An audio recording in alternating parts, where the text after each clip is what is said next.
Dongxian Kingdom. May 1st, 2025. In the bustling streets, teeming with passers-by, a tall and robust young man continuously surveyed his surroundings.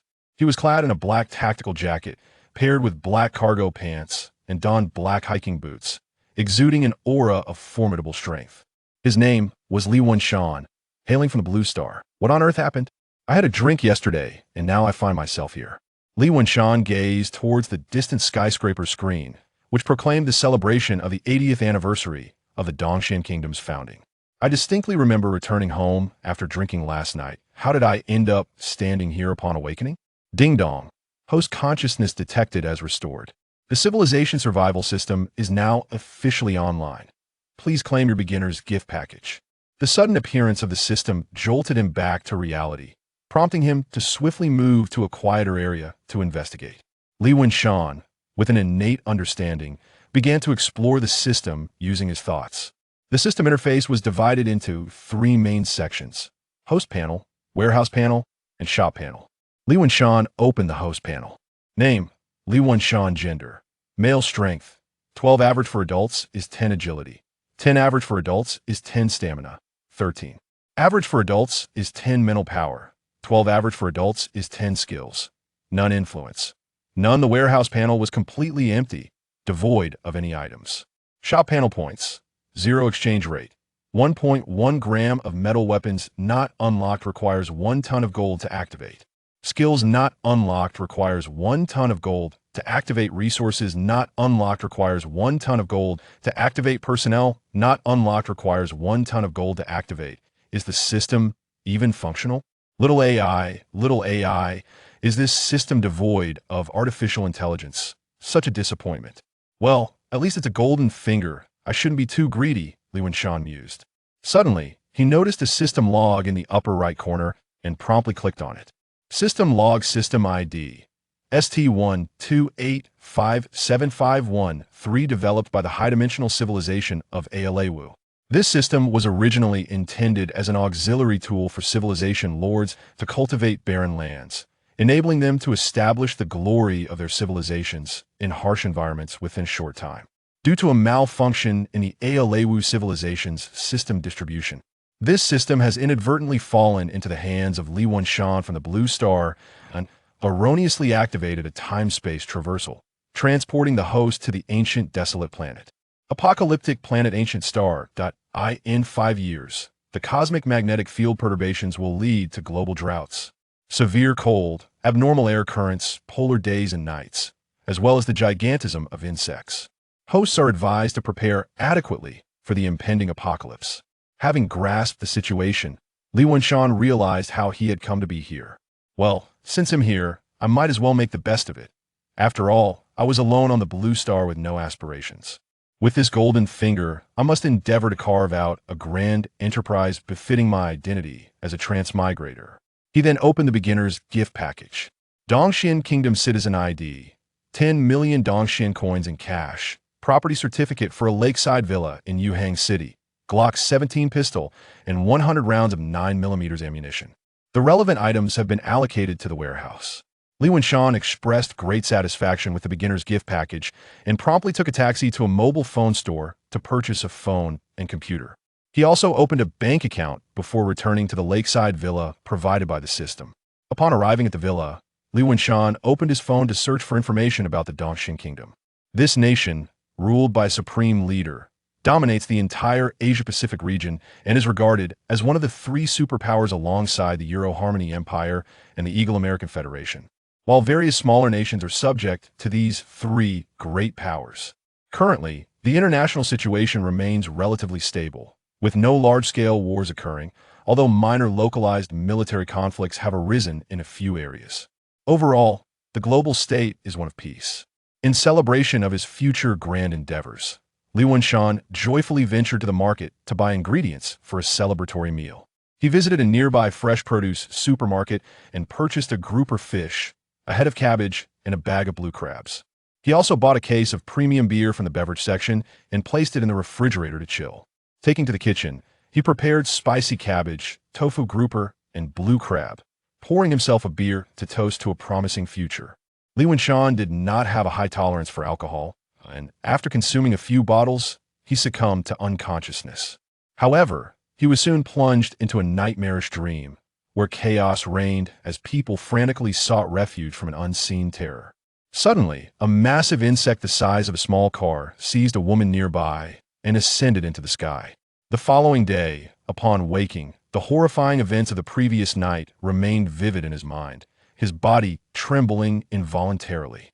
It appeared that the system was issuing a subconscious warning. The impending disaster seemed exceedingly dire, and there could be no room for complacency. Thus, Li Wenshan thought.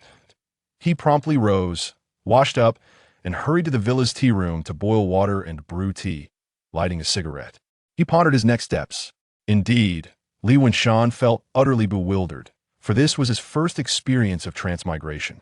As an ordinary young man, a mere office worker who typically indulged in novels and videos, he found himself at a loss in the face of disaster. Nevertheless, he possessed a basic understanding of typical narrative tropes: stockpiling resources, establishing a refuge, and building one's own influence.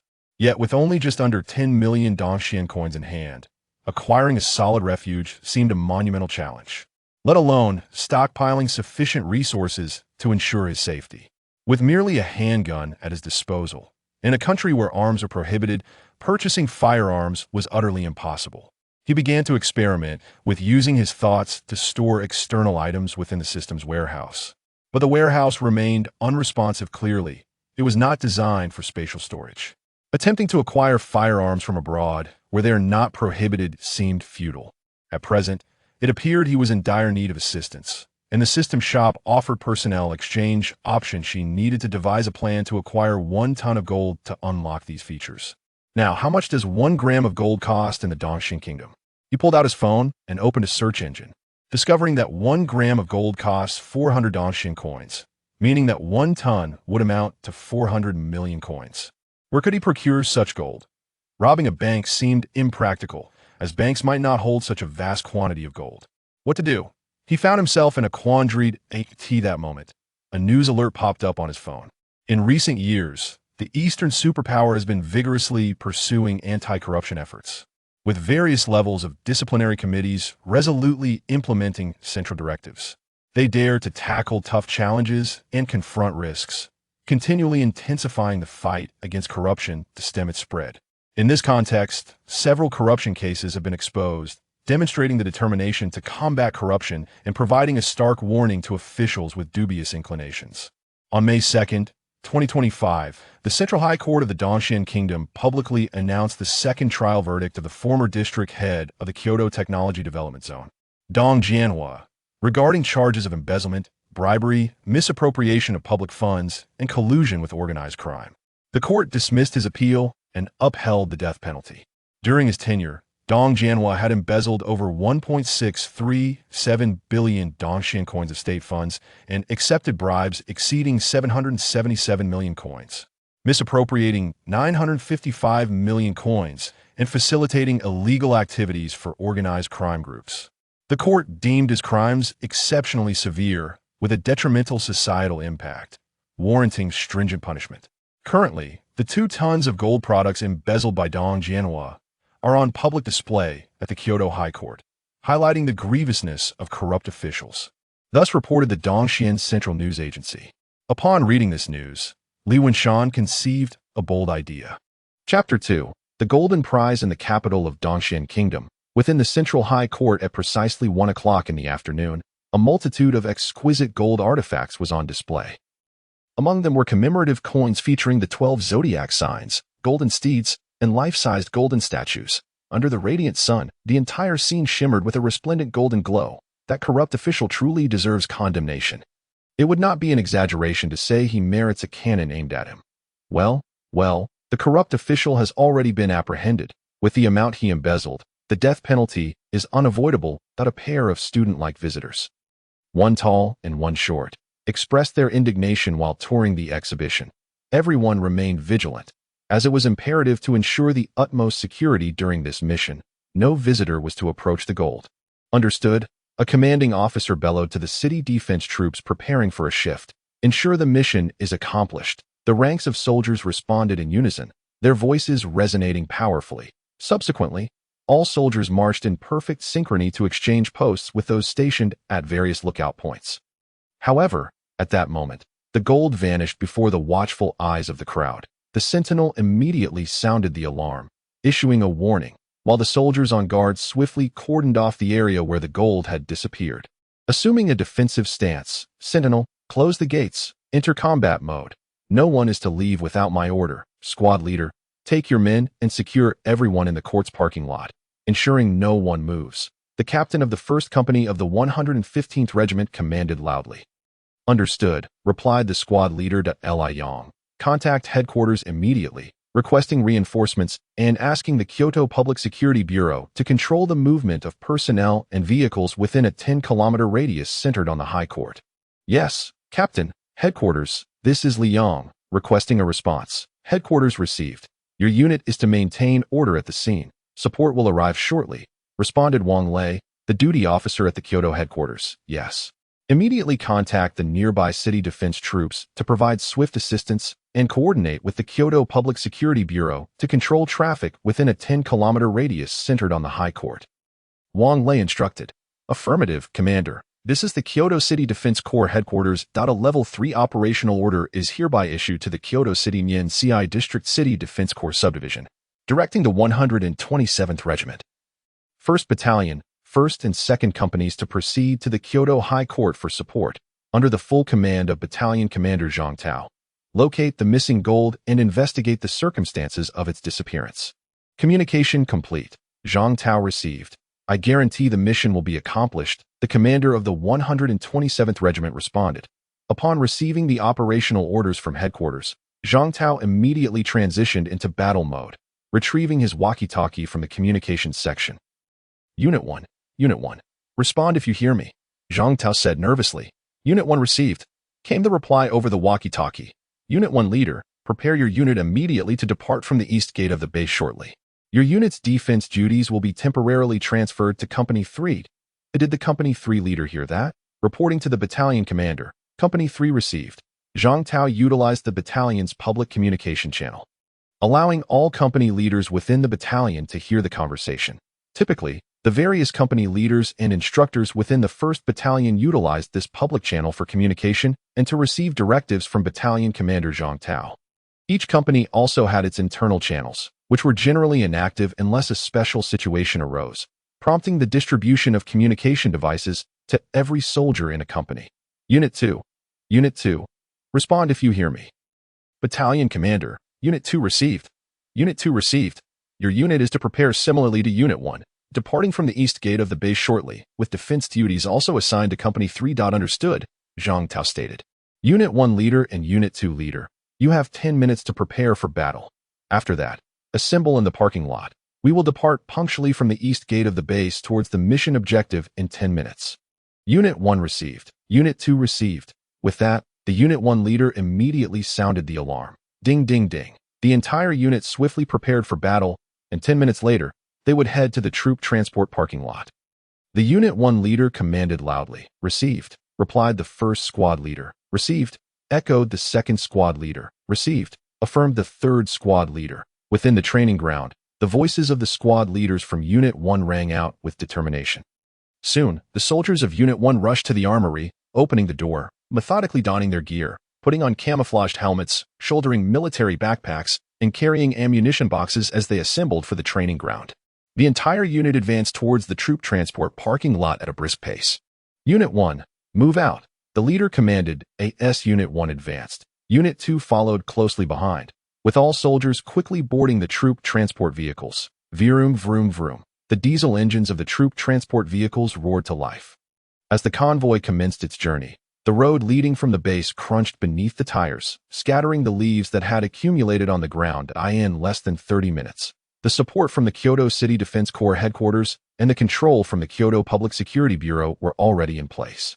Meanwhile, in the parking lot, Li Wenshan sat quietly, unaware that the system mall within a 100-meter radius could siphon gold from thin air, making his escape all the more convenient. He merely needed to leave here safely, and his grand scheme would be accomplished. All visitors entered the court's conference room in an orderly fashion. Suddenly, a soldier with a megaphone announced, "Next visitor, Please enter Day S. It was Li Wenshan's turn. He walked into the conference room, where two security officers were seated, flanked by two fully armed members of the city defense forces. Guided by the security personnel, Li Wenshan took a seat between the two city defense soldiers. Name: Li Wenshan. Gender: male. Place of residence: Yuhang District, Hangzhou City, Dongzhi Province. Reason for visit: to view the gold exhibition at the High Court. Suddenly, Li Wenshan slammed his hand down on the table. Officers, I'm just a visitor. I haven't broken any laws. Why are you interrogating me like a criminal? What have I done wrong? Li Wenshan shouted. What kind of attitude is that? Just answer the questions honestly. There's no need for extraneous remarks. One of the leaner security officers barked. Don't be nervous. This is just a standard procedure. All visitors on site must go through this inquiry. Just answer our questions truthfully, and you will be free to go home afterward, the more robust security officer said calmly. These two security officers, one playing the bad cop and the other the good cop, displayed little ingenuity. Li Wenshan recalled an old saying from his hometown. Those who understand the times are the wise. Given the current situation, he decided not to provoke these two officers further. Li Wenshan cooperatively answered a few more questions, and as he had initially anticipated, neither the city defense forces nor the security officers suspected him. Ultimately, he was released without further ado. Standing at the entrance of the Kyoto High Court, Li Wenshan glanced back. You all take your time to investigate. I shall return home. Li Wenshan booked a flight back to Yuhang City for that very day. Upon arriving at Kyoto International Airport, his ride-sharing vehicle pulled up. Sir, we've arrived at the airport. Li Wenshan replied with a nod as he exited the vehicle. After passing through security and ticketing, he successfully boarded his flight back to Yuhang City. Chapter 3. The mall's partial opening. Truly, the first-class cabin of an aviation giant is worth its price. Although a bit costly, the service is impeccable.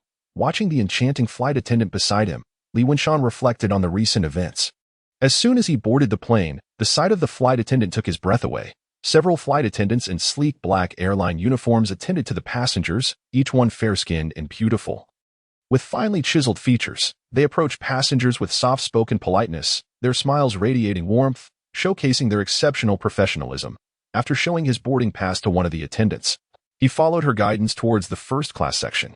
Upon reaching his seat, Li Wenshan marveled at the opulence of the first-class cabin. It surpassed the comforts of both economy and business class, each detail exuding the feel of a suite in a royal palace. Li Wenshan mused that one day he would be able to afford such luxury, perhaps even own a private jet of his own. As this thought crossed his mind, he couldn't help but chuckle softly. Leaning back against the plush cushion, before long, a gentle knock echoed from the partition beside him. Upon opening it, he found yet another flight attendant. Good day, sir. May I offer you any service? Not at the moment. Thank you. Very well. Should you require anything, please press the call button, she replied, gesturing to the call bell overhead. Understood. The flight attendant smiled, nodded, and then gracefully moved on to attend to other passengers. Approximately 20 minutes later, the plane began to taxi smoothly, ascending into the sky. Once airborne, the cabin crew commenced their service, distributing snacks to the passengers. Another knock on the partition signaled the entry of a uniformed flight attendant. Balancing drinks and snacks, her figure accentuated by an alluring curve. After placing the refreshments on the table, she approached Li Wenshan, leaning close to his ear and whispering, Sir, do you need anything? I can certainly accommodate you. The warm breath brushed against his earlobe, sending a tingling sensation coursing through him. Damn, my pants feel a bit tight. The flight attendant, with her remarkable physique and striking beauty, could easily be considered the belle of any university. Effortlessly ranking among the top 10 to any normal man, faced with her alone, would find it utterly irresistible. With a decisive bang, Li Wenshan closed and locked the partition, hastily supporting the alluring figure beside him. Her supple body leaning against him. As he reached forward, he encountered her softness, rendering him breathless, overwhelmed by the heat. Attempting to break free proved futile. Taking a deep breath, Li Wenshan felt his trousers tighten uncomfortably. The temperature between them escalated, beads of perspiration soon transforming into vapor that swirled upwards, enveloping them in a misty haze. Scattered around the bed lay discarded garments, a scene Li Wenshan had only ever witnessed through the screen of his phone. With a sudden twist, the flight attendant pinned him down on the bed. Astonished, he thought, she appears so soft, yet possesses such strength. This must be unreal. Li Wenshan found himself rendered immobile under her weight. After receiving an antipyretic injection, he lay panting against the cushion, his limbs feeling utterly exhausted, yet pleasantly relaxed, akin to soaking in a hot spring, a sensation unlike any he had ever experienced. Clutching the flight attendant tightly, he succumbed to a deep slumber. 25 years had passed. Ladies and gentlemen, this flight has concluded. Please check your personal belongings and exit in an orderly fashion. Wishing you a pleasant journey. The announcement jolted Li Wenshan awake, only to discover that the flight attendant had already departed. He hastily donned his clothes and gathered his belongings before exiting the first-class cabin. As he reached the airplane's door, he followed the queue to disembark. Upon returning to his villa, Li Wenshan eagerly settled onto the sofa to explore the system's marketplace. He utilized the gold he had acquired to unlock personnel and resources in the marketplace. Marketplace panel. Points. 0. Redemption rate. 1.1 gram of metal. Gold reserves. 2.54 tons. Weapons locked. Unlocking requires 1 ton of gold. Skills locked. Unlocking requires 1 ton of gold. Resources locked. Unlocking requires 1 ton of gold. Personnel locked. Unlocking requires 1 ton of gold. With only 2 tons of gold at his disposal, he could unlock just 2 categories. What should he choose? Weapons were not an immediate concern, as the apocalypse was still 5 years away. Ample time for preparation. Skills, too, seemed less urgent, primarily benefiting oneself. With weapons and skills ruled out, he was left with only resources and personnel. Resources could provide unique items to assist in his future endeavors, while personnel would afford him a greater sense of security and confidence in his development. System, unlock resources and personnel categories. He commanded. Resources unlocked successfully. Personnel unlocked successfully. Opening the resources category, he examined the available items. Resources. Nongfu Spring Mineral Water, 0.01 points. Kong Shifu Ice Black Tea, 0.01 points. Kong Shifu Braised Beef Noodles, 0.01 points. Black Bread, 0.01 points. Black Tactical Jacket, 1.00 points. Hiking Boots, 2.00 points. Sun Hat, 2.00 points. Black Work Pants, 2,000 points. 1 liter of gasoline, 0.01 points. 1 liter of diesel, 0.02 points. 1 liter of aviation fuel, 1.00 points. BMW Small Sedan, fuel, 1,200.00 points. Jeep Wrangler, fuel, 257,000. 2,000 points. Yamaha Suro 250 Off-Road Motorcycle, fuel, 145,000.00 points. Bell 407 Single Rotor Light Helicopter for blades, equipped with 1 turboshaft engine, 7 seats. 1,780,000.00 points. Bell 412 Single Rotor Medium Helicopter, 2 turboshaft engines. Maximum takeoff weight 5,397 kg, seats 14. 3,458,000.00 points. 92 Single Rotor Heavy Helicopter, 11,558,000.00 points. Boeing 234 Tandem Rotor Heavy Helicopter, each rotor with 3 blades, equipped with 2 turboshaft engines. 212-57000. 2,000 points. AC-313, a large multi-purpose civil helicopter, capable of operating in complex regions and climatic conditions. Maximum takeoff weight 13 tons, seats 27 passengers. Maximum range 1,000 kilometers, 11,248,000.00 points. The resources category encompassed an array of items from civilization, with numerous valuable goods available, yet Li Wenshan was acutely aware that most resources were currently beyond his reach. System. Display personnel category. Personnel. All personnel redeemed maintain absolute loyalty to the host. Ordinary commercial personnel, 100 points. Elite commercial personnel, 1,000 points. Ordinary security personnel, 100 points. Elite security personnel, 1,000 points. As the marketplace panel continued to scroll, Li Wenshan found himself overwhelmed by the abundance of options, yearning to acquire them all. Teetering on the brink of decision paralysis. Chapter 4. Personnel in place. The night had deepened. Hours passed. Yet he remained tirelessly engrossed in the marketplace panel, his excitement mounting with each scroll. The lights remained off.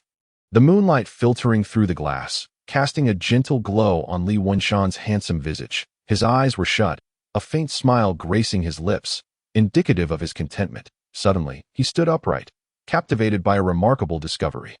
Designation: Qinglong Brigade Classification, Special Tactical Unit, tasked with reconnaissance, assassination, demolition, and similar operations, equipped with various tactical weapons, including micro-explosives and intel chips.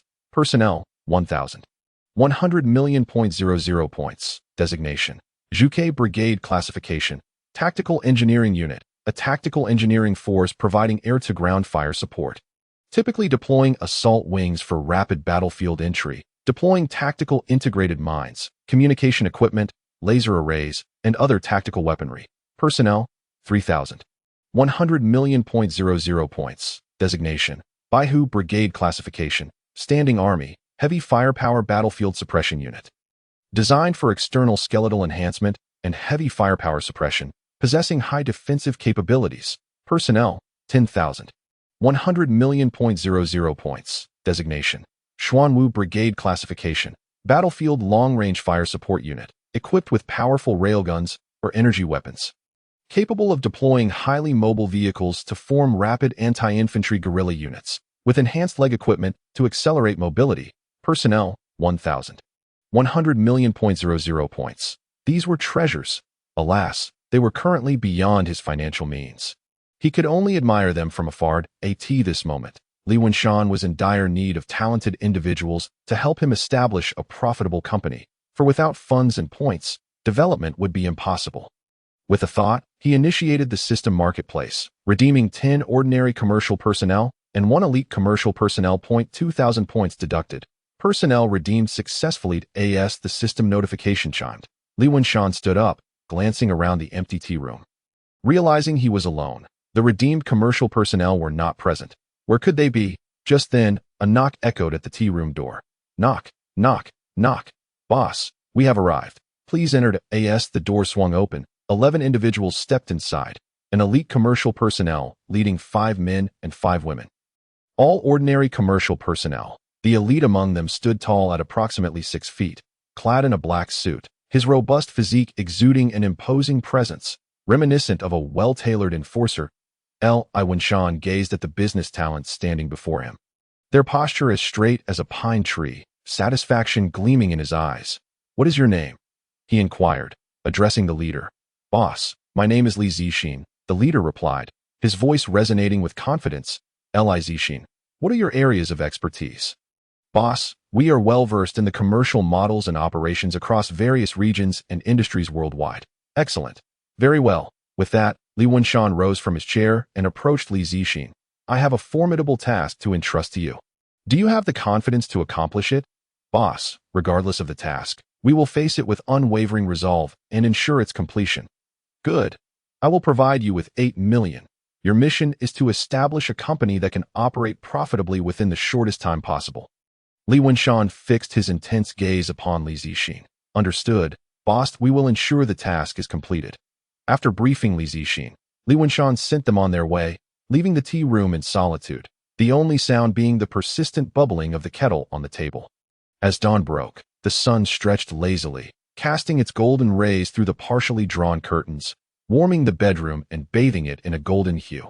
Under the sunlight, Li Wenshan's lashes fluttered slightly, as if stirred awake by the sun's brilliance. Suddenly, he opened his eyes, fully alert. Li Wenshan stretched and rose from his bed, proceeding to the washroom for his morning routine. After enjoying a simple breakfast he had prepared himself, Li Wenshan settled onto the sofa in his living room. Contemplating his next course of action, the company had professionals managing affairs, alleviating him of any concerns. The shelter and stockpiling of supplies were temporarily stalled, thus he could only focus on self-improvement, such as enhancing his physical fitness and learning combat techniques. By strengthening his body and improving his physical condition, he aimed to ensure his survival when the apocalypse arrived. Li Wenshan summoned a ride-hailing service and made his way to the largest combat training facility in Yuhang City. The absence of a vehicle was indeed inconvenient. He planned to contact Li Zixin later to procure a means of transport. As he sat in the ride-hailing vehicle, he gazed out the window at the receding scenery. Lost in thought, "Sir, we have arrived," announced the driver. Li Wenshan alighted from the car and walked towards the combat gym, which prominently displayed a sign for Qing Song Combat Academy. Upon entering, a welcoming attendant approached him. "Welcome. How may I assist you, sir? I am here to learn combat techniques. Please direct me to your finest instructor. Certainly, sir. Please follow me. Li Wenshan followed the attendant inside. He noted the gym's opulent decor and comprehensive sports facilities. Many individuals were engaged in practicing combat skills, a testament to the gym's formidable stature. The attendant led him to a less crowded area. Please hold on for a moment. I will summon the combat coach. The attendant smiled. Shortly after, a towering coach, resembling a muscular bear at nearly 2 meters tall, approached. Greetings. I am Coach Shershan. I will be instructing you in your combat courses. May I ask your name? You may call me Li Wenshan. Very well, Mr. Li. Have you had any prior training in combat techniques? No, excellent. As a beginner, we shall commence with fundamental boxing techniques, gradually enhancing your physical fitness and combat capability. Li Wenshan exhibited a serious learning attitude, striving for precision in every movement as he practiced under the coach's guidance. He threw punch after punch, sweat soaking his shirt, yet he persevered relentlessly. Panting heavily, Li Wenshan's forehead glistened with sweat, his complexion pale as paper, drenched in perspiration that clung to his skin. Indeed, participating in combat training proved to be an arduous endeavor. After completing an intense physical regimen, Li Wenshan collapsed onto the ground like a rag doll, his limbs weak and his body feeling foreign, devoid of sensation. His chest heaved violently, each breath a struggle, accompanied by sharp pains in his abdomen. Clenching his teeth, he summoned the strength to rise from the ground, determination flickering in his eyes, a profound desire for strength. After a brief respite, Li Wenshan returned to the training area, resolved to continue challenging his limits and fortifying himself further. Chapter 5. The recycling station. The streetlights lining the road radiated a golden glow as dawn broke, a hint of light quietly emerging in the sky. The streets of Yuhang City in the early morning appeared tranquil and serene. From the end of the street, an Audi A8L approached, its bright headlights cutting through the dimness. Steady and powerful. Boss, we are almost at the recycling station, Li Zixin said, driving while speaking to Li Wenshan in the back seat. What inspired you to open a recycling station? Li Wenshan inquired. Well, initially, our plan was to establish a resource recovery company to comprehensively collect metal scraps from the mines, steel mills, and board processing factories throughout Yuhang. However, we discovered that a leading enterprise, Qingshan Mineral Resources Group, monopolized the mining industry in the city, making it difficult for a newly established company to compete. Yet, we found that the recovery rate for scattered waste materials was low, leaving a gap in the recycling of scrap. Thus, we decided to open several recycling stations to encompass the city's scattered waste, facilitating metal exchange and profit generation. Li Zixin explained clearly. That is quite a thoughtful strategy. Thank you for the compliment. Boss, it is our duty. Li Zixin responded, his spirits lifted. Boss, we've arrived. Li Zixin parked the car at the entrance of the recycling station, and someone promptly came out to open the back door. Hello, boss. Li Wenshan replied as he stepped out of the vehicle. Observing the recycling station, he felt satisfied, although it was still somewhat rudimentary and located in the outskirts. It occupied a vast area and was deserted, facilitating the integration of collected metals into the system's marketplace. Please follow me this way. Li Zixin gestured with his right arm, slightly bending at the waist to indicate the direction. Surrounded by several employees, Li Wenshan walked towards the open-air scrapyard of the recycling station. In no time, he beheld a towering heap of metallic waste, a look of excitement spreading across his face. Li Wenshan patted Li Zixin on the shoulder, saying, Well done, this is excellent. Everything is due to your exceptional leadership, boss. It is an honor to alleviate your burdens, Li Zixin flattered. You truly are a talented individual, Li Wenshan remarked, surveying the pile of scrap metal before him. With a grand gesture, he ordered all the scrap metal to be deposited into the system's marketplace. Ding points redeemed successfully. Points 12. 584, 217.12. As the earnings from this period were converted into points, Li Wenshan instructed the employees to dispose of all non-metal waste at the recycling station. Incredible, earning millions a day. Even now, it feels somewhat surreal. Indeed, professional tasks should be entrusted to those with expertise. Allowing capable individuals the freedom to develop has yielded such income in just a month. Impressive, truly impressive. If only every day could be like this. However, he realized that such a scenario was merely a thought. A single location's metal scrap could not be harvested repeatedly in a short time, and such high income would not last long. The anticipated points earnings from the entire Lizzie District's recycling efforts should range between 200 million to 500 million points. If all were acquired, it would barely suffice to gather the four major forces, Qinlong, Baihu, Zhike, and Xuanwu. This rough calculation implied that by consuming the entire district's metal scraps, Li Wenshan would be on the verge of solidifying his power. Of course, he understood that such calculations could not be overly simplistic. Yet the sentiment remained intact. It was a significant gain. Excellent. Li Wenshan resolved to expand the recycling stations throughout the entire Dongxian nation just as Li Wenshan was lost in thought. A knock echoed at the door of his office. He promptly straightened his posture. Come in. The person who knocked was Li Zixin, who entered with great reverence upon hearing his boss's invitation. Boss, I am here to report the outcomes of our work over the past month. In this month, the team has opened a recycling station in each of the 7 districts of Yuhang, employing 11 formal staff members and developing 84 peripheral personnel, yielding a profit of 17 million yuan. Well done. You have not disappointed my expectations. Do you have anything else to share? Li Wenshan expressed his satisfaction. Boss, while our progress has been smooth, we have reached a bottleneck, and a breakthrough is unlikely in the short term. Additionally, we have encountered varying degrees of harassment from local thugs while collecting materials, and we request your assistance with personnel and funding. Li Zixin reported candidly. Li Wenshan furrowed his brow upon hearing this and replied, All right, you may leave for now. I need to think. Yes, boss. Li Zixin exited promptly, closing the office door gently behind him. Opening the system's marketplace panel, Li Wenshan navigated to the materials category to see what could assist him.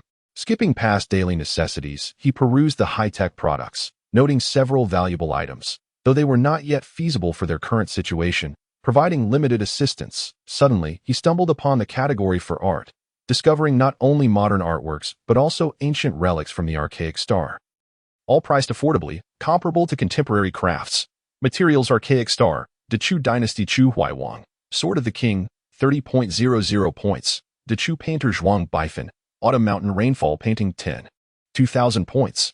Li Wenshan considered redeeming the antiques for sale at an auction or through antique dealers. With a grand motion, he redeemed over 100 pieces of ancient artifacts, deducting 7,689.00 points and confirming the transaction. The office soon brimmed with hundreds of antiques. Li Wenshan pressed the office phone to call Li Zixin. Li, bring a few people up to my office to help move the antiques. Understood, boss. Li Zixin gestured to those around him. You, and you, come with me to Li Zixin led 3 individuals to Li Wenshan's office. Boss, we have arrived. Get to moving. Li, you stay behind. Yes, boss, Li Zixin and the 3 employees chorused. Li, find a place to sell these antiques and expedite the collection of funds for your discretion. Additionally, I will send new personnel to report to you shortly. Please make the necessary arrangements. Yes, boss, Li Zixin replied earnestly. Now go. Before long, the antiques in the office were cleared out. Li Wenshan then turned his attention to the personnel category in the marketplace. Personnel. Ordinary commercial personnel, 100.00 points. Elite commercial personnel, 1,000. 2,000 points. Ordinary administrative personnel, 100.00 points. Elite administrative personnel, 1,000.00 points. Ordinary security personnel, 100.00 points. Elite security personnel, 1,000.00 points. Ordinary army infantry, 500.00 points. Elite army infantry, 5,000.00 points. Chapter 6. Fleet deployment at the office of the recycling station in Lizhi District. Li Wenshan gazed longingly at the exceptional talents displayed on the mall's panel, unable to suppress his drool. He desired them all, yet found himself grappling with the dilemma of choice. System. Exchange for 100 ordinary commercial personnel. 100 ordinary administrative personnel, 100 ordinary security personnel, 3 elite commercial personnel, 3 elite administrative personnel, and 3 elite security personnel. A deduction of 39,000.00 points has been made, and the exchange was successful. After a while, there was a knock at the door, and in walked 4 women and 5 men. Boss, we have arrived. What are your names? Li Wenshan inquired. Boss, I am Lu Ruyan, an elite administrative personnel, spoke the beauty on the far right. Clad in a high-slit Cheongsam. Boss, I am Wang Gang, an elite security talent, said a robust man on the far left, dressed in black combat attire with a buzz cut. You will proceed to the first floor to report to Li Zixin, providing him with your full support. Additionally, kindly inform him to establish a company as soon as possible, consolidating the 7 recycling stations into a headquarters. Li Wenshan calmly instructed. Understood, boss. the 9 responded in unison. Li Zixin surveyed the 309 individuals before him and promptly assigned positions and tasks. 10 ordinary security personnel and 10 ordinary administrative personnel were dispatched to each recycling station under the leadership of local heads. Wang Chang, you will lead 10 security personnel stationed here at the Lizzie District Recycling Station. Wang Gang, you will take 10 security personnel responsible for safeguarding the boss's safety. Wang Ming, you will oversee 20 security personnel to accompany me in escorting these antiques to the auction house.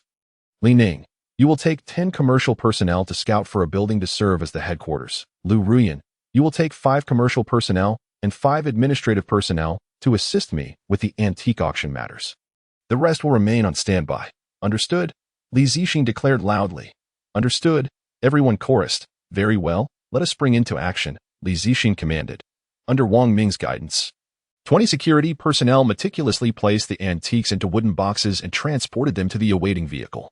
Li Zixin and his team immediately began to gather relevant information about the auction house. The vehicles within the recycling station roared to life, with a sedan leading the convoy, followed by a long line of cargo trucks and business vehicles. Li Zixin and his team set off.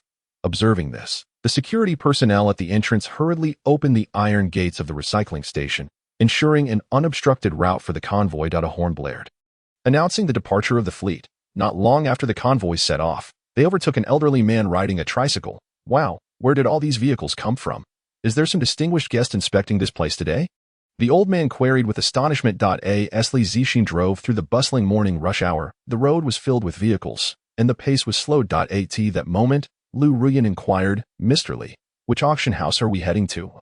And what is its address? The auction house we are visiting is the Longxiang Auction Company, located at 111 Yuning Road, Xia High Street, Lizzie District. This company operates nationwide and boasts an excellent reputation, being quite renowned within the auction circles. Li Zixin replied. However, we possess a considerable number of antiques. Will they be able to handle all of them at a single auction house? Moreover, the boss is in urgent need of funds. We cannot afford to wait long. Lu Ruyan expressed her doubts. Ruyan, we are not consigning all items to the auction house at once. Instead, we will sell a small portion of lower-value antiques directly to the auction house, and then auction 1 or 2 rare treasures. The remaining antiques can be gradually dispersed afterward, which will facilitate the process and avoid drawing attention from the relevant authorities, Li Zixin explained. Upon hearing this, Lu Ruyan grasped Li Zixin's strategy. After driving into the underground parking lot of the Longxiang Auction Company, a portion of the group proceeded toward the elevator. The elevator smoothly ascended to the reception floor of the auction company, accompanied by a soft ding as the doors opened slowly. Li Zixin led his team members out in single file, quickly arriving at the imposing entrance of the auction house. Upon raising their heads, the group's gaze was immediately drawn to the grand plaque suspended in the center, where the characters Longxiang were inscribed in a vigorous, flowing script. The calligraphy was not only impeccably neat, but also exuded a sense of strength, as though each stroke harbored boundless power. Upon closer inspection, the characters conveyed an undeniable essence, reminiscent of a majestic eagle soaring freely in the sky, embodying both liberation and dominance. Such exquisite calligraphy undoubtedly stemmed from the hand of a master calligrapher. Turning to the grand doors crafted from solid Wang Wali wood, the natural grain of the wood was distinctly visible, emanating a delicate fragrance. The doors were meticulously adorned with dragon and phoenix motifs, the lines smooth and lifelike, reflecting a noble and mysterious aura. Merely standing here, observing these details, one could profoundly sense the immense financial backing and rich heritage behind the Longxiang Auction Company. Li Zixin regarded the scene before him, inwardly nodding in approval. It was indeed the right choice to come here, and he was confident that this collaboration would unfold smoothly. He glanced back at his companions, a glimmer of confidence flashing in his eyes, before striding toward the grand entrance. At this moment, the reception staff on either side of the entrance swiftly approached. May I assist you, sir or madam? The welcoming staff smiled at Li Zixin. We have items to sell to the auction house. Please take us to see the appraiser, Lu Ruyan calmly informed the reception staff. Upon hearing this, the reception staff's demeanor became increasingly respectful as they replied gently. May I inquire what items you wish to sell to the Longxiang Auction Company? Antiques. We wish to sell antiques, Wang Ming stated in a deep voice. Very well, please follow me. The reception staff gestured for the group to follow. Li Zixin and his companions followed the reception staff to the 5th floor, arriving at a professional appraisal room marked with an antique appraisal sign. The staff gently knocked on the door, and a steady voice responded from within. "Please come in." The reception staff opened the door and ushered Li Wenshan and the others inside. The room housed an elderly man seated with a full head of neatly combed white hair, his wrinkles indicating a wealth of experience. This was undoubtedly the appraiser of the Longxiang Auction Company, Master Zhang. These individuals are here for antique appraisal and wish to sell their items to the auction company. The reception staff explained the situation, and upon seeing Master Zhang nod in acknowledgement, they withdrew. "Greetings, I am a first-level appraiser at the Longxiang Auction Company. What antiques do you wish to sell?" Master Zhang inquired with a steady tone. Hearing this, Li Wenshan, along with Lu Ruyan and Wang Ming, stepped forward. After pulling out chairs and seating themselves, he signaled for the assistants and security personnel to retrieve a collection of ancient coins from the safe. Placing them on the table before the appraiser, Master Zhang focused intently, examining each ancient coin with great care. Chapter 7. Antique Appraisal. Li Wenshan and the others quietly observed. Master Zhang scrutinized each coin, his gaze intense and grave, as if he sought to unveil the historical secrets hidden within those small metal discs. Minutes ticked by, and it was not until an entire hour had passed that Master Zhang slowly lifted his head and spoke in a low voice. "Sir, after careful appraisal, I can confirm that these ancient coins were issued during the reign of the founding emperor of the Great Chu dynasty, Chu Taizu. They are well preserved and in excellent condition, possessing significant collectible value and research significance. Our Longxiang Auction Company is willing to acquire them at a price of 30,000 per coin. What do you think?" Li Wenshan, who had been quietly standing to the side, maintained a calm demeanor, though a flicker of satisfaction flashed in his eyes, indicating his approval of the offer. Subsequently, he spoke again. "Actually, I have some other antique items here. I would appreciate it if Master Zhang could also take a look." As soon as he finished speaking, two imposing security personnel standing beside Wang Ming swiftly stepped forward, each carrying an exquisite wooden box, and carefully placed them on the table, cautiously opening the lids. In an instant, two precious items were revealed before everyone. Within the left box lay a fine piece of celadon, while the right box contained a classic and elegant painting. Master Zhang, who had been immersed in the appraisal of the ancient coins, instinctively stepped forward upon seeing the newly presented antiques. Leaning closer for a more thorough examination, he first cast a penetrating gaze upon the exquisite celadon, his eyes ablaze with intensity, diligently scrutinizing every minute detail. Subsequently, he shifted his focus to the painting, squinting occasionally and taking out a small flashlight he carried, illuminating various sections of the canvas in an attempt to uncover further insights from the interplay of light and shadow. After an entire hour had elapsed, Master Zhang finally spoke. "Sir, this piece of celadon originates from the official kiln of the founding emperor of the Chu dynasty, and its market value is no less than 1 billion. As for this painting, it is the renowned masterpiece of the esteemed artist Ji Buchang from the Chu era, with a market value soaring to 50 billion. Should you wish to sell these two items to our auction house, we are prepared to offer 70 billion. What say you?" Li Wenshan narrowed his eyes slightly, pondering for a moment before slowly responding. "That price seems quite reasonable. Furthermore, I possess an even rarer and more precious antique, so I would appreciate it if you could examine it as well and assist in assessing its value." Upon hearing this, Master Zhang's eyes widened in astonishment. He pondered silently while muttering to himself, "Goodness, today has truly been an eye-opener. After many years in the antiques trade, I've never encountered such a breathtaking scene that I can hardly imagine what this more precious antique might be, with my experience and knowledge. It may prove to be quite a challenge to handle." Li Wenshan raised his hand with a gentle wave, and his well-trained assistant, quick on the uptake, approached the safe once more. As the safe door creaked open, the assistant carefully retrieved the last item within. It was nestled within an exquisite wooden box. Once the box was delicately placed on the table, Li Wenshan gestured for the assistant to open it. The assistant gently lifted the lid, revealing a mysterious object tightly wrapped in luxurious silk fabric. Master Zhang, standing beside, appeared particularly anxious and excited. His hands trembled slightly as he cautiously lifted a corner of the silk. In that instant, his eyes widened in shock. "Sir, is this a jade seal?" Master Zhang gasped, overwhelmed by astonishment. Li Wenshan nodded slightly and then personally assisted Master Zhang in fully unveiling the silk. Before them lay a jade seal exuding an ancient aura. Unable to contain his curiosity any longer, Master Zhang hurriedly leaned closer. He swiftly produced a magnifying glass from his pocket and began to examine the jade seal with rapt attention. Time slipped away unnoticed as he meticulously scrutinized every detail. Eventually, he slowly lowered the magnifying glass. Exhaling deeply, sitting upright, he cleared his throat and said, "Sir, based on my preliminary assessment, this jade seal undoubtedly belongs to the Chu dynasty. However, I must admit my limited expertise makes it difficult to ascertain whether it is indeed the imperial seal symbolizing supreme power passed down from the Chu royal family. Furthermore, I have never encountered such an invaluable jade seal before. Thus, I must report this to my company for a more thorough valuation. Please bear with me for a moment while I step away." With that, Master Zhang hurriedly departed. Before long, he returned in haste, accompanied by another individual. This person, clad in a long robe, exuded an extraordinary aura with every graceful gesture. "Sir, this is the esteemed Chief Gua, renowned for his expertise in antique jade appraisal. He will conduct the valuation from here on." Master Zhang solemnly introduced to Li Zixin and the others. Upon hearing this, Li Zixin and his companions promptly stood and greeted Chief Gua in unison. Chief Gua, not wanting to be remiss, immediately turned his attention to the jade seal resting on the table. He extended his hand towards the seal, inquiring, "Sir, may I have the privilege of examining this jade seal more closely?" Of course, Li Zixin replied without hesitation. As time passed, the room fell into a profound silence.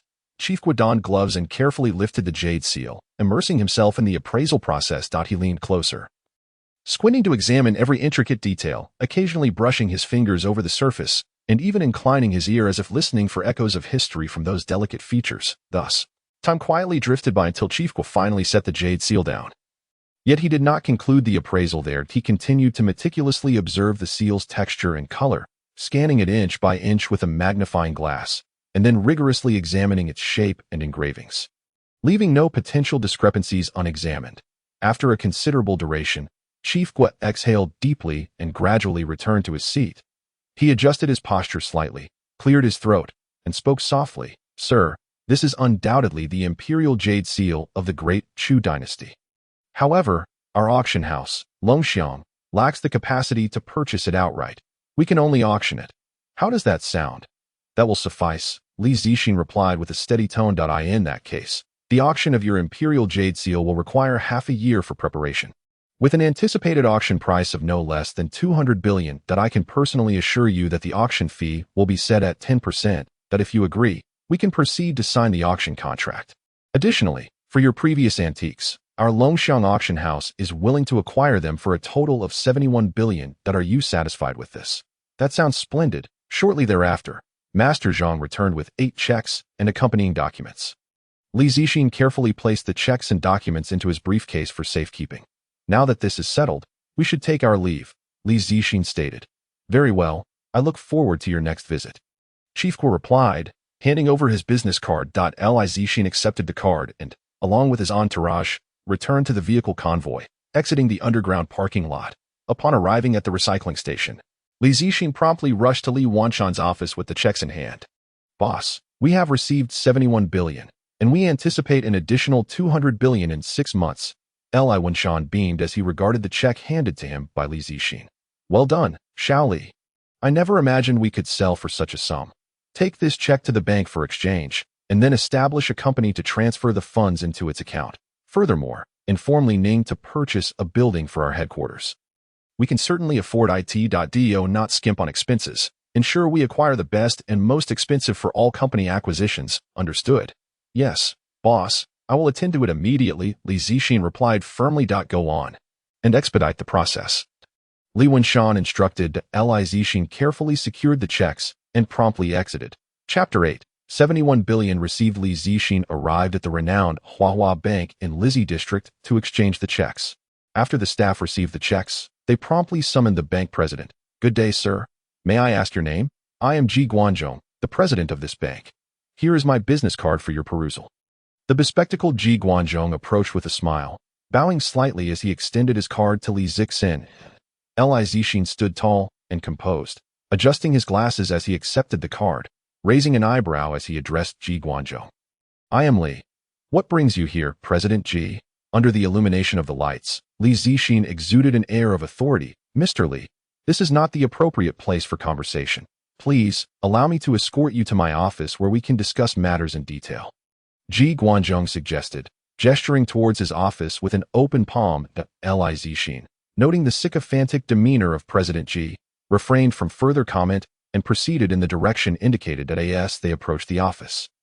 Ji Guanzhong opened the door ahead of Li Zixin, stepping aside to allow him entry. After Li Zixin had instructed his subordinates, Ji Guanzhong followed him into the office. Mr. Li, please take a seat. I have red tea and coffee. What would you prefer? Ji Guanzhong asked as he prepared to serve refreshments. I would like plain water, Li Zixin replied. Just a moment, Ji Guanzhong smiled, nodding. Before long, he placed a cup of warm water in front of Li Zixin. Li Zixin observed Ji Guanzhong, who finally ceased his chatter and remained silent, watching him for any ulterior motives. Having poured the water and seated himself, Ji Guanzhong noted Li Zixin's relaxed demeanor and crossed legs, prompting him to initiate the conversation. Mr. Li, your visit today is not for anything significant. Rather, our bank has a state-approved key project we wish to collaborate on. This investment carries assured risks. Stop, Li Zixin interjected, appreciating the sentiment, but firmly stating, at this juncture, we do not have any related investment plans. While your project may be commendable, it is not something we require at present. Perhaps next time, we can explore collaboration with your esteemed bank. For today, I simply wish to exchange the checks into my designated account. Mr. Li, if the project I just mentioned does not meet your satisfaction, we have alternative projects with substantial returns, Ji Guanzhong persisted. Unwilling to relent, President Ji, as I have stated, we currently have no investment plans. Should opportunities arise in the future, we can certainly consider collaboration. Today, my purpose here is singular, to exchange the checks. Li Zixin replied with evident irritation. Very well, Mr. Li. I will arrange for the immediate exchange of your checks. Ji Guanzhong conceded. Ji Guanqing expressed his lack of interest in the investment project proposed by Li Zixin. Responding accordingly, he then retrieved his mobile phone and called his assistant, saying, Xiao Lu, please come to my office. I have a task for you. Understood, President Ji. I shall be there shortly, Xiao Lu promptly replied. Upon receiving Ji Guanqing's call, Xiao Lu immediately set down his pen, stood up from his workstation, adjusted his attire, and made his way to Ji Guanqing's office. Xiao Lu walked briskly and soon approached the door of Ji Guanqing's office, only to be startled. Standing at the entrance were 10 or so imposing, muscular men clad in black, their sharp gazes suggesting they were not to be trifled with. A wave of apprehension washed over Xiao Lu, as he feared Ji Guanqing had entangled himself with dangerous individuals and summoned him for grave matters. Swallowing hard, he cautiously navigated through the imposing figures and knocked on the office door, announcing, President, Xiao Lu has arrived. Come in, came Ji Guanqing's voice from within. Hearing his voice sounded steady, Xiao Lu relaxed. It seemed the situation was not as dire as he had imagined. Upon entering, he saw Ji Guanqing smiling, along with the formidable man seated opposite him. Xiao Lu, please accompany Mr. Li's associates to exchange the checks, Li Zixin instructed as Xiao Lu entered. Certainly, President, I will attend to it at once. Xiao Lu responded without delay. Li Zixin glanced at Xiao Lu and called to his assistant outside. Li Dan, please accompany the staff going out to exchange the checks. Upon hearing her superior, Li Dan immediately perked up, replying, Understood, Mr. Li. Xiao Lu received the directive and exited Ji Guanqing's office, gently closing the door behind him. Once the door was secured, Ji Guanqing and Li Zixin resumed their conversation. Sir, please follow me, Xiao Lu said, addressing Li Dan, who held the checks at the forefront. Very well, Li Dan replied. You three, accompany me. The rest stay here to ensure Mr. Li's safety, Li Dan instructed as he selected 3 security personnel to follow. Xiao Lu led Li Dan and his entourage to the VIP room to conduct their business, and before long, the checks totaling 7,100,000,000 were successfully deposited into the company account established for managing the recycling station. Li Dan. Here are the relevant receipts for the check exchange. Please keep them safe. Xiao Lu handed the freshly issued receipts to Li Dan. Li Dan accepted the receipts and gestured to Xiao Lu before returning to the entrance of Ji Guanqing's office, intending to report to Li Zixin. Employing the customary subordinate's knock, Li Dan rapped on the door. Enter, came the voice, which was uncertain whether it belonged to Li Zixin or Ji Guanqing. Upon hearing this, Li Dan turned the doorknob and stepped inside, addressing Li Zixin. Mr. Li, all checks have been successfully exchanged. Upon hearing this, Li Zixin replied, Good, I acknowledge that. Please wait by the door. Yes, Mr. Li, Li Dan affirmed before exiting the office. Well, it's getting late. Let's conclude for today that we shall reconvene another time. Li Zixin signaled his intent to depart as Li Dan exited the office. Certainly, Mr. Li. We shall meet again next time, and I will see you out. Ji Guanqing responded. Rising, Ji Guanqing moved to the door, opening it for Li Zixin to exit first, after which he followed, escorting Li Zixin and his party to the bank's entrance. Presently, this will suffice. We shall meet again, Li Zixin remarked just before stepping outside the door. Very well, Mr. Li. I shall see you to this point. I welcome your next visit, Ji Guanqing replied earnestly. After their exchange, Li Zixin and his party departed the bank. Once in the car, Li Zixin called Li Ning to inquire about his whereabouts, intending to finalize the company headquarters building today, surprising the boss and earning his praise. Fortuitously, the traffic lights were all green. Li Zixin's group proceeded smoothly and soon arrived at the destination provided by Li Ning. Meanwhile, Li Ning's team was already waiting at the entrance of the building. Chapter 9. The grand building. As soon as Li Zixin's vehicle came to a halt, someone promptly approached to open the door. Spotting Li Zixin disembarking, Li Ning remarked, Mr. Li, you've arrived just in time. What do you think of this building? It's quite tall. How many floors does it have? According to the agent, it boasts 72 floors, reaching a height of 245 meters. Where's the agent? Have him explain the details to me. Xiao Jin, come here. This is Mr. Li. Please introduce him to this building, Li Ning called to a group standing nearby. At that moment, a rather unassuming young man stepped forward with a smile. Hello, Mr. Li. I am Xiao Jin. Please tell me about the specifics of this building. Certainly, Mr. Li. Let's head inside to take a look. The top floor has the best conditions. You'll notice a distinct ambience there, Xiao Jin suggested. Hearing this, Li Zixin, flanked by Li Ning and the group, entered the building. As they approached the elevator, Xiao Jin quickly rushed to press the button, standing respectfully aside. Just as Li Zixin's party reached the elevator, the door slid open. Li Zixin glanced at Xiao Jin, acknowledging his attentiveness. As they stepped into the elevator, they were suddenly crowded, with Li Zixin pressed against the wall. Struggling to turn around to see what was happening, everyone Li Zixin and Li Ning had brought managed to squeeze in, while those outside continued to push to enter. Witnessing this scene, both Li Zixin and Li Ning felt an inexplicable surge of irritation. What on earth are you fools doing? Why are you all cramming in here? Leave the assistants behind. Everyone else, get out. Li Zixin barked. Hearing their boss's displeasure, the security personnel scrambled to exit. Finally, after regaining some composure, Li Zixin and Li Ning exchanged glances, both wearing expressions of exasperation. This group was indeed challenging to manage. Inside the elevator, Xiao Jin and the assistants were trembling in silence, as Li Zixin and Li Ning radiated an aura of danger that sent shivers down their spines. Ding! The elevator arrived. Li Zixin and Li Ning stepped out, followed closely by the assistants. Xiao Jin was the last to exit, sighing in relief. The customer's presence was truly formidable. Regaining his composure, Xiao Jin noticed Li Zixin was already moving ahead, prompting him to hasten his pace to catch up. Mr. Li. This building is called Jinhai Tower, featuring 72 floors and a height of 245 meters, making it one of the tallest buildings in Yuhang City.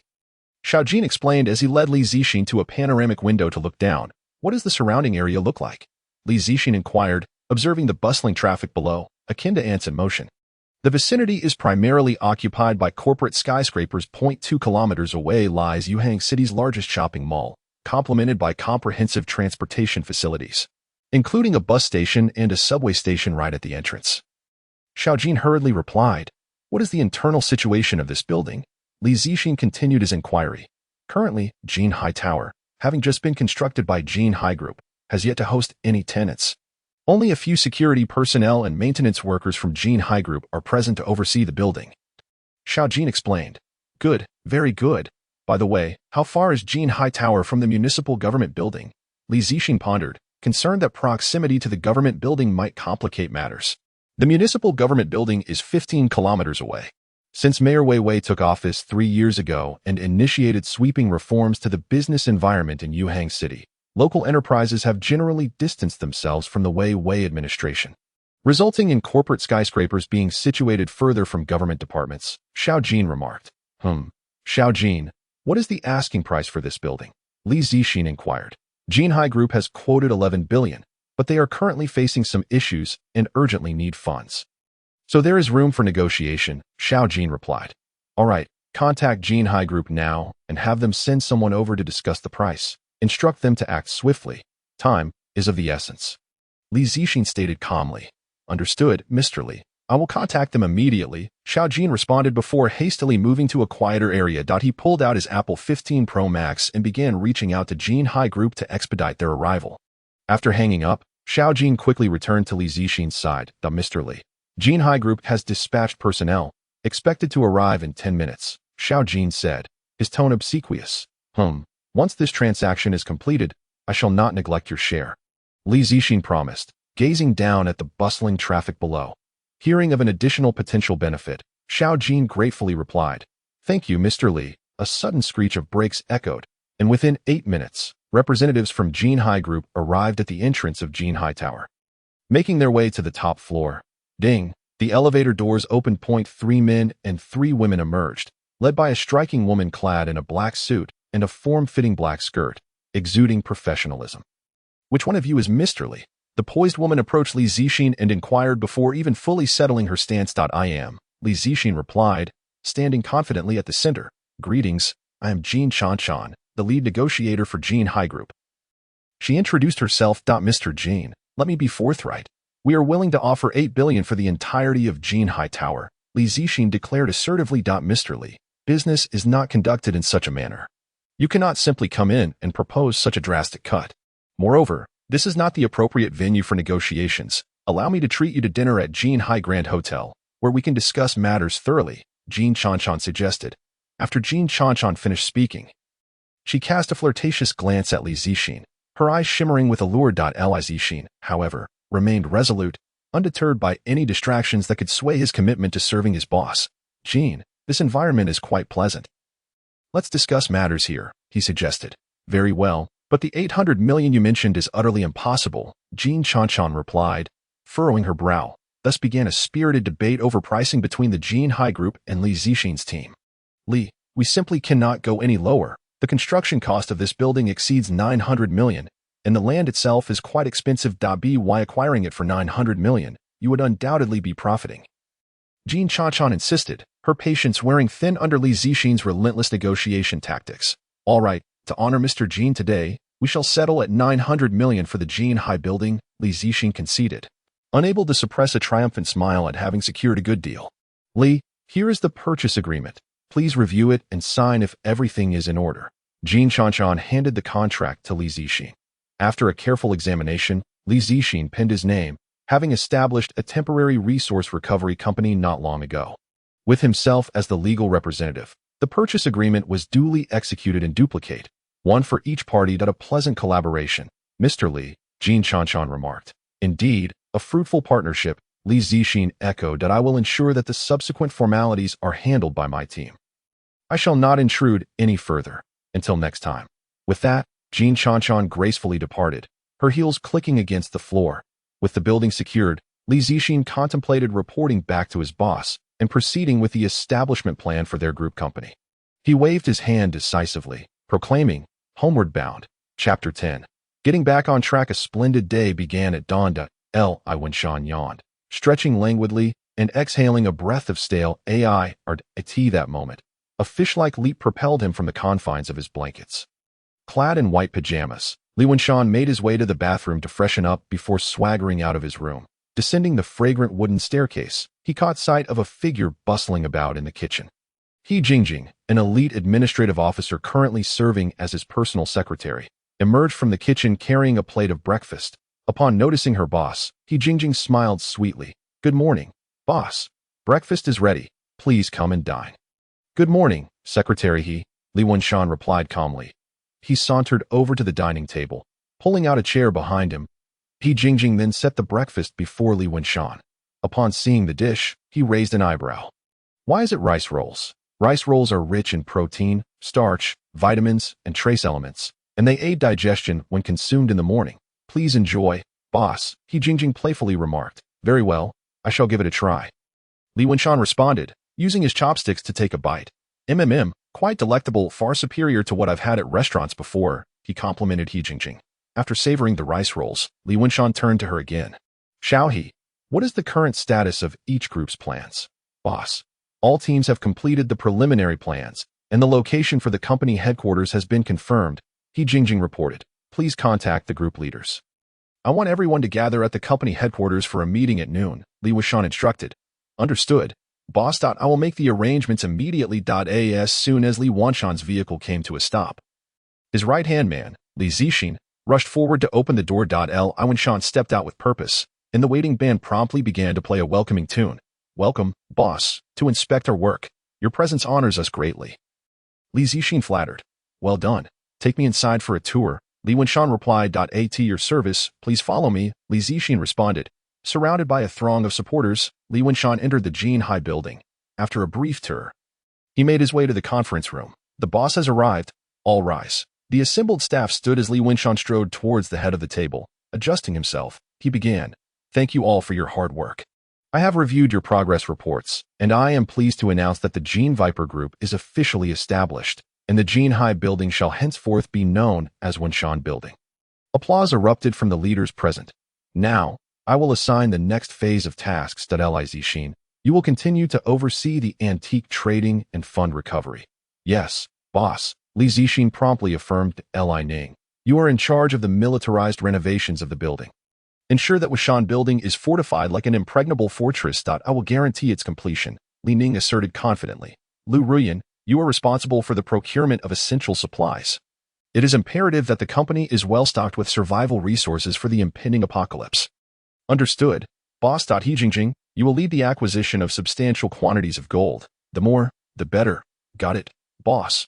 Wang Ming, Wang Chong, and Wang Gang, you three will oversee the establishment of the security department. If you require any support, let me know, and I will ensure you are fully equipped. Yes, boss, the trio replied in unison. Meeting adjourned, Li Wenshan declared. As he exited the conference room, the group leaders began to disperse. Boss, trouble at the entrance. Wang Ming approached to report. Li Wenshan's displeasure was palpable upon hearing of the disturbance. What is happening? Who dares to cause a ruckus on my territory? Have the security department drag them off to a secluded spot and give them a good beating. Boss, it's not that simple. They're not ordinary thugs. I've heard they have officials backing them, and many companies have been extorted by them. Wang Ming cautioned. Li Wenshan's expression darkened, a surge of frustration welling up within him. Wang Ming, take a few men to investigate their intentions. Find out what they want. Understood, boss.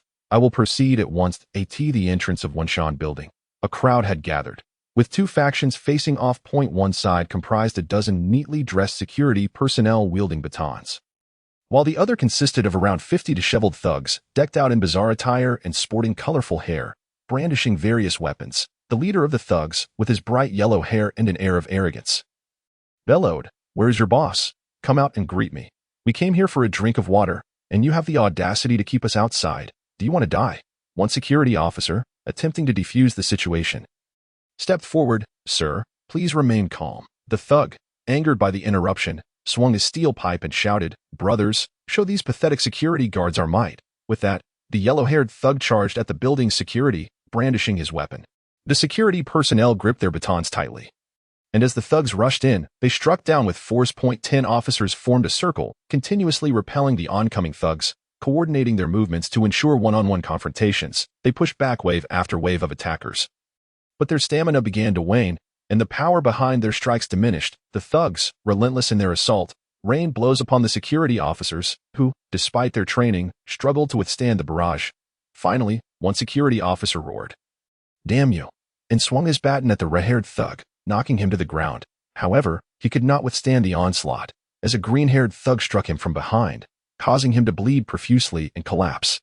His colleagues, attempting to assist, were also taken down. Just as the security team found themselves overwhelmed, reinforcements arrived, swiftly subduing the thugs. With a face full of fury, Wang Gang approached the yellow-haired thug, who was being restrained by two security officers, and delivered two sharp slaps. "Who do you think you are, to dare cause a disturbance here? You dare strike me? Do you know who I am? I can make a single phone call and have all of you thrown in jail." The yellow-haired thug shouted defiantly. Wang Gang narrowed his eyes and replied, "Oh, and who might you be to speak so boldly? My father is Wei Wei, the mayor of Yuhang City. If you dare to hit me, I'll have him arrest every last one of you," the thug boasted. Wang Gang was momentarily speechless. "Now that you're frightened, release me, and each of you will break 2 of your legs to apologize. Moreover, have your boss pay me an additional 10 billion, and let that woman at the front desk accompany me for a few days. Otherwise, you will all face dire consequences." The yellow-haired thug threatened menacingly. Just then, the sound of sirens blared as a convoy of police cars arrived, followed by a contingent of fully armed law enforcement officers rushing towards the entrance. Chapter 11. The arrival of the law enforcement officers. A row of police vehicles pulled up, and a squad of armed officers swiftly disembarked, racing towards the tumultuous scene. A commanding officer, appearing to be the captain, assessed the chaos and bellowed, "Everyone, freeze! What is going on here? Are you engaged in a brawl or a gang war? Are you attempting to incite a rebellion? Everyone, hands behind your head. I want you all detained and taken back to the station." Without hesitation, the officers surged forward, indiscriminately apprehending anyone in sight, whether they were the disruptive thugs or the security personnel defending the building. Upon witnessing his employees being handcuffed, Li Wenshan quickly intervened. As he moved closer, several officers, sensing the crowd's overwhelming presence, drew their weapons and aimed them at Li Wenshan and his team. "What do you want?" "Hands behind your head. Everyone get down." Confronted by the glaring muzzle of a gun, Wang Ming immediately positioned himself in front of Li Wenshan, exclaiming loudly, "What do you intend to do? Aiming your weapons at innocent civilians. Are you truly security personnel?" The officer, Nan Tong, continued to level his firearm at Li Wenshan, commanding, "Put your hands on your head and lie down. Do you hear me?" Witnessing his employees being struck down and handcuffed, Li Wenshan could no longer contain his fury. Erupting, "I am the owner of this building. Summon your captain at once." As he pushed past Wang Ming and advanced, a commanding presence akin to a mountain bore down heavily upon Nan Tong and the other officers. They immediately felt a chill run down their spines, their hair standing on end, and they struggled to steady their weapons. Realizing he had encountered a formidable figure, Nan Tong reluctantly ordered, "Everyone lower your weapons." "Sir, we are merely doing our duty. Please cooperate." Understanding that the young officer's tone had softened, but his resolve remained unyielding, Li Wenshan recognized that they had not been sufficiently intimidated. He pushed past Nan Tong and strode purposefully toward Lu Changgang, who stood prominently in the crowd. Wang Ming, eager to follow his employer, found himself obstructed once more by several officers. He contemplated forcing his way through, but paused at Li Wenshan's firm directive. "Wang Ming, stay here." As Li Wenshan approached Lu Changgang, an officer attempted to subdue him, but with a swift maneuver, he incapacitated the officer. The remaining officers, witnessing this, rushed toward Li Wenshan. Lu Changgang, having long been aware of Li Wenshan's presence and sensing that the situation was spiraling out of control, intervened. "You lot, stand down. Let him come forward. You are the owner embroiled in this conflict. You will accompany me for a thorough explanation of the events that transpired." "Explain what?" "It was those ruffians who instigated the violence." "My employees acted solely to defend themselves," Li Wenshan retorted. "What rationale is there for arresting the victims? Release them immediately, or I will report your misconduct to the disciplinary committee." "Rationale? I embody the rationale. All I witnessed was your employees engaging in armed brawls. Apprehending them is entirely lawful. If you wish to lodge a complaint, do so from within a cell. Moreover, it is not only them who will be detained. You will accompany me as well," Lu Changgang declared, signaling to several officers to apprehend Li Wenshan. Just then, a television crew arrived on the scene, and several reporters disembarked to begin filming. "Good afternoon, viewers. It is precisely 3 o'clock. Thanks to a concerned citizen's tip-off, we have witnessed a brutal assault on the security personnel of the Jinhai building in broad daylight. As we can see, several security guards are visibly injured, while the officers are apprehending them. What is the meaning of this? Let us interview the person responsible." Lu Changgang, noticing the reporters, quickly composed himself and addressed the reporter approaching him. "Order is still being maintained. Filming is strictly prohibited." Undeterred, the prominent journalist Wang Bing thrust the microphone towards Lu Changgang, demanding, "Please address my question directly.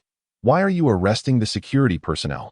Feeling a twinge of apprehension as he faced Wang Bing, Lu Changgang summoned his resolve. "The case is still under investigation. All relevant individuals are required to cooperate. Why are even the security guards being handcuffed? And what about the injured? Are they not to receive medical attention?" Because the details of this incident remain unclear, the security personnel must also be investigated. As for the injured, we will ensure they receive proper medical care, and once their conditions stabilize, we will proceed with the necessary protocols. While Wang Bing was questioning Lu Changgang, Li Zixin had already hurried to Li Wenshan's side. "Boss, I summoned the reporters." Li Zixin, "I sense something amiss with this officer. Swiftly find someone to investigate. Also, have Lu Ruyan assemble a legal team. I intend to take action against him. Do not mistake my restraint for weakness." Understood, boss. I will take care of it immediately. Wang Ming, ensure the boss's safety, having freed himself from the entanglement of Nantung and his officers. Wang Ming promptly responded, rest assured, Li Gu, anyone who dares to touch the boss will face dire consequences. Boss, I'm off. Go ahead. Wang Bing, unable to extract further information from Lu Changgang, swiftly turned his attention to Li Wenshan, who was conversing quietly with his employees. That he signaled to his cameraman, who promptly redirected the lens toward Li Wenshan. Wang Bing thrust the microphone toward him. You must be the owner here. May I know your name? My name is Li Wenshan, he replied, realizing he was now the focus of the reporter's attention. Mr. Li, could you share with us the events that transpired? Certainly. Earlier this afternoon, a group of unidentified individuals descended upon the entrance of my building, causing a disturbance. My security personnel formed a barrier to protect those within from harm, only to be met with a violent onslaught from these unknown assailants. My beleaguered security team had no choice but to engage in lawful self-defense, suffering numerous injuries in the process. These intruders are utterly lawless, disregarding the rule of law and embodying a threat to social stability. Furthermore, the officers indiscriminately apprehended my employees. I demand their immediate release. Li Wenshan expressed vehemently. Thank you for your explanation, Mr. Li. Now, let us turn the camera to Officer Lu Changgang. As the camera shifted to locate Lu Changgang, they were startled to find him already seated in a police vehicle, preparing to close the door. Officer Lu Changgang, do not leave just yet. Wang Bing called out, hastily pursuing him. Upon noticing Wang Bing, Lu Changgang promptly shut the door and instructed, drive. Lu Changgang fled, abandoning his fellow officers. Yet before his departure, he had taken the initiative to summon an ambulance for the injured and release the handcuffs of the security personnel. As Li Wenshan observed the officer's retreat, he quickly signaled for his legal team to follow. Wang Bing, realizing he could not catch Lu Changgang, returned to Li Wenshan, stating, Mr. Li, we will continue to follow this story closely. We will ensure those wrongdoers are brought to justice. Thank you, Ms. Wang. Li Wenshan felt a warmth in his heart as he gazed at Wang Bing's resolute and righteous demeanor. Chapter 12. Unfinished Wings. Humble submission. Knock, knock, knock. A rhythmic series of knocks shattered the silence within the room. Enter, Li Wenshan said, his expression devoid of emotion as he sat behind his desk. Upon hearing his words, Li Zixing gently pushed the door open and stepped inside. He approached Li Wenshan cautiously, standing tall as he reported, Boss, all the security personnel from the Safety Bureau have just returned. Upon receiving this news, Li Wenshan nodded slightly, though his countenance remained as dark as ever. Slowly, he raised his head, his gaze icy as he fixed it ahead, gritting his teeth as he declared, as long as they have returned. I have not forgotten this affront. Wei Wei, when the end truly arrives, it will be your demise. At that moment, an unsettling chill radiated from Li Wenshan, as if the very air around him had frozen. Even Li Zixing, usually standing tall and straight like a spear, could not help but shiver, reflecting on the events of that day. All involved felt an intense fury. A fierce clash had erupted. And apart from those gravely injured and bedridden in the hospital, the rest had been taken in for questioning by the Safety Bureau. However, it was unexpected that the instigators of the disturbance were released merely an hour after their detention, while the security personnel, who had acted in self-defense, remained confined. To secure the release of these guards, the company dispatched professional lawyers for negotiations, and even media reporters accompanied them to the Safety Bureau. Yet, in response to their reasonable demands, the Bureau simply brushed them aside with vague claims of an ongoing investigation. Even more infuriating was the Safety Bureau's repeated evasion when they sought updates, with the officer in charge remaining conspicuously absent. It was not until Li Wenshan was summoned by Lu Changgang to the Tianhai Hotel to meet with Mayor Wei Wei and his associate Wei Pengfei that the matter began to find resolution. Li Wenshan walked with a steady yet slightly anxious gait down the spacious and brightly lit corridor of the 5th floor of the Tianhai Hotel. Leading the way was Lu Changgang, whose hurried steps suggested an urgency. They proceeded until they reached the end of the corridor, where Lu Changgang halted and gently knocked on the closed door before them. Moments later, a deep and authoritative voice emanated from within. Come in. Hearing that familiar yet foreign voice, Li Wenshan's heart tightened. He understood that he was about to confront the principal figure of this meeting. Lu Changgang cautiously pushed open the door to the private room. And as the door creaked wider, a blinding golden light burst forth, momentarily dazzling Li Wenshan's eyes. Once he adjusted to the brightness, he focused on the interior of the lavishly adorned room, which gleamed with opulence. Leaving him almost entranced. At that moment, he noticed two individuals seated within. One was a commanding middle-aged man, exuding an air of authority and gravitas, embodying the formidable presence of a superior. The other was a young man with dyed yellow hair, currently engaged in playful banter with a nearby waitress. Upon encountering his superior, Lu Chongying's face instantly blossomed with a sycophantic smile as he hurriedly approached, bowing respectfully. "Mayor, Li Wenshan has arrived." He then discreetly cast a glance back at Li Wenshan, signaling him to come over and greet the mayor with haste. Wei Wei responded nonchalantly, slightly tilting his head to catch a glimpse of Li Wenshan before casually diverting his gaze, exhibiting no further interest. Lu Chong, keenly observing his superior's reaction, immediately grasped the intent. This was a deliberate ploy to deliver a stern warning to the audacious Li Wenshan. Consequently, he prudently stepped back a few paces and assumed a rigid posture beside them. Standing as still as a statue to Li Wenshan, naturally attuned to the subtle shift in the atmosphere, felt a surge of anger upon witnessing Wei Wei's indifferent and haughty demeanor, coupled with Lu Chongying's deliberately distant yet serious stance. However, he was acutely aware that his current strength was insufficient, and with the apocalypse yet to unfold, any direct confrontation with the authorities would undeniably jeopardize the future of the Golden Viper Group. With this thought, he suppressed his rising ire, swiftly adopting a flattering smile, clasping his hands in a gesture of respect, bending at a 90-degree angle, and addressing Wei Wei with utmost reverence. "It is an honor to finally meet the esteemed Mayor Wei in person. Witnessing your grandeur today is truly astonishing. Indeed, seeing is believing, and my admiration for you flows like an unending river." Upon hearing Li Wenshan speak first, Wei Wei instantly recognized that this newly minted tycoon had submitted and bowed his head. A subtle smile crept onto his lips as he slowly replied, "Ah, look who it is, the illustrious entrepreneur, Li Wenshan. My goodness, Xiao Lu, you truly excel. You did not inform me of Li's esteemed presence, leaving him standing here unnecessarily for so long. How outrageous." With this remark, Wei Wei's smile widened, and he promptly extended his right hand, pointing to a designated seat to Mr. Li. "Please, take a seat. Haha. Now that you are here, do not be so formal. Relax a bit," Wei Wei said, his face alight with playful mockery, casually waving his hand. Realizing that refusal was ill-advised, Li Wenshan quickly acquiesced.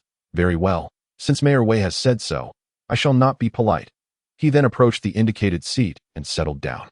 Once seated, Li Wenshan initiated a casual conversation with Wei Wei, discussing trivial matters such as the recent weather and new shops opening in the city. After a while of idle chatter, they finally steered the conversation back to the evening's main topic. Clearing his throat, Li Wenshan ingratiatingly addressed Wei Wei. "Mayor Wei, if I may be frank, a few new employees I recently hired were utterly clueless. They failed to recognize your esteemed son, resulting in a minor conflict. Alas, this oversight is entirely my fault. I must apologize on their behalf. Of course, I shall compensate for any medical expenses and emotional distress incurred by your son due to this incident with a sum that will surely satisfy you." "Mayor Wei, what do you say? You are magnanimous, so perhaps you could release those ill-mannered fellows, allowing me to personally teach them a lesson to ensure they remember this." After speaking, Li Wenshan awaited Wei Wei's response. Just then, before Wei Wei could speak, Wei Pengfei interjected, "Last time, they left me in such a state. You think I can be dismissed with mere money? Young Master Wei, absolutely not. Mr. Li, no need to elaborate. It was merely a minor friction that has since passed. Let us not speak of compensation." "Thank you, Mayor Wei. Mr. Li, I have not finished yet that I require your assistance with a project that the city government is currently facing severe funding shortages for. Might you be able to lend a hand? This would be considered a loan from the city. Since Mayor Wei has spoken, I am more than willing to assist. I can provide 10 million. Mr. Li, that project is significantly larger than that, Mayor Wei. My company is facing some difficulties and funds are rather limited. However, since you have spoken, I can stretch to 30 million to very well. Let it be as you propose. Brother Li, let us eat." After the banquet, observing that Li Wenshan was somewhat intoxicated, Wei Wei requested, "Xiao Lu, please assist in seeing Brother Li off that in no need to trouble Captain Lu. My driver is waiting downstairs that I shall take my leave now." After exchanging pleasantries, Li Wenshan and Wei Wei departed from the Tianhai Grand Hotel. Chapter 13. The final task since the incident involving the security of the skyscraper and the skirmish with the unruly elements. A full 4 autumns had elapsed. The Wenshan Tower still stood majestically in the heart of the city.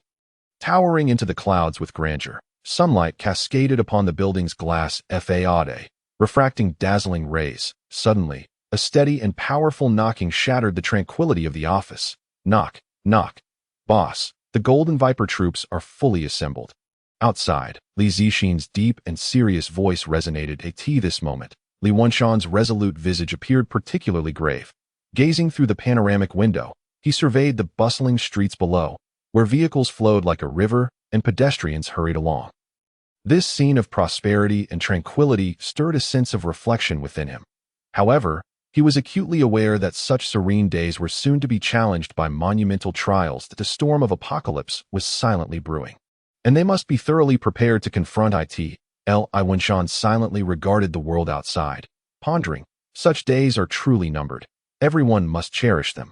Suddenly, Li Wenshan sprang to his feet, his movements swift as the wind. And in the blink of an eye, he reached the door. With a decisive push, he flung open the door, his gaze sweeping outward to find Li Zixin and a cadre of trusted aides standing vigilantly, each wearing a solemn expression. Boss, Li Zixin was the first to speak, his voice steady and powerful, his gaze unwaveringly fixed on Li Wenshan, as if conveying an invisible force and trust. Li Wenshan nodded slightly. Uttering a single word, go. With this succinct command, he strode ahead towards the assembly platform within the tower. The group closely followed, their steps synchronized and orderly. Li Wenshan, standing tall like a pine tree, advanced purposefully at the forefront of the contingent. As they approached the imposing doors leading to the assembly platform, 2 elite soldiers armed with standard issue 191 assault rifles stood resolutely at attention on either side. As Li Wenshan neared the entrance, they swiftly extended their hands, smoothly drawing open the heavy doors. Li Wenshan strode through the threshold, closely followed by Li Zixin and the others. At that moment, a soldier suddenly bellowed. The commander has arrived. This exclamation reverberated like thunder within the spacious hall. The 4 commanders of the Golden Viper troops, Qinglong Qixuan, Zhuke Keiyun, Baihu Ao Jing, and Xuanwu Yusha, immediately turned in unison at the sound.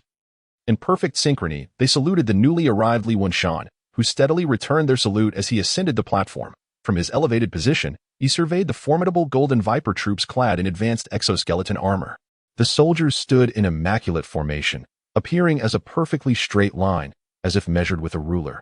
Each soldier stood tall and proud, exuding an imposing aura.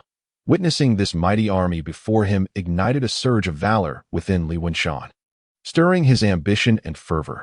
Warriors, I am your commander, Li Wenshan. Today, I am filled with joy. When I lay my eyes upon you, I behold an extraordinarily powerful and grand force at this very moment, standing before you.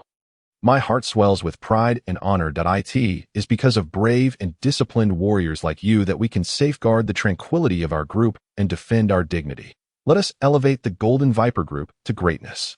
We bear the sacred mission of preserving and perpetuating human civilization, and the entire group must resolutely advance forward. Though every step is fraught with challenges, we must keep the flame of conviction burning within our hearts. For we know that only by triumphing over the apocalypse can we pave a pathway to a bright future for generations to come. And you, my finest sword, are the most radiant beacon above my head.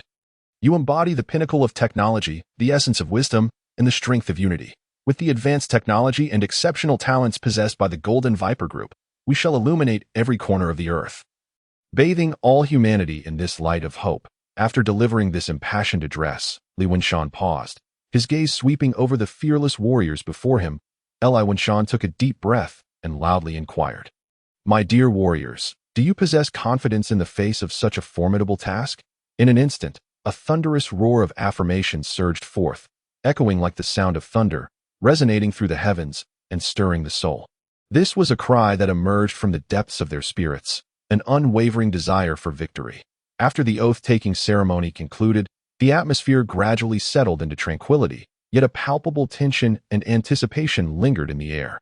At that moment, the senior executives of the group entered the conference room, preparing to convene the final and crucial group meeting of this peaceful era. the spacious and well-lit conference room, adorned with luxurious yet solemn decor, set the stage for the proceedings. Li Wenshan sat upright at the head of the table, his demeanor serious and focused. As he subtly raised his hand, the heads of various departments began to rise in succession to report on their progress.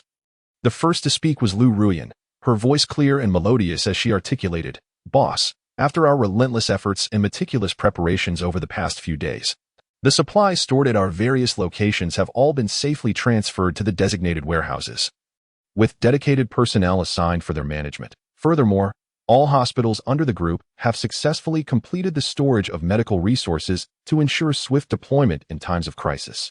Next, He Jingjing stood, her expression a blend of warmth and determination as she reported to Li Wenshan. "Boss, as of now, all major granaries under the group have been filled with provisions. According to precise calculations, our current reserves are sufficient to meet the dietary needs of 1 million people for an entire century. Even in the event of a prolonged apocalypse, we have the confidence to ensure logistical support at this juncture," Li Ning gravely stated. "Boss, the arrangements for overseas personnel have also been largely completed, except for those who must remain at overseas bases for operational continuity. The remaining staff have successfully returned to the homeland as planned." When it was Wang Ming's turn to report, he spoke with resolute conviction. "Boss, the Group's auxiliary defense forces have now been fully established, comprising 30,000 members and encompassing the naval, land, and air forces." Chi Sun reported with a solemn demeanor. "Commander, the Golden Viper's 4 Symbols unit currently boasts 15,000 elite members. They are all in position, ready to assume their combat roles, steadfast in their commitment to safeguard the security of the group headquarters." After listening to the detailed reports from the heads of various departments, Li Wenshan slowly lifted his gaze, his eyes sharp and determined as they swept across the faces of everyone present. In a deep and commanding voice, he declared, "Esteemed colleagues, tomorrow heralds the terrifying arrival of the apocalypse. This undoubtedly presents a monumental test for our entire group. Yet it is also an opportunity to showcase our strength and courage. Henceforth, I announce that the entire group will immediately enter the highest level of combat readiness. All personnel must remain steadfast at their posts, fulfilling their duties without the slightest hint of negligence." Upon hearing Li Wenshan's words, the already tense atmosphere in the conference room grew even more solemn.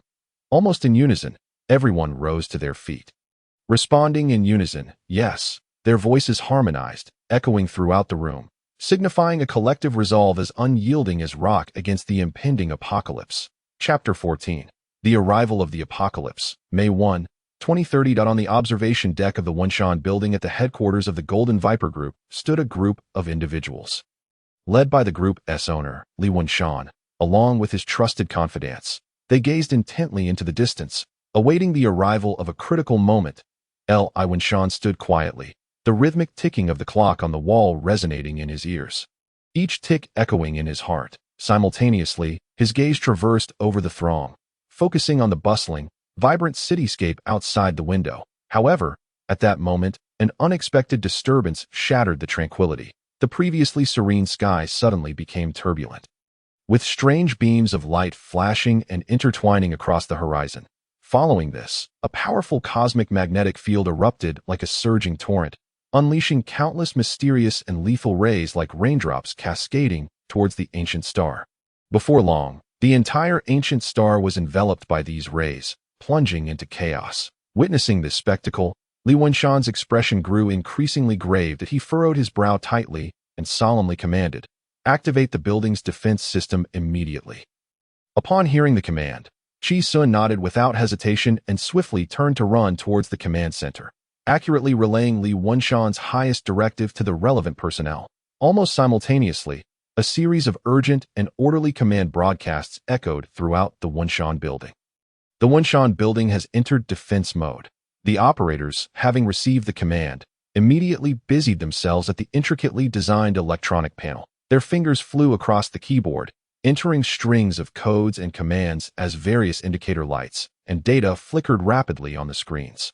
The outer armor of the Wenshan building has been deployed as the report was issued. A heavy and sturdy metal armor slowly descended, enveloping the entire building like an impregnable fortress. The internal breathing circulation system of the Wenshan building has been activated, Fresh air began to flow continuously into every room, ensuring that individuals could breathe normally. The ultrasonic mosquito repellent has commenced. Subtle sound waves propagated through the air, forming an invisible barrier to obstruct any potential invading insects or small creatures. The weapon systems at various firing positions have been unlocked. Advanced weapons revealed their formidable forms, aiming at potential threats, ready to deliver a lethal strike to any adversary. The defense system of the Wenshan building has been fully activated. When the final report was announced, everyone breathed a slight sigh of relief. At that moment, observatories worldwide seemed to resonate in unison, sounding their shrill alarms. Inside the observatory located in the capital city of Dongxian, Kyoto, the atmosphere was exceptionally tense. A young researcher stared blankly at the glaring, blinking red alarm on the electronic screen, momentarily frozen in place, at a loss for words. The once quiet and orderly observation room erupted into chaos. As researchers hurriedly operated their instruments, racing against time to record data on the cosmic magnetic rays, their faces were etched with anxiety and unease, beads of sweat rolling down their foreheads. Amidst the turmoil, a robust old professor rushed into the observation room, his voice booming. "What is happening? What on earth has occurred?" His tone betrayed a hint of urgency and authority. The young researcher snapped back to reality and stammered. "Our report, Professor. Our observations indicate that the ancient star is about to be enveloped by powerful cosmic rays." The old professor's brows furrowed deeply as he probed further. "How long until these rays arrive?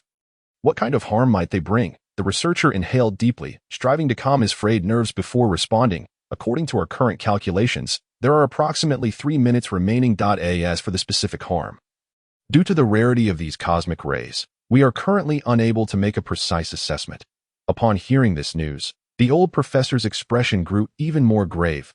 He decisively commanded, "Immediately report the situation here in detail to the head of state and the council, and notify the national leadership to swiftly enter the nuclear war safety shelters and prepare for response." The atmospheric conditions above seemed to be manipulated by an invisible hand, shifting erratically 80 times. Fierce winds howled, sweeping sand and dust into the air. At others, thunder rumbled, the deafening sound threatening to tear the heavens apart. And at yet other moments, torrential rain poured down, obscuring vision with sheets of rain.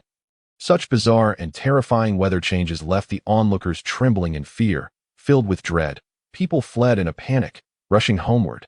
Some, unable to reach home in time due to distance or sluggish movements, sought nearby buildings for temporary shelter. In an instant, the streets became desolate, save for the sounds of wind and rain, along with the occasional flash of lightning slicing through the sky. Just under an hour before the terrifying rays reached the ancient star, the national news station urgently issued a shelter notification for Dongxian. On the screen, two hosts with solemn expressions sat upright, their voices transmitted across every corner of the nation. "Dear viewers, based on the latest observations from the Dongxian Observatory, a mysterious cosmic ray has enveloped our entire planet without warning approximately 1 hour ago. As of now, the scientific community has yet to provide a clear conclusion regarding the nature of this ray and its potential hazards. However, with the safety of the public in mind, we earnestly urge everyone to swiftly seek refuge in nearby buildings, ensuring that doors and windows are securely locked, and to refrain from venturing outside. Additionally, please stay tuned to the national news station, as we will continuously broadcast all significant information related to this incident. At this moment, various communication platforms buzzed like bustling marketplaces, inundating users with discussions about the cosmic rays. As related news and comments refreshed at an astonishing pace. My heavens! To our astonishment, rays are hurtling towards our archaic star. Are we all destined to lose our lives? I certainly do not wish to perish in this manner. Alas, I remain a pure and innocent virgin. This panicked message instantly captured the attention of many, its words imbued with boundless fear and resentment. Yet, amidst this atmosphere of dread, there are always those who stand apart. One individual brazenly proclaimed, "The apocalypse has arrived. Those who believe in me shall attain eternal life." Such audacious claims emanated from a figure regarded by many as a harbinger of evil, inciting immediate uproar. Concurrently, a devout follower trembled as they expressed, "This must be the severe punishment bestowed upon us ignorant mortals by God." His words seemed to stoke the already tense situation further. At that moment, Li Wenshan sat quietly in the command center, occupying the position that symbolized authority and responsibility. With a stoic expression, he fixated on the immense screen before him, which displayed a chaotic scene reminiscent of a frenzied dance instigated by cosmic rays. He leisurely lit a cigar, inhaling deeply before exhaling a wisp of smoke. Chapter 15. The mutation begins in the bustling metropolis of Huhai City, Dongshin Nation.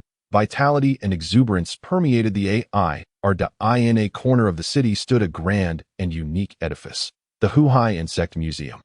At this moment, the museum was still teeming with visitors traversing between various exhibition halls, curiously observing an array of rare insect specimens and live displays. In the center of the hall, a charming little child clutched his mother's hand tightly and looked up, asking in a youthful voice, "Mommy, when are we going home?" The mother gently caressed the child's head and softly reassured him, "Be patient, dear. We will return as soon as the big brother and sister on the news say it's safe." However, the child appeared dissatisfied with this response, pouting and insisting, "No, I want to go home right now." The mother knelt down, patiently coaxing her child, "Sweetheart, let us take a look at those fascinating insects first. Shall we?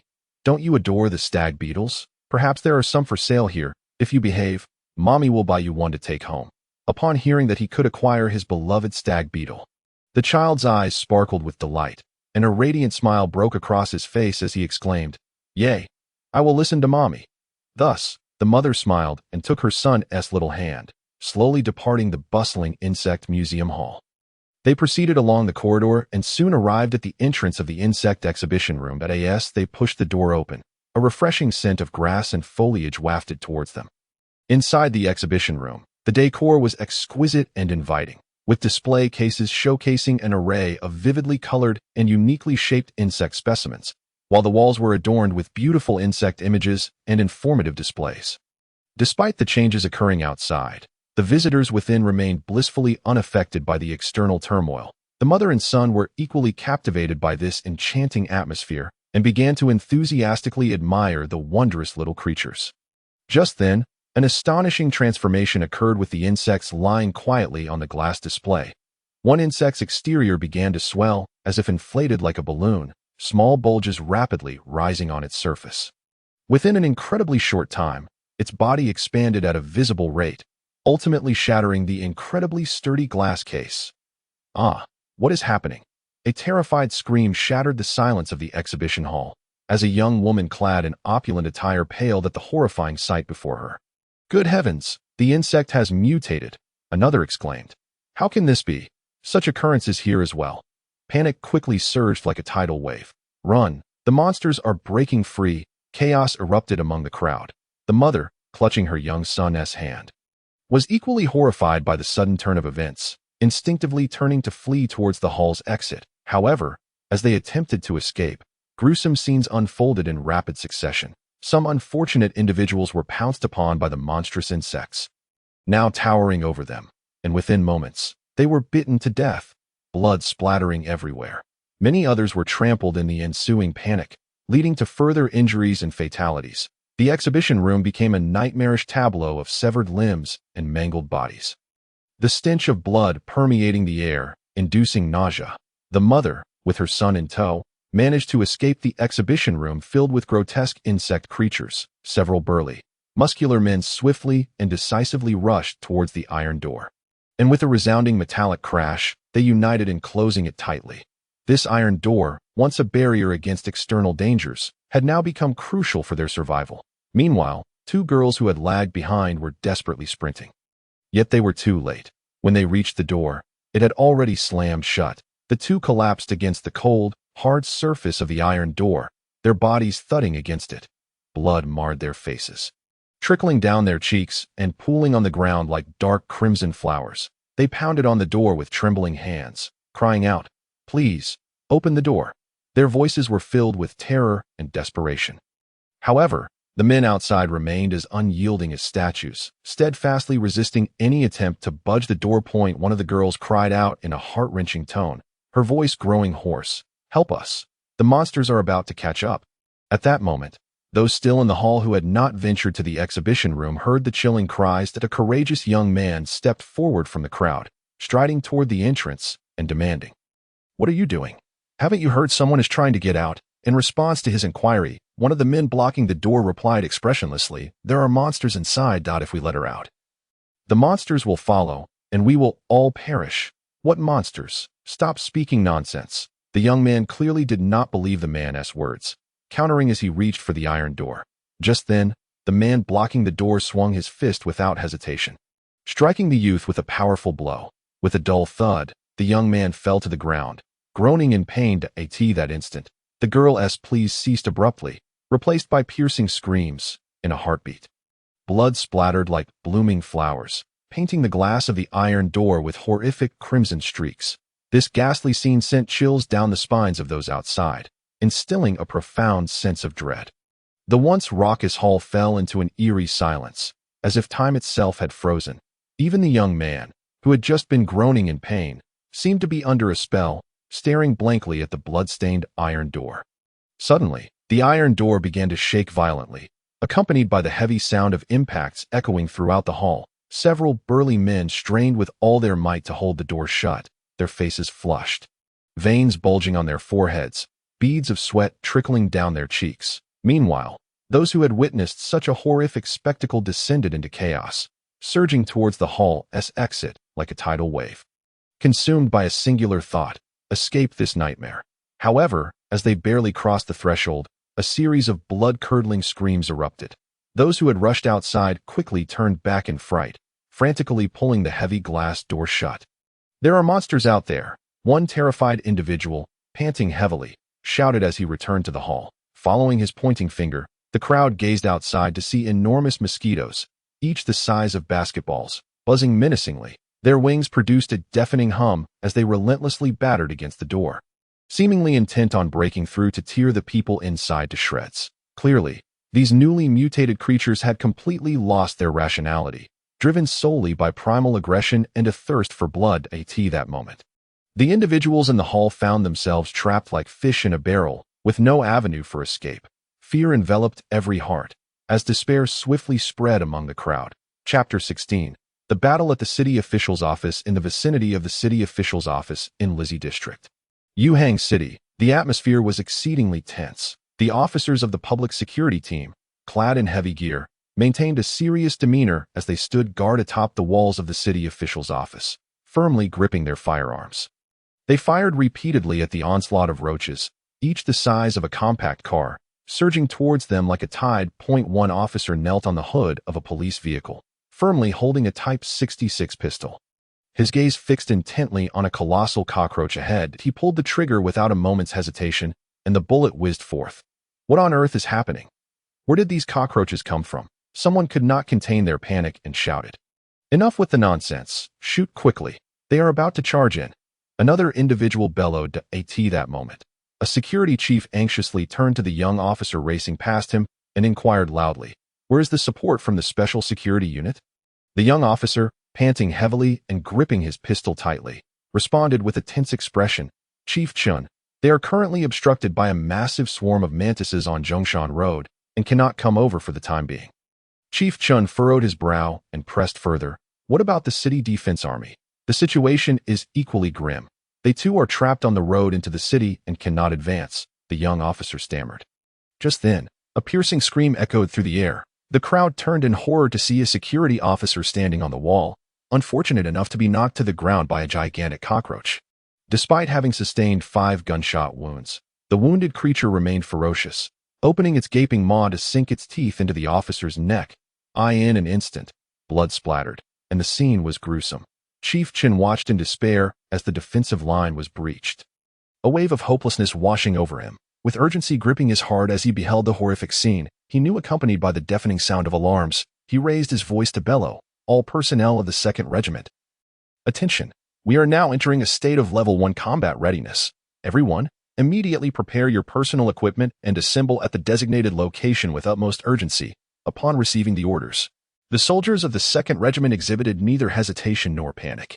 They were well trained and agile, moving with the swiftness of a tempest. In no time, they had organized their respective weaponry and, in an orderly manner, dashed towards the assembly point. Within just a few minutes, the soldiers of the 2nd Regiment had gathered completely. Armored personnel carriers, The formidable 99A heavy tanks, the 104A infantry fighting vehicles, the 05 155mm self-propelled howitzers, self-propelled mortars, 122mm modular rocket launchers, Hongjian, 10 heavy anti-tank missile launchers, the 09 dual 35mm self-propelled anti-aircraft guns, and Hongxi, 17 surface-to-air missile launchers were all poised and readied at Zhao Lei's command. The soldiers filed in, the doors shut, and the vehicles surged forward like arrows released from a bow. Racing towards their target location, the massive convoy approached the vicinity of Wenshan building. One could see from afar a terrifying sight, an immense swarm of giant ants, black as night and towering half a person high. They crowded together like a surging, dark tide, each ant moving swiftly forward on its 6 long and powerful legs. With their movement, a rustling sound arose from the ground, reminiscent of countless feet trampling over dry sand. This sound grew louder and clearer, akin to an impending storm. All units, prepare for battle. Zhao Lei, standing on the command vehicle, spoke gravely as he relayed the combat orders through the communicator. No sooner had he spoken than the imposing 05 155mm self-propelled howitzer fired first. Its massive barrel angled slightly upward, and then shells, accompanied by a piercing whistle, tore through the air, accurately landing among the swarm of ants. In an instant, explosions erupted, flames leaped skyward, and dirt along with severed limbs flew in all directions. The previously level ground was suddenly pocked with large craters, and the air was thick with the acrid scent of gunpowder and blood. However, despite the ferocious bombardment, the swarm of ants showed no signs of retreat. On the contrary, they seemed utterly enraged, surging forth like an unstoppable tide of darkness towards the convoy. At this critical juncture, the 99A heavy tank swiftly activated its formidable main gun, with a thunderous roar. A thick tongue of fire erupted, shooting directly at the ant swarm. The overwhelming firepower cleaved a bloody path through the swarm, incinerating countless ants in the searing heat and explosions. Simultaneously, the soldiers within the infantry fighting vehicles sprang into action. They quickly opened firing ports, aiming their machine guns at the encroaching ants, unleashing a barrage of bullets that rained down like a tempest. The incessant gunfire formed a dense net of firepower, temporarily halting the ants' advance. Yet, unexpectedly, these seemingly simple-minded ants exhibited a remarkable understanding of flanking tactics. A portion of them suddenly altered their course, evading the frontal onslaught and stealthily maneuvering from the side, aiming to deliver a devastating blow to the troops. Faced with this unforeseen development, Zhao Lei remained calm under pressure, decisively commanding the Hongjian, 10 heavy anti-tank missile launcher to swiftly adjust its angle and target the encroaching swarm. Missiles, trailing long tails of flame, screamed forth, accurately striking their targets. In the midst of violent explosions, the ant swarm was shattered, suffering heavy casualties. The battle raged on for an extended period. Although the ants were numerous, they gradually retreated under the relentless fire of the armored combined forces. The soldiers intended to seize the opportunity to rush towards the trapped civilians, escorting them to safety while establishing a defensive perimeter to prevent further ant assaults. Chapter 18. Rescuing the civilians inside a restaurant. A group of terrified civilians huddled in a corner, their bodies trembling uncontrollably. The door, which once served to shield them from external dangers, was now barricaded with a pile of tables. Yet the rolling shutter door continued to emit chilling metallic clashing sounds. As the camera slowly panned to the outside, a massive swarm of enormous ants, gleaming with a metallic sheen, could be seen violently battering against the door. These ants were colossal, each towering far above an ordinary human, their sharp claws and menacing teeth instilling dread. The streets were strewn with severed limbs, and the air was thick with the stench of blood, as if the entire world had descended into a state of apocalyptic panic. In a corner of the restaurant, a young boy was tightly embraced by his parents, looking at their faces filled with terror. The boy trembled and asked, "Mom and Dad, are we going to die here?" Hearing their child's question, the father took a deep breath, striving to maintain his composure, and summoned all his courage to reply. "Don't be afraid, darling. I will protect you and your mother." The mother, standing beside him, turned to look at her husband, her eyes reflecting unwavering resolve.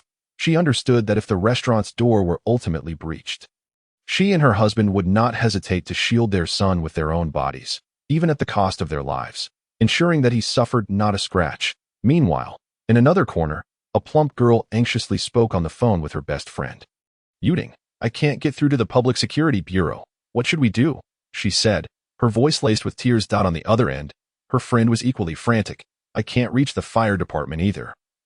No one is answering. Their dialogue was filled with despair and helplessness, as they felt utterly powerless in the face of this sudden catastrophe. The restaurant owner gripped a sharp knife that shimmered ominously, while the chef struggled to hoist a heavy iron pot. They stood shoulder to shoulder, their expressions tense as they positioned themselves at the restaurant's entrance. That moment, a singular thought occupied their minds. Should those terrifying ants dare to breach the door, they would strike with all their might. Even if they could only slay one ant, that would suffice. If they could manage to kill two, it would be a windfall. Just as they were wholly focused on the door, a thunderous cacophony of gunfire erupted. In an instant, the entire restaurant began to shake violently, the floor trembling as if it would collapse. This sudden turn of events left the terrified patrons inside the restaurant momentarily stunned, their faces reflecting disbelief. The army has arrived. It must be the army. We are saved. A man wearing thick glasses exclaimed, his voice trembling with excitement. His words acted as a stone thrown into a tranquil lake, sending ripples of hope through the crowd. Upon hearing this news, the restaurant owner and the chef, who had been tense until now, finally allowed their guarded hearts to relax. They sighed in relief and gradually sank down to the ground, their earlier valor to battle the monsters now replaced by exhaustion. The young boy widened his eyes and timidly asked, "Are we really saved?" The boy's father quickly gathered him into his arms, gently yet firmly responding, "Yes, my dear, we are saved. The brave army will surely drive those dreadful monsters outside into a frantic retreat." As he spoke, he softly patted the boy's back, attempting to soothe his frightened heart. When the others learned that the army was on its way, their previously taut nerves also relaxed, and smiles of relief blossomed on their faces. Each person silently rejoiced that their lives were finally safeguarded. As the heavy stone of anxiety in their hearts finally fell, before long, a series of piercing gunfire erupted outside the restaurant. The sound of rapid-fire shots felt like a prelude to death. Yet to those trapped inside, it resonated like celestial music. "Squad leader, look, there is a massive gathering of mutated ants here, and the door is tightly shut. There must be survivors inside." One sharp-eyed soldier reported loudly to his squad leader while firing at the advancing swarm with fervor. Upon hearing this, the squad leader swiftly scanned the densely packed, horrifying ant horde at the restaurant's entrance and unhesitatingly issued his orders. All units, immediately eliminate all mutated ants at the restaurant entrance. Ensuring the safety of the civilians, with the squad leader's command, the soldiers unleashed a torrent of fire from their weapons, dense bullets raining down like a storm upon the grotesque mutated ants. In an instant, a terrifying scene unfolded as gunfire and explosions intertwined. Before long, the mutated ants at the restaurant entrance fell one after another under the overwhelming firepower, and the once dark tide of ants began to dissipate. Upon witnessing this, the squad leader decisively gestured with his left hand, signaling a waiting soldier behind him to take action. The soldier, grasping the gravity of the situation, immediately dashed forward to the roll-up door. He raised his hand and struck it with force, calling out loudly, "Fellow villagers, we are the army here to rescue you. Is anyone inside?" A jubilant response echoed from behind the door. "Yes, yes, there are people here." No sooner had the words left his mouth than a cacophony of eager footsteps approached, clearly indicating that someone was hastily making their way toward them. Soon, several soldiers joined forces to slowly hoist the heavy roll-up door upwards. The moment the door swung open completely, a throng of individuals surged out from the restaurant, their faces alight with fervent joy, eyes sparkling with the relief of survival. Among them, an elderly man with white hair trembled as he stepped forward, grasping a soldier's hand tightly, tears streaming down his face as he exclaimed, "You have finally arrived. If you hadn't come in time, we would surely have faced dire consequences. Fellow villager, there's no time for words. This place is far too perilous. Come with us to safety." The soldier urged anxiously, his face smeared with dirt and sweat, yet his eyes radiated determination and concern. All right, the frail, elderly man stammered, still seemingly in shock from the harrowing ordeal. Under the protection of this contingent of soldiers, the survivors from the restaurant began their cautious retreat toward the safety zone. They hurried along, not daring to delay for even a moment, as a tense and terrifying atmosphere hung thick in the air. Along the way, this group encountered other squads of survivors, also escorted by the soldiers. Some appeared still shaken, while others bore expressions of exhaustion, yet each pair of eyes shimmered with an undeniable desire for life. The battlefield was swarming with a multitude of monstrous ants, an overwhelming sight that sent chills down one's spine. Their massive forms and sharp mandibles instilled a sense of dread. Nonetheless, the valiant soldiers stood their ground, engaging in a fierce struggle against these terrifying creatures, carving a path of hope for the survivors behind them. Chapter 19. Victory. Just as the soldiers were overwhelmed and besieged, the previously clear sky was suddenly obscured, as if draped by an enormous black shroud. Plunging the area into darkness, a wave of apprehension washed over the crowd, prompting them to instinctively gaze upward. The sight that greeted them was alarming. A colossal shadow loomed above, approaching them with alarming speed. As the shadow drew nearer, terror gripped their hearts. It was a supersized queen ant, towering like a mountain. Its immense body resembled a moving hill, and with every powerful flap of its enormous wings, it generated a tempestuous wind that swept through the area. The force of the wind was so intense that it knocked people off their feet, leaving them disoriented and floundering.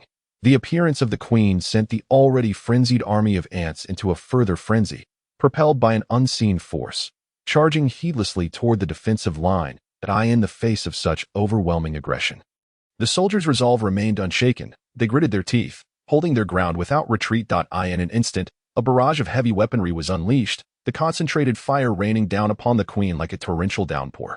However, despite the might of their arsenal, the projectiles merely sparked against the queen's ironclad exoskeleton, causing no significant harm. Commander Zhao Lei observed the battlefield from an elevated position, his gaze unwavering as he noted the monstrous queen advancing menacingly toward their defense. A sense of urgency gripped him, and his brow furrowed slightly. Without hesitation, he issued an urgent command. Order the missile battalion to launch all Red Arrow, 10 heavy anti-tank missiles immediately.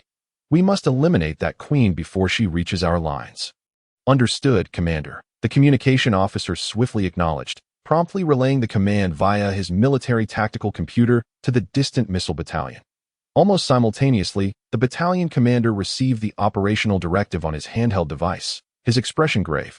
He scanned the information on the screen before raising his head, shouting with a commanding voice to the surrounding company commanders, "All units, activate all Red Arrow, 10 heavy anti-tank missile vehicles. The target is the approaching giant queen ant. Spare not a single missile. Fire all of them." "Yes, battalion commander." The company leaders responded in unison, acutely aware of the task's gravity and importance, racing toward their respective units without delay. Soon, soldiers from various companies surged forth like arrows, swiftly mounting the missile launch vehicles parked nearby. As the engines roared to life, the missile vehicles adeptly positioned themselves, locking onto the colossal queen ant in the distance. The atmosphere within the missile battalion was charged with tension. Everyone held their breath, awaiting the final attack command. Finally, once all preparations were confirmed, the battalion commander decisively raised his arm and shouted, "Fire!" In an instant, a thunderous cacophony erupted as countless Red Arrow, 10 heavy anti-tank missiles, trailing long tails of flame, streaked across the sky like a meteor shower, hurtling toward the queen ant. The spectacle was breathtaking, as if the entire world had been enveloped by this dazzling inferno. In the blink of an eye, the massive queen was engulfed by the barrage of missiles. A deafening explosion resonated, flames soaring high as if the world itself had been ignited. The shockwave generated by the blast swept through the area, transforming the once lush landscape into a desolate wasteland. The verdant vegetation obliterated and replaced by charred earth. The fearsome queen, despite her formidable size and resilient shell, could not withstand such a ferocious assault. Consumed by the relentless flames and shockwaves, she was ultimately reduced to a gruesome pile of flesh, devoid of life. "Bravo! Well done!" The soldiers on the defensive line cheered in unison, their hearts swelling with triumph and admiration for their comrades' bravery as they witnessed the exhilarating battle unfold. Meanwhile, the civilians in the safety zone ceased their petty squabbles, drawn together by the spectacle of missiles arcing through the sky and exploding in a dazzling display. The powerful shockwaves surged toward them, stirring up dust that caused some to cough. Yet every face beamed with excitement and exhilaration, showering praises upon the military. "Incredible! Truly commendable! Our army!" exclaimed a man in a white shirt, moved by the scene before him. His eyes brimmed with respect as he gazed toward the still smoldering battlefield. "Wow! Those soldiers are absolutely heroic." A group of youthful girls could no longer contain their excitement, calling out in unison, their eyes filled with admiration for the gallant warriors. "Mom, when I grow up, I want to be like those uncles and protect our country." A small boy, tears streaming down his face, declared resolutely, gripping his mother's hand. The mother gently patted his head, smiling with encouragement. "That's wonderful, sweetheart. As long as you work hard and train yourself, you will surely achieve that dream." The two exchanged smiles, and the surrounding people cast approving glances their way to in that moment. Their hearts were intertwined, united in pride for the valiant actions of the military. Amid the thunderous roar of missiles and the cacophonous bombardment, the swarming mutated ants suffered unprecedented losses, though their sheer numbers had once instilled immense pressure upon the defending soldiers. They ultimately faltered against such relentless firepower. With a resounding explosion, the queen ant was instantaneously reduced to a grotesque mass. The ants, now devoid of their command center, plunged into chaos, panic-stricken as they scattered in all directions. The soldiers seized this opportunity without hesitation, launching a counteroffensive. Dozens of imposing 99A main battle tanks roared forth from the defense line, their heavy treads crushing the ground and kicking up plumes of dust. Following closely were the agile 04A infantry fighting vehicles, with soldiers on board wielding an array of weapons, mercilessly targeting the isolated mutated ants. Some soldiers, driving tanks, pressed the accelerator without mercy, charging directly toward the enormous mutant ants. Accompanied by the jarring sound of crushing, ants, some as tall as half a person and others even taller, were mercilessly flattened into mere patties, blood splattering in all directions, creating an extraordinarily harrowing scene. Zhao Lei stood in the command center, his gaze fixed intently on the large screen displaying real-time footage relayed by drones. That a glimmer of satisfaction appeared on his face, and he promptly issued a loud command. "Immediately report the battle situation to headquarters. We have achieved a resounding victory." The communications officer beside him quickly acknowledged, his fingers flying over the keyboard, sending this exhilarating report back to the command center. Chapter 20. Preparations for conclusion. When the news of the 2nd Regiment's triumphant success arrived, the entire command room was instantly engulfed in cheers. Li Wenshan could hardly contain his inner joy, a radiant smile illuminating his face. "Wonderful! This truly is a spectacular victory," he exclaimed, rising from his command seat. He announced in a booming voice, "Tell Zhao Lei that when they return in triumph, I shall personally host a victory banquet for him." Receiving the order, the communications officer did not dare to delay even for a moment. He hurriedly sat at the control panel, expertly maneuvering various buttons and knobs, ensuring the words of the commander were conveyed accurately to the 2nd Regiment's command post. A crisp notification sound chimed, beep beep, prompting the communications soldier of the 2nd Regiment to spring from his seat like an arrow. Striding purposefully toward Zhao Lei in the blink of an eye, he arrived before Zhao Lei, executing a sharp salute before reporting loudly, "Report, Commander.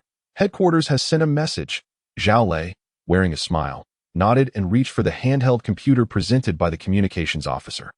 Upon reading the content displayed on the screen, his face broke into a broad grin, his mouth nearly stretching to his ears. That it was a commendation from Li Wenshan to Zhao Lei himself and all the soldiers of the 2nd Regiment.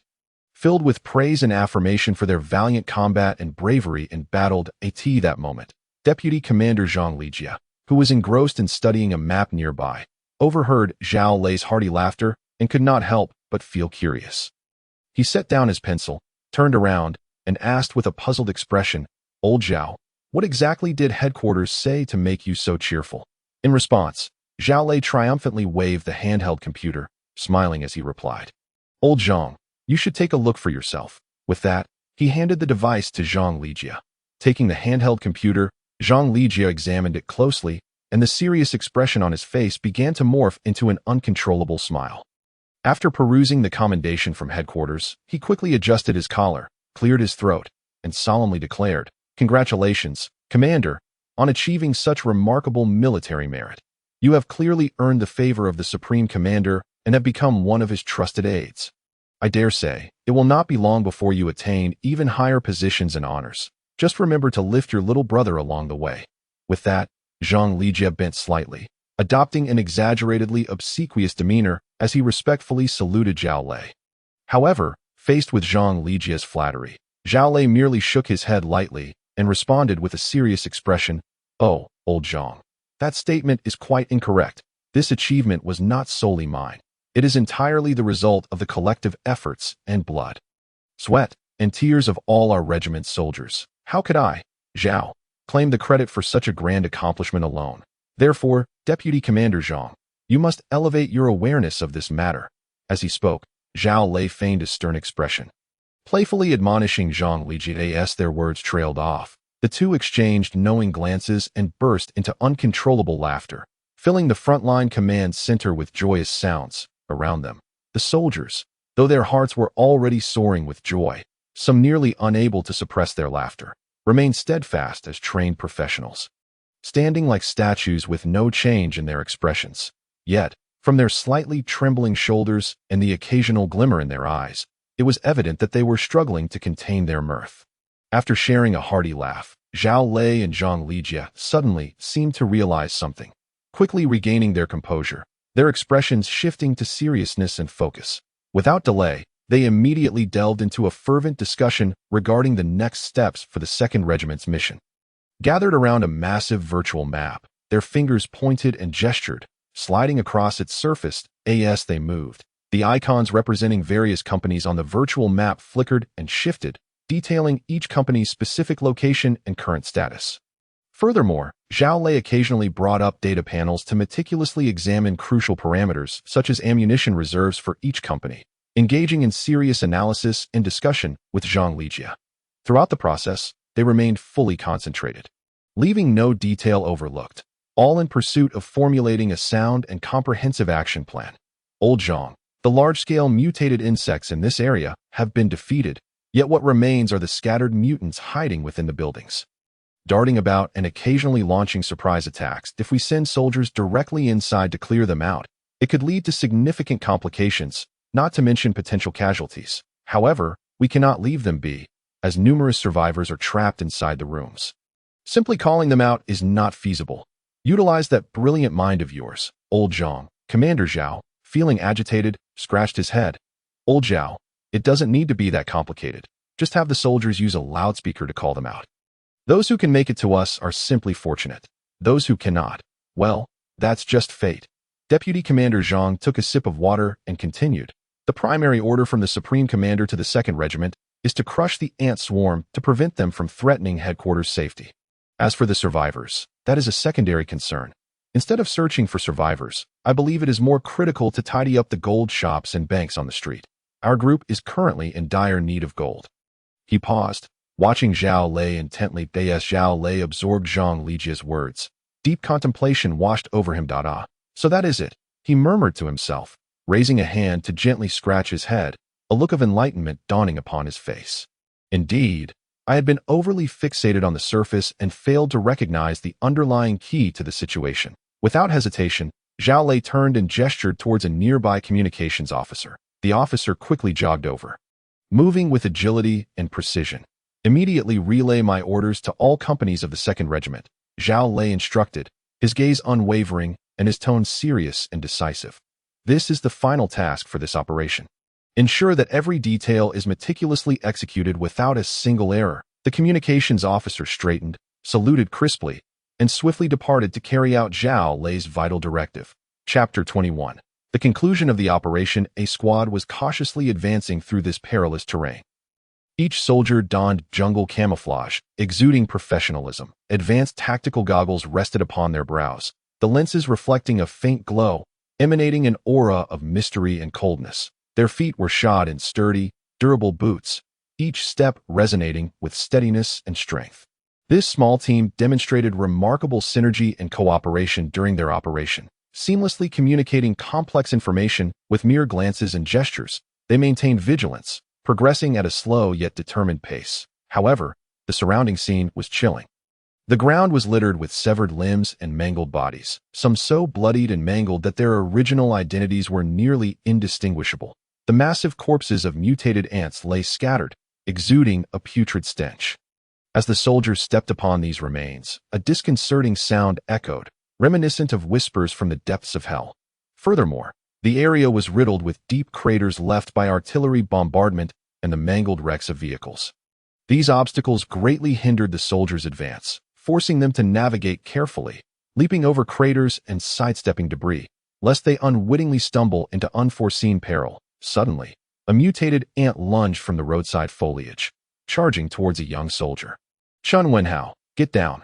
Hearing his comrades shout, Chun Wenhao instinctively dropped to the ground just as gunfire erupted, the rush of bullets whizzing past his back. Thud! A grotesque ant fell lifelessly, its mandibles pointing directly at Chun Wenhao's eyes, rendering him momentarily stunned. That it was only when a fellow soldier helped him to his feet that he regained his senses. Chun Wenhao, are you all right?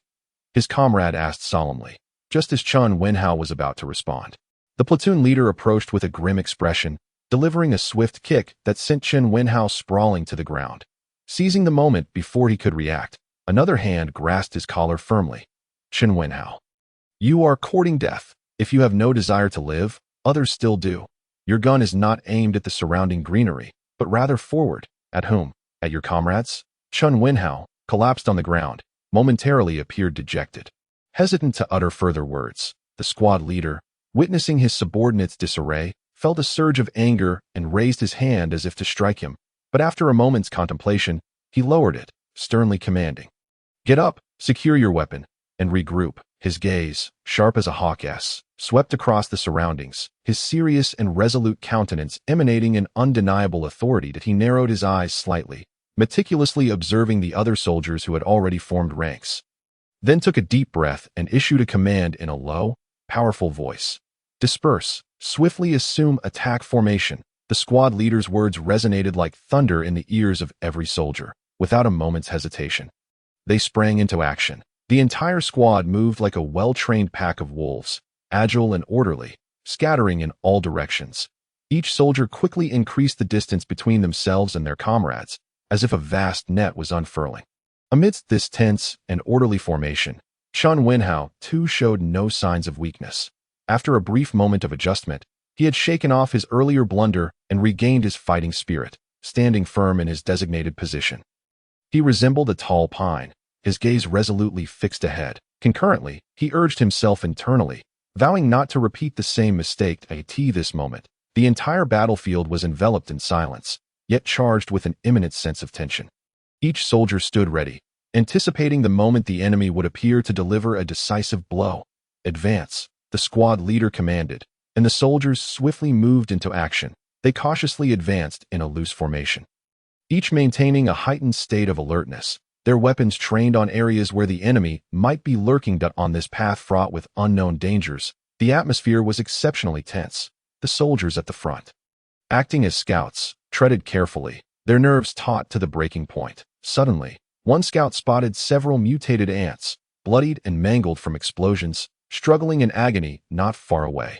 Though these mutated ants had lost much of their combat capability, their sharp mandibles and tenacious vitality remained formidable. Without hesitation, the scout raised his weapon, aimed at the ailing creatures, and decisively pulled the trigger. The sharp cracks of gunfire echoed, silencing the ants that had attempted one last desperate fight. Yet, this was merely a minor interlude on their path. Greater threats lay hidden amidst the ruins and shadows flanking the road. The scouts proceeded cautiously, leaving no suspicious area unchecked, ensuring their own safety while paving a relatively secure path for the advancing soldiers. Squad leader, look, there's a Zhou Jufu gold shop over there. One squad leader stealthily approached and informed that we are fortunate. We have made a discovery so soon. Squad leader, take your men to investigate the situation at the gold shop. Understood, squad leader. The first squad leader addressed his team. First squad, follow me. The soldiers, previously engrossed in their vigilance, immediately sprang into action upon receiving the command. With agile strides, they swiftly headed towards the direction indicated by their leader. In mere moments, the positions vacated by the departing soldiers were deftly filled by others from nearby squads, as if preordained. The soldiers moved with practiced ease and seamless coordination, their actions flowing naturally without any hesitation or delay. In the blink of an eye, all personnel adjustments were completed, and a new defensive line was meticulously established, showcasing the high level of organization and discipline among the troops. The first squad leader, leading two lines of soldiers, cautiously approached the gold shop. He paused at the entrance, scanning the interior before signaling with a wave. The two lines of soldiers swiftly crossed into the shop, meticulously inspecting the premises. Inside, shattered glass littered the floor, Numerous display cases lay in ruins, and gold ornaments were scattered everywhere. Yet, there were no signs of bodies or blood. It appeared that criminals had seized the opportunity amidst the chaos of disaster to abscond with a significant amount of gold. Chapter 22. A bountiful harvest. After rushing into the gold shop like a whirlwind, the first squad leader took the lead, guiding the soldiers to conduct a thorough inspection of the establishment known as Zhoujufu.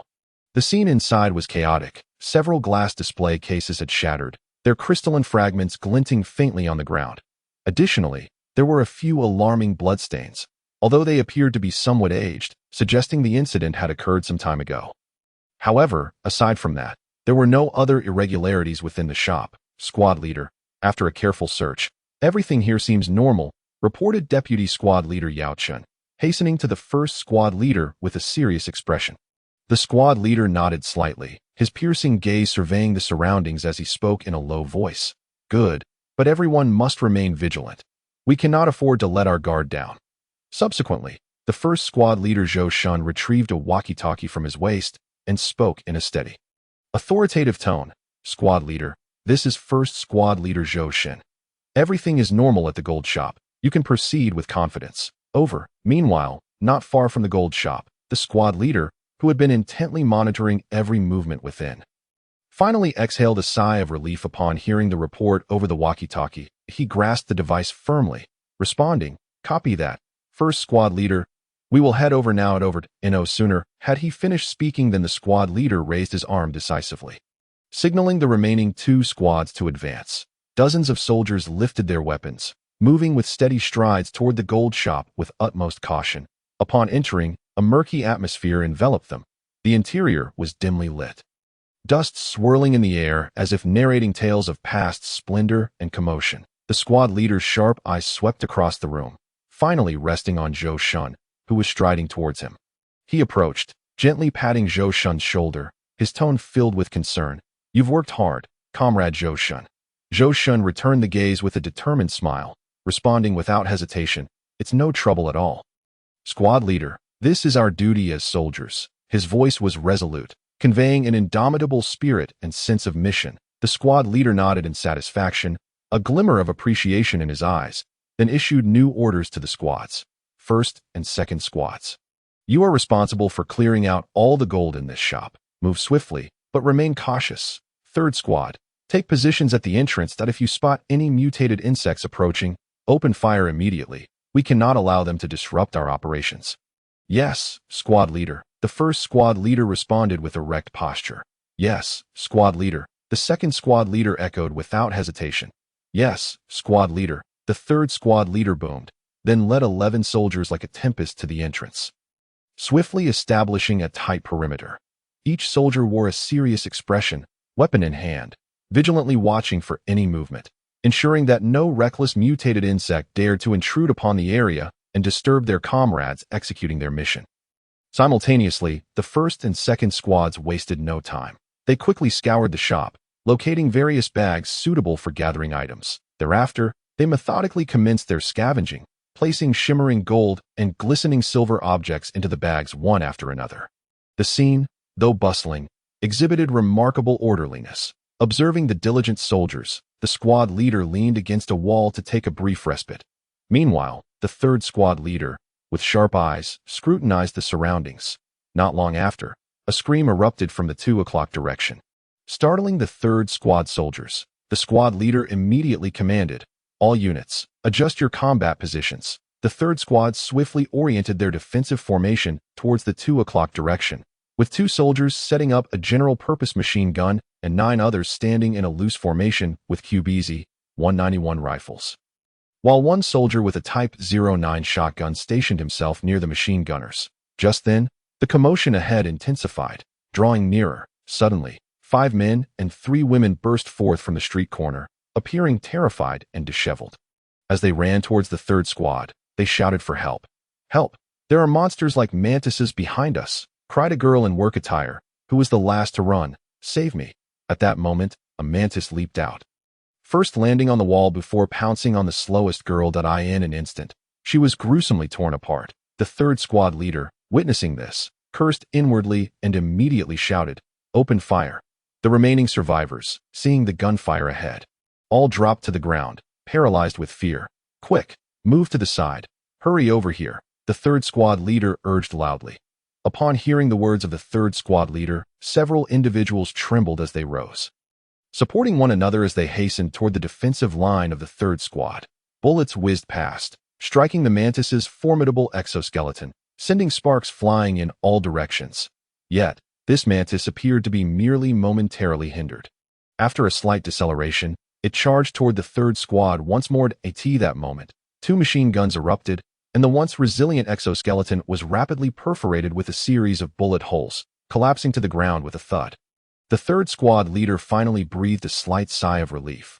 However, just then, he was startled by an unusual sound emanating from around the street corner. The noise was akin to muffled thunder. Tightening the chest with unease, switched to armor-piercing rounds. The squad leader bellowed without hesitation. His command reverberated in the ears of the soldiers like a clap of thunder, prompting them to act swiftly.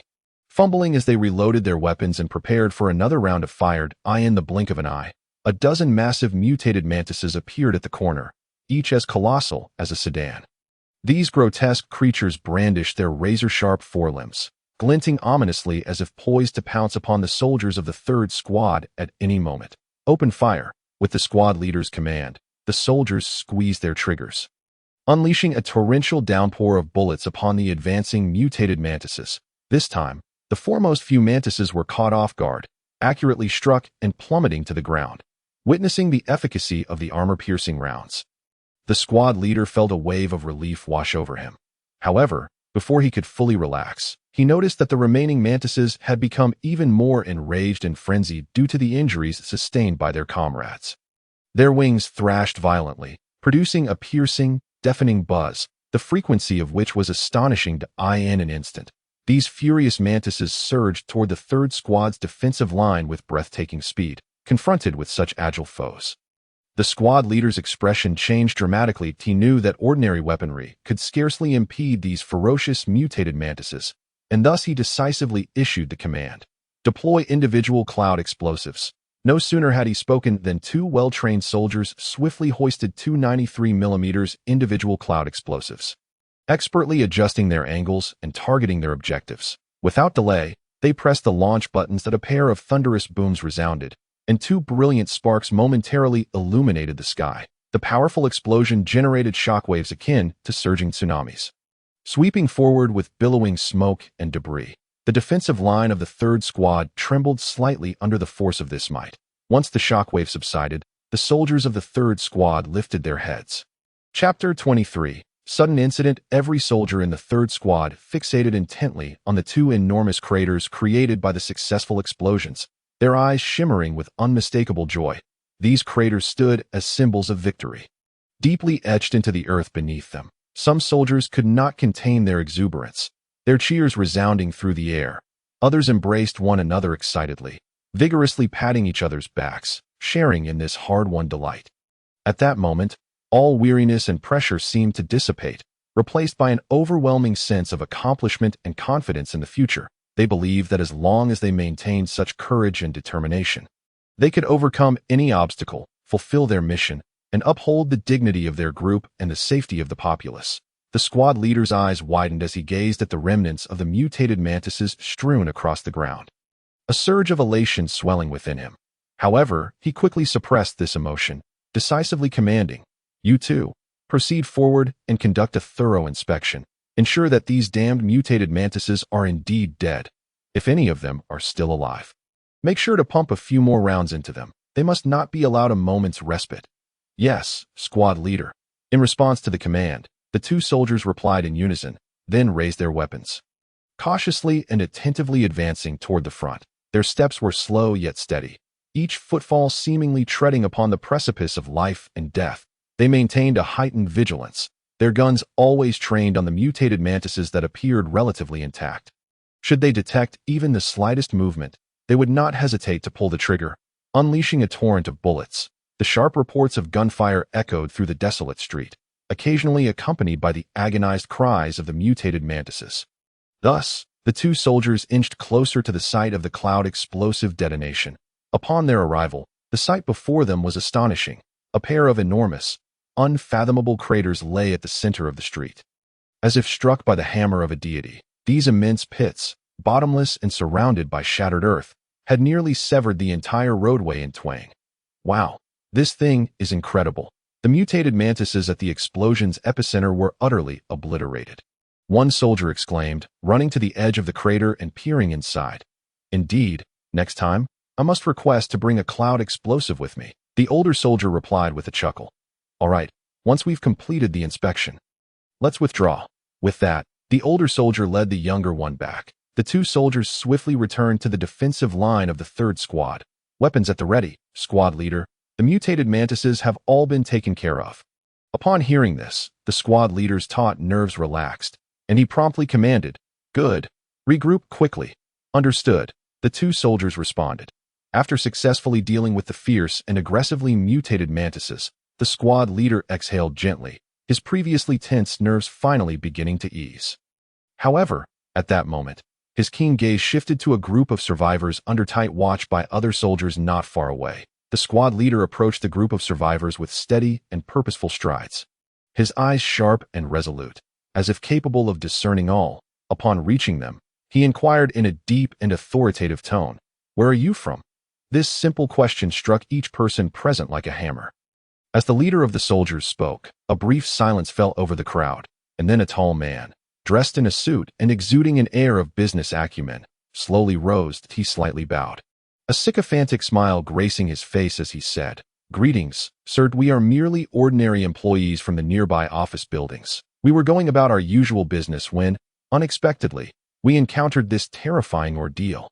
Later, upon hearing the sounds of fierce gunfire, we presumed that a rescue team had arrived, so we assisted one another in making our way here. Little did we know we would encounter those horrendous monsters along the way.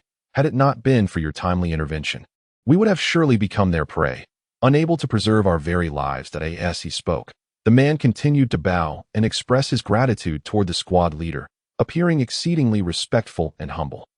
The squad leader listened quietly to the man's lengthy account, yet his brow furrowed deeper with each passing moment. Finally, he grew somewhat impatient and waved his hand to interrupt. "Stop. I believe I have grasped the situation."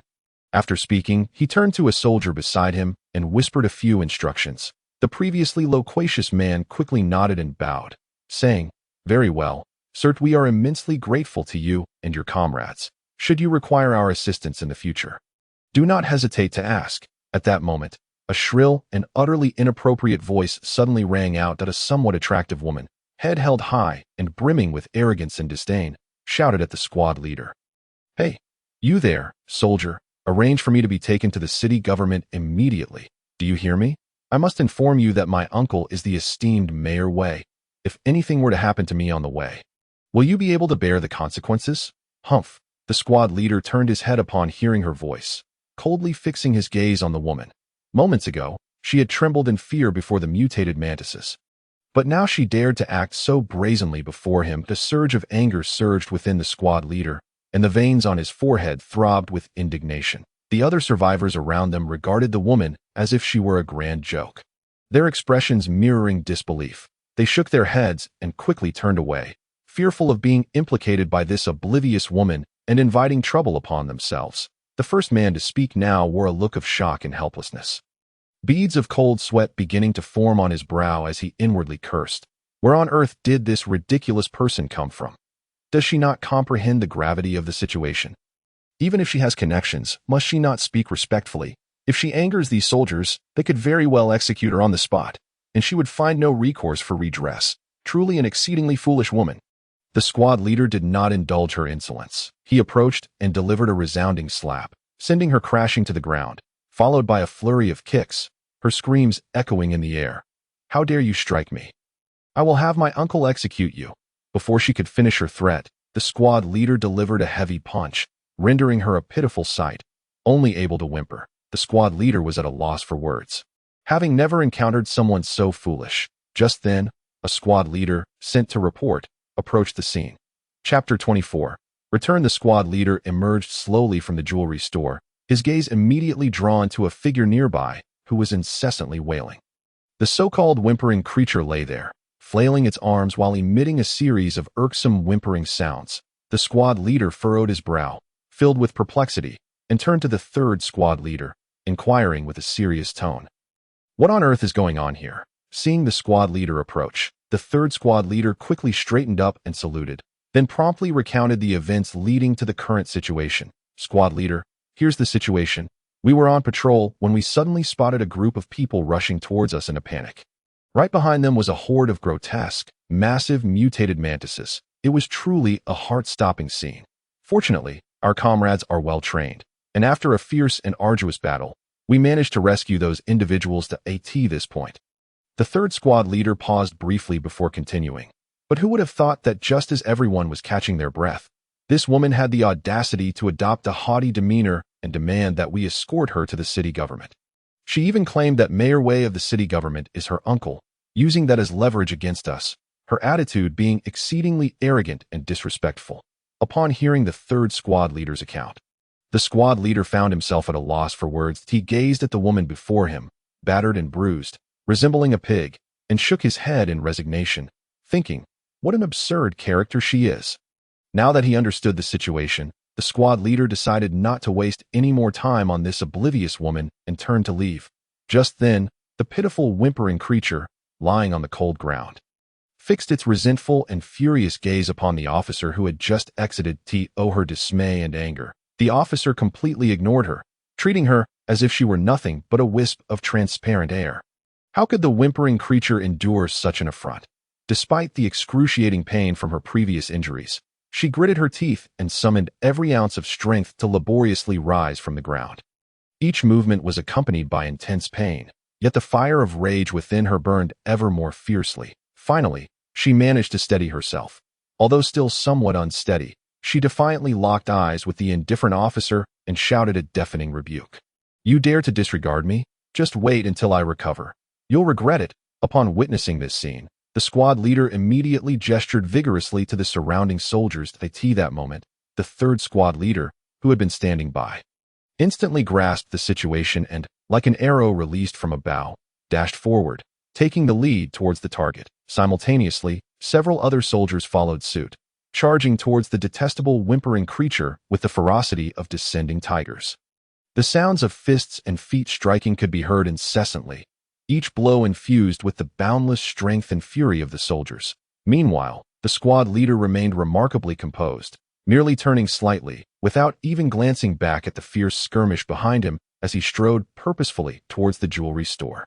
The other survivors crouching nearby dared not breathe a word, fully aware of the unfolding chaos. Upon entering the jewelry store, the gold collection operation was nearing its conclusion.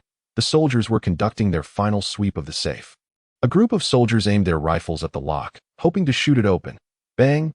Bang! 2 shots rang out, and the soldiers rushed over to inspect the damage, only to find the lock slightly marred. Ineffective in its purpose, the soldiers huddled together, scratching their heads in discussion about how to open the safe. The squad leader approached. What are you all doing here? If the rifle won't work, use a rocket launcher. Why be so stubborn? He pointed at several soldiers. You lot, move that safe to the center of the street. Yes, squad leader. First squad leader, hurry and bring me the 98A rocket launcher. This task will require your expertise. The squad leader commanded with a serious expression. Yes, squad leader. The first squad leader responded without hesitation, swiftly making his way to the soldier responsible for carrying the rocket launcher. With remarkable agility, he seized the heavy rocket launcher from the soldier's shoulder, steadied it on his own, and confidently made his way outside. Before long, all the preparatory work was complete. The first squad leader skillfully knelt, firmly positioning the rocket launcher against his shoulder, his eyes peering through the sight, intently locking onto the enormous safe not far ahead.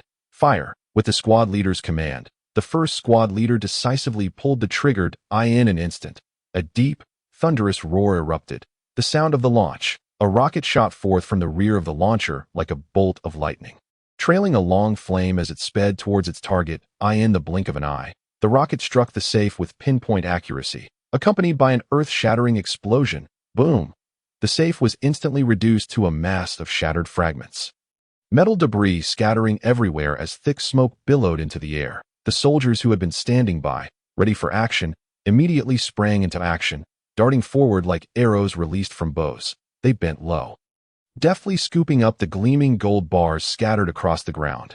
"Indeed, the power of our rocket launcher is formidable," exclaimed a second-class soldier excitedly, as he filled his backpack with gold bars, simultaneously praising the mighty weapon. Seeing his soldiers' enthusiasm, the second squad leader's eyes lit up with a mischievous idea. "Of course, the rocket launcher is meant for vehicles, not to mention this tiny safe, since you adore the rocket launcher so much." "You'll carry ours back when we return." "No, squad leader," cried the second-class soldier in protest. "No room for discussion. Go carry it." Faced with his squad leader's firm stance, the second-class soldier reluctantly handed over the gold bars to a comrade and went to help the rocket launcher operator carry the 98A rocket launcher. "Squad leader, all the gold has been packed." The squad leader surveyed the large pile of gold neatly bagged, feeling immensely pleased. "Everyone, assemble." With a command, all the soldiers fell into formation. "Second squad, hold the gold and walk in the middle. First squad leads the way, and third squad brings up the rear." "Understood," the squad leader ordered loudly. "Understood." The entire squad responded in unison. Noticing the survivors huddled to the side, the squad leader added, "You all come over. You will follow them." That he gestured to the third squad. After organizing all matters, the squad leader boomed, "Everyone, move out." 50 individuals began marching in an orderly fashion. Even the survivors kept in line with the third squad soldiers. Chapter 25. The Great Construction of the Safe Zone. "Damn it. You rascal. You're nothing but a bandit. How could you bring back something like this?" A burly, muscular third-class sergeant glared, tightly gripping a pink Hermes handbag. As he bellowed at the first-class soldier before him, the soldier stood there, his face filled with grievance, head bowed and silent. "Didn't you tell us to stuff anything we thought was valuable into our bags and bring it back?" "I thought this handbag looked quite nice and should be worth quite a bit," that the first-class soldier mumbled defensively. "You worthless fool. Don't you have any sense? Get the hell out of my sight." The sergeant shouted, kicking the first-class soldier in the rear, sending him sprawling to the ground. The soldier, flustered, scrambled up, still gazing pitifully at the handbag in the sergeant's grasp. This moment, the sergeant was seething with rage. Raising the hand holding the bag, poised to bring it down upon the first-class soldier. Seeing this, the soldier instinctively recoiled, resembling a frightened rabbit, and bolted away, vanishing without a trace. Just then, a sarcastic voice rang out. "Oh dear, who has the audacity to provoke our formidable Sergeant Chun to such a degree?" Upon hearing this, Sergeant Chin immediately turned around, eager to identify the foolhardy individual daring enough to mock him. As he focused his gaze, he discovered a squad leader adorned with a large gold chain and a small gold watch, grinning mischievously from a distance. This squad leader was no ordinary individual. He was the one who had previously led the team to gather the gold from Zhou Jufu. Without a second thought, Sergeant Chin dashed forward, snatching the gold chain from the squad leader's neck. Well, Chun Wenhu, this gold chain shall serve as my tribute from you," he declared, triumphantly swinging the heavy gold chain in his hand, a sly grin spreading across his face. "Humph, I see you are the real bandit here. Robbing even your own brother," the squad leader retorted, glaring indignantly. All right, enough of this nonsense. Why are you back so soon? You weren't sneaking off to take a break, were you?" As Chun Wenlong leisurely slipped the shimmering golden chain into his pocket, he endeavored to divert the conversation to mask his own unease. Chun Wenhui, proudly thumping his chest, declared, "Brother, do not wrongfully accuse the innocent. I have triumphantly returned after fulfilling my mission, I must tell you. We had quite the endeavor with the brothers, successfully raiding a gold shop. Carrying back those hefty gold pieces nearly exhausted us. We almost collapsed on the way." Hearing this, Chen Wenlong's eyes sparkled with anticipation as he eagerly inquired, "So, how much gold did you manage to acquire?" Chen Wenhui, deliberately teasing, responded nonchalantly, "A great deal." Chen Wenlong, evidently dissatisfied with this vague answer, pressed on, "A lot. How much exactly? Do share the specifics." Observing his brother's eagerness, Chen Wenhui's lips curled into a mysterious smile as he waved his hand, beckoning Chun Wenlong to follow him. No need to rush. Come, I shall take you to see it right now, and you will be truly amazed." The two brothers, laughing and joking, exited the tent, their arms draped over each other's shoulders. The sun was setting, casting a warm yet slightly weary glow over the entire camp area.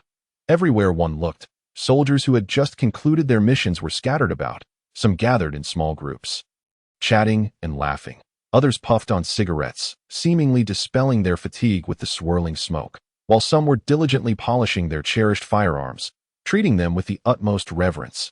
Gazing into the distance, one could see a towering defensive wall slowly rising.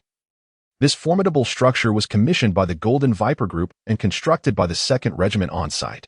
Its purpose was to facilitate the group's expansion by establishing a secure area, thus officially declaring the formation of the Golden Viper Group's safe zone while providing assurance for more survivors and preparing for the resumption of various production activities. Furthermore, this defensive wall stood as an impregnable fortress, effectively repelling fierce assaults from external mutated creatures, thereby safeguarding the headquarters. As Chen Wenhui walked past the towering and sturdy wall, an indescribable sense of pride welled up within him.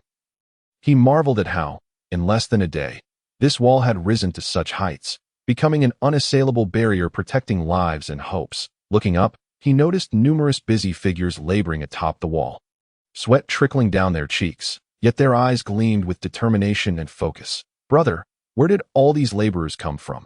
Chen Wenhui curiously asked. Chen Wenlong turned to his brother, smiling as he explained, "Oh, they are actually survivors who have been transformed. When our regiment set out, we were in such a rush that we could only bring a limited number of engineers, so we had to summon some local survivors to help carry cement and other building materials. It was quite a hassle at first." Furrowing his brow, Chen Wenhui pressed, "What exactly happened?" Taking a deep breath, Chen Wenlong recounted, "A few days ago, the headquarters issued a plan for the construction of the safe zone.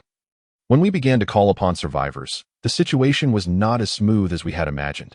Some were grateful and immediately stepped forward upon receiving the summons. However, a portion of them was obstinate, not only refusing our requests but even cursing us as filthy soldiers. To make matters worse, they demanded unreasonable concessions, such as gourmet meals, threatening to report us to the capital if we did not comply. This infuriated the commander, who promptly dispatched the security company to teach them a lesson, which finally made them behave. Subsequently, the commander ordered all able-bodied men and women, except for those in poor health, to carry cement, lest they starve. They may seem compliant now, but it was utter chaos at first. I see, Chen Wenhui nodded, picturing the initial scene. At this very moment, the 2nd Regiment's crucial yet clandestine temporary gold storage site sat quietly within the logistics warehouse area.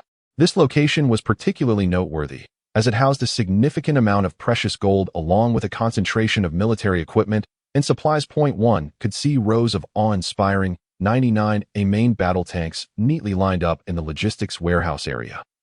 These steel behemoths stood tall and formidable, resembling impenetrable mobile fortresses. Cloaked in heavy armor with their cannons raised high, they exuded an aura of unparalleled majesty. Numerous tank soldiers busily climbed up and down the tanks, meticulously caring for their beloved vehicles. Some wielded high-pressure water guns, continuously scrubbing away the bloodstains and grime left from fierce battles with mutated creatures. Others diligently inspected various components of the tanks to ensure optimal operational status. The entire logistics warehouse area buzzed with a vibrant and industrious atmosphere. Rows of valiant soldiers moved with purpose, skillfully navigating through the warehouse, transporting boxes filled with various military supplies. Their figures darted like flashes of lightning, quick and agile. In addition to the 99A main battle tanks, the warehouse also housed 04A infantry fighting vehicles. The 04A infantry fighting vehicle stood as a formidable mobile fortress within the logistics warehouse, undeniably one of the most eye-catching presences in the area. Compared to the imposing 99A tanks, the 04A infantry fighting vehicles, though slightly smaller, played an essential and irreplaceable role within the 2nd Regiment. These armored vehicles prioritized firepower efficiency, and their unique design was striking. Their formidable weaponry was nothing short of exceptional. A powerful 100mm 2A70 semi-automatic rifled gun, akin to flames belching from a dragon's mouth, capable of delivering a lethal blow to the enemy. Alongside it, a 30mm 2A72 automatic cannon unleashed a torrential downpour of bullets, leaving the enemy with no place to hide, complemented by a 7.62mm caliber machine gun, akin to a venomous serpent striking, precisely reaping enemy lives. Moreover, the 04A infantry fighting vehicle was equipped with an advanced and comprehensive fire control system, enhancing its battlefield prowess, enabling it to swiftly lock onto targets and deliver precise strikes. When faced with an onslaught of mutated ants, The 04A infantry fighting vehicle displayed unparalleled valor. Its iron frame erected an unassailable defense for the infantry, effectively thwarting the frenzied attacks of mutated creatures. Simultaneously, its formidable firepower unleashed furious flames, obliterating monstrous mutated ants and providing robust support for the beleaguered infantry. Thanks to the remarkable performance and indomitable fighting spirit of the 04A infantry fighting vehicle, the defense forces were able to navigate perilous situations repeatedly and ultimately achieve victory. Nearby, a group of robust soldiers collaborated to unload heavy boxes of shells from the warehouse, carefully placing them onto trucks. These trucks, laden with ammunition, were set to head to the front lines, ready to provide continuous fire support for their comrades engaged in fierce battles. Meanwhile, other soldiers meticulously counted the logistics fuel barrels, calculating how long the armored units could sustain their combat efforts. Each individual understood that the outcome of this war depended not only on the bravery of the frontline soldiers, but also on the formidable support and assurance from the rear. Amidst this tense yet orderly flurry of activity, everyone was wholly absorbed in their respective tasks, leaving no room for complacency. They shared a singular conviction: for victory, for peace. Brother, the batch of gold we transported back is still sitting in the open space of the logistics warehouse area. Before those logistics soldiers have the chance to store it away, let me take you to see it and broaden your horizons. Chen Wenhui's boisterous voice echoed like a resounding bell, reaching the ears of the two sentinels stationed at the entrance of the logistics warehouse area. The sentinels stood tall and straight, wielding their 191 rifles, resembling statues as they vigilantly surveyed their surroundings, leaving no detail unnoticed. Just then, Chen Wenhui and Chen Wenlong approached, joking and laughing with their arms around each other. As they walked, they continued to chatter away, their mood evidently buoyant. Upon noticing them, the sentinels wasted no time, immediately raising their right hands to salute the pair with a crisp and precise military gesture. Upon encountering the sentinel, Chen Wenhu and Chen Wenlong promptly saluted, hastily releasing each other's shoulders and swiftly adjusting their military uniforms. With synchronized movements, they formed a line and returned the sentinel's solemn military salute. Subsequently, they strode into the logistics warehouse area with a vigorous gait, heads held high. The two brothers walked in unison, their steps resolute, as soldiers along the way saluted them, their eyes filled with respect and admiration. "Brother, I never imagined your influence would be so vast," Chen Wenlong exclaimed, turning to his imposing elder brother Chen Wenhu, his face reflecting a blend of surprise and envy. Chen Wenhu smiled slightly, the corners of his mouth lifting in a confident arc as he replied, "Of course, I am undoubtedly the dragon of our second regiment. This little bit of prestige is nothing. But you, dear brother, when will you earn remarkable military achievements like mine, so that everyone can see the Chun brothers are not to be trifled with?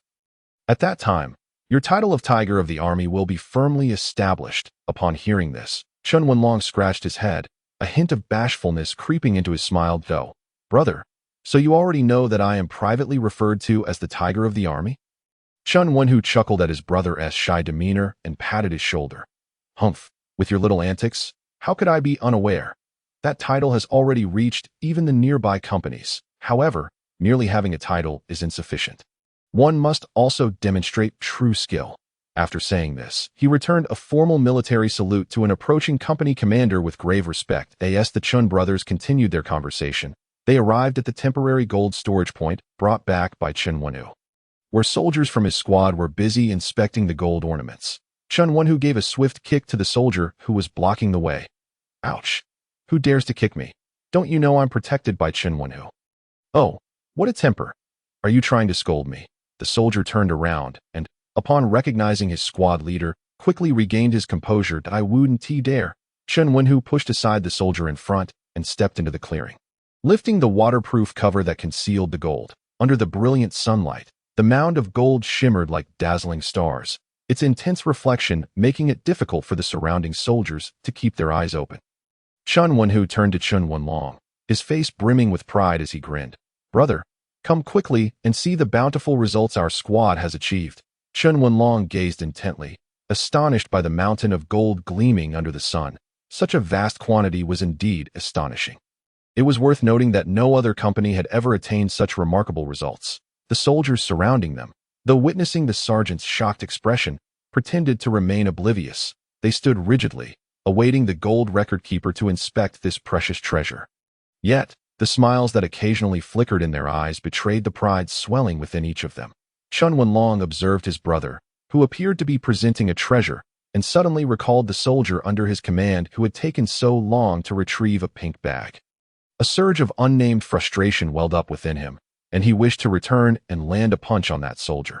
Ultimately, however, he suppressed his impulse and slowly spoke, "You've done exceptionally well.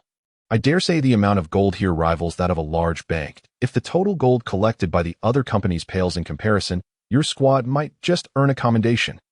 Upon hearing this, the soldiers, who had been standing at attention, could not help but strain their ears, eager not to miss a single word. Chen Wenlong swiftly reached out, grabbing his brother Chen Wenhu by the arm, and hurriedly led him to the center of the golden mound. Once positioned, Chen Wenlong smiled broadly and waved vigorously to the surrounding, fully armed soldiers, exclaiming, "Come, come, everyone gather around. I want to take a commemorative photo." This sudden call shattered the tranquility like a stone thrown into a still lake. The soldiers momentarily paused, then turned in unison to their formidable squad leader, Chen Wenhu. Each soldier's eyes reflected a mixture of curiosity and anticipation. As they awaited their leader's consent, feeling the intense gazes upon him, Chen Wenhu pondered for a moment before nodding slightly, granting permission for the soldiers to gather. With their leader's approval, the previously hesitant soldiers felt a wave of relief wash over them, bright smiles blossoming on their faces. Thus, they cheered and rushed toward their squad leader, their footsteps and laughter intertwining, filling the atmosphere around the golden mound with an exuberant spirit. In no time, the soldiers successfully crowded around Chen Wenhu, some in small clusters, others standing alone, yet each face radiated with joyful smiles and sparkling eyes. Just then, a crisp sound echoed as a dazzling smartphone flash illuminated the area, capturing a precious group photo that would be forever enshrined within the device. In the photograph, each individual appeared so gallant and spirited, as if time itself had momentarily paused. Inside the 2nd Regiment's frontline command post, the atmosphere was tense and bustling. At the center of the room stood a large wooden conference table, cluttered with various documents, maps, and communication devices. Commander Zhao Lei sat by the window, holding a steaming cup of tea, his brow furrowed as he gazed thoughtfully at the distant battlefield. After a moment, he turned and directed his attention to the communications soldier. Sensing the commander's scrutiny, the soldier straightened, his posture tense, meeting the commander's gaze with unwavering resolve. "What is the current status of the search progress among the companies?" Zhao Lei's deep, authoritative voice resonated through the command post. The communications soldier took a deep breath, quickly organizing his thoughts before reporting. "Commander, according to the intelligence submitted by the companies, most of our infantry companies are either returning or have safely returned to their stations. However, there is still one company of the 1st Battalion that is holding the line on the battlefield, continuing the search and rescue operations as for the number of survivors who have reached the station. After thorough registration, there are a total of 5,274 individuals. The vast majority are adult males, with adult females and children making up only about 10%. Additionally, due to our location in a bustling commercial district, the gold reserves here are quite substantial. To date, our unit has successfully confiscated 2.14 tons of gold. That summarizes the current situation across the companies." After hearing the communications soldier's report, the two supervisors seated beside the table exchanged glances, already forming a preliminary assessment of the situation. Zhao Lei nodded slightly, then refocused his attention on the whiteboard map hanging on the wall. Rising to his feet, he extended his finger, tracing the marked routes on the map as if contemplating the next course of action. After a while, he waved his hand gently, signaling to the communications soldier that he could leave. The soldier, visibly relieved, straightened up, saluted the commander with a standard military gesture, and then exited the command post with precise steps. As the door closed with a soft click, a brief silence enveloped the command post once more. The deputy commander, Zhang Lijia, slowly set down his steaming cup of tea, which wafted a subtle aroma, and stated solemnly, "Old Zhao, once that company from the 1st Battalion completes its mission, we should refrain from sending soldiers out on risky ventures. That we need to concentrate our efforts fully on constructing the initial defensive line, diligently establishing a solid and reliable defensive position." Upon hearing Zhang Lijia's proposal, Commander Zhao Lei nodded slightly. Indicating his agreement, he raised his hand, pointing to the large whiteboard that displayed a detailed battle map, and said, "Old Zhang, come over here and take a look at this." Zhang Lijia immediately rose and walked swiftly to Zhao Lei's side. He focused intently on a specific area of the map that Zhao Lei indicated. Zhao Lei continued, "I believe we should first devise a plan to demolish and flatten those low, dilapidated buildings in this area. Utilizing the cleared space to construct a sturdy defensive line to it is crucial that we prioritize sealing off this gap in the southeast direction. We must not allow any mutated creatures to exploit this opportunity to breach our defenses." Zhang Lijia wholeheartedly agreed with Zhao Lei's suggestion, nodding in affirmation and adding, "Indeed, old Zhao is absolutely right. As long as we successfully seal this breach, our subsequent defense efforts will undoubtedly become significantly easier." Chapter 28. The Great Construction Initiative of the Safe Zone Fort at Heave-Ho, accompanied by labored gasps and strenuous shouts. A frail young man, clad in thick glasses, struggled to hoist an enormous bag of cement, his faltering steps leading him towards his companions nearby. Beads of sweat, resembling pearls, cascaded down his forehead, soaking his disheveled hair. "Come help me, will you? This bag of cement feels as heavy as a mountain. My arms are about to snap," he exclaimed, panting heavily while calling out to a companion at his side, upon hearing the plea. A partner named Nansheng instantly discarded his tools and dashed forth like an arrow released from a bow, extending his hands to securely receive the cumbersome bag of cement. With their combined efforts, they finally set it down gently on the ground. The young man, Shen Yi, exhausted, collapsed onto the ground, rubbing his aching lower back while muttering complaints. "Oh dear, I can't take it anymore. This work is simply inhumane. If I keep pushing myself like this, I might just work myself to death. I'm done with this." With that, he pretended to lie back down on the ground. Seeing this, Nansheng swiftly grabbed Shen Yi and, lowering his voice, cautioned, "Hey, don't be reckless. Be careful not to let those overseers, who wield their authority like a feather, catch sight of you. If they discover us slacking off, their sticks will show no mercy. It's no joke when they strike. You'll be crying for your mother." Shen Yi, brimming with indignation, retorted vehemently, "Humph. These fellows are utterly outrageous. In our day, we were diligent taxpayers and exemplary youths. How dare they turn the tables and make us labor for them? Have those military personnel lost their minds to act in such a regressive manner? Once this damned disaster is over, I shall go to Kyoto and demand justice. I will see to it that they pay for their actions." All right, calm down. The situation is exceptional at the moment. The military is indeed short-staffed. Nansheng attempted to soothe Shen Yi's agitated spirit. "Moreover, if we don't fortify this wall against those terrifying mutated creatures, we might not even survive." He patted Shen Yi's shoulder, hoping to ease his anger. "What are you two up to? Are you slacking off?" A burly overseer, brandishing a wooden stick, approached from afar. Shen Yi and Nansheng stood tall, ready to defend themselves. Just then, a deep, ominous buzzing sound suddenly echoed from the previously tranquil distance. The noise seemed to emanate from the very depths of hell, laden with unspeakable dread and menace.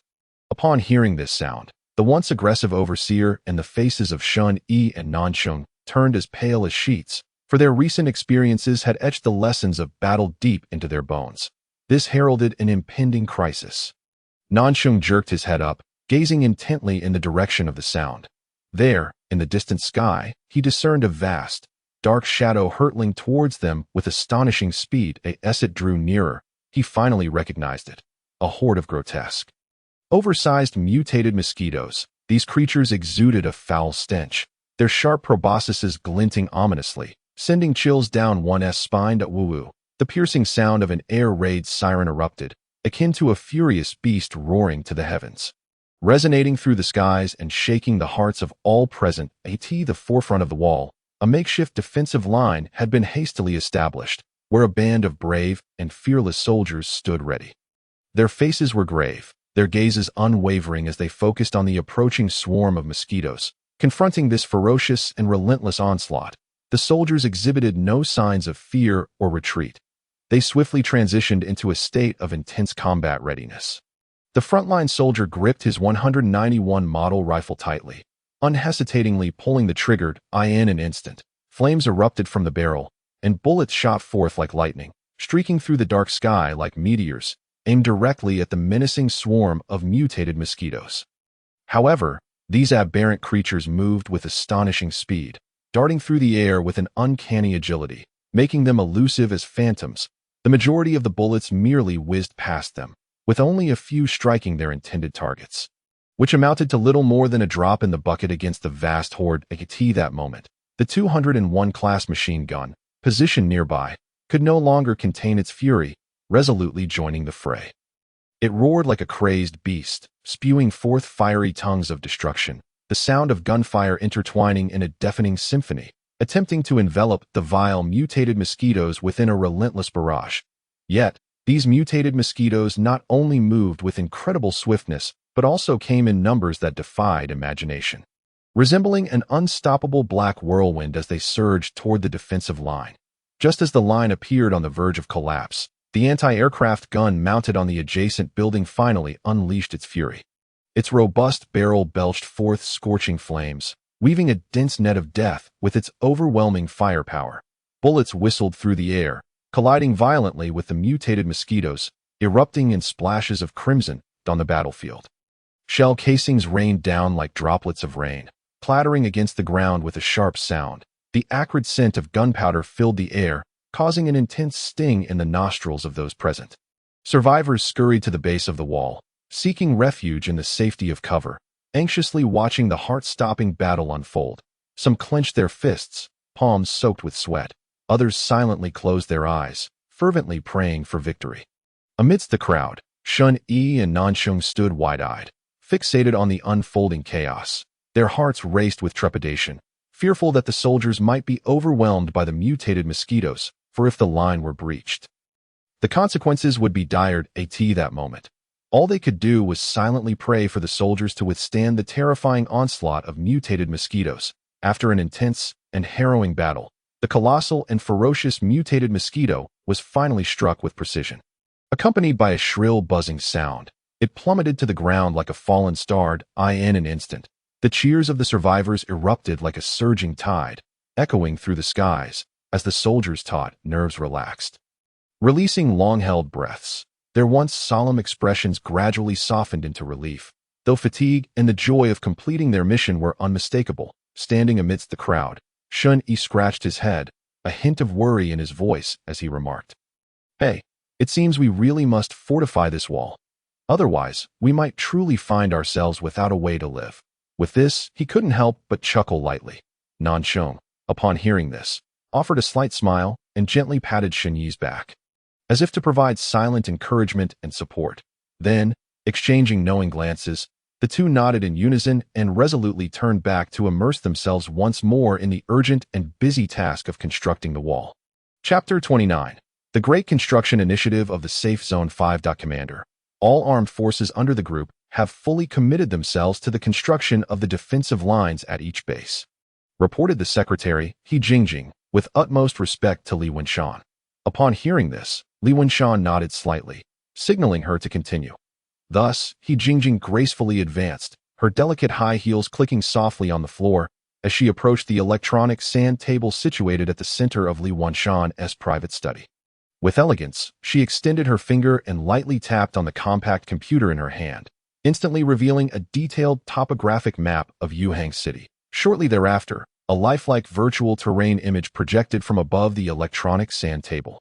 The clear three-dimensional representation seemingly bringing the entire city of Yuhang right before everyone's eyes. Upon closer inspection, the map displayed 7 distinct areas of Yuhang City, each marked with conspicuous red dots. These red dots signified the territories controlled by the Gene Viper Group. At this point, He Jingjing pointed to one particularly prominent and expansive red circle, stating, "Commander, this largest red circle represents the Purple Forbidden Safe Zone, centered around our location at Wenshan Mansion, encompassing several surrounding streets.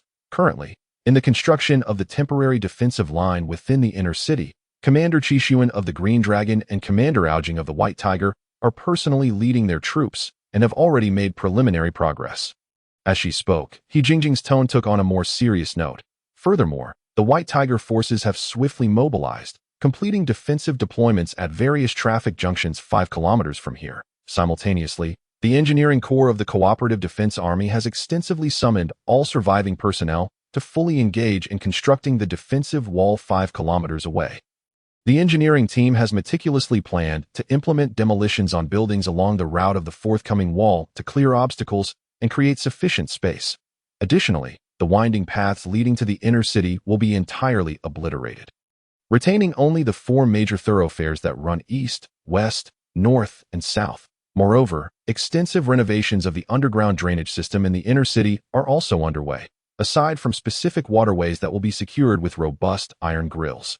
All other waterways will be sealed with cement. Moreover, even the waterways requiring cement pouring will be meticulously sealed off in front of the inner city to thwart any potential infiltration threats.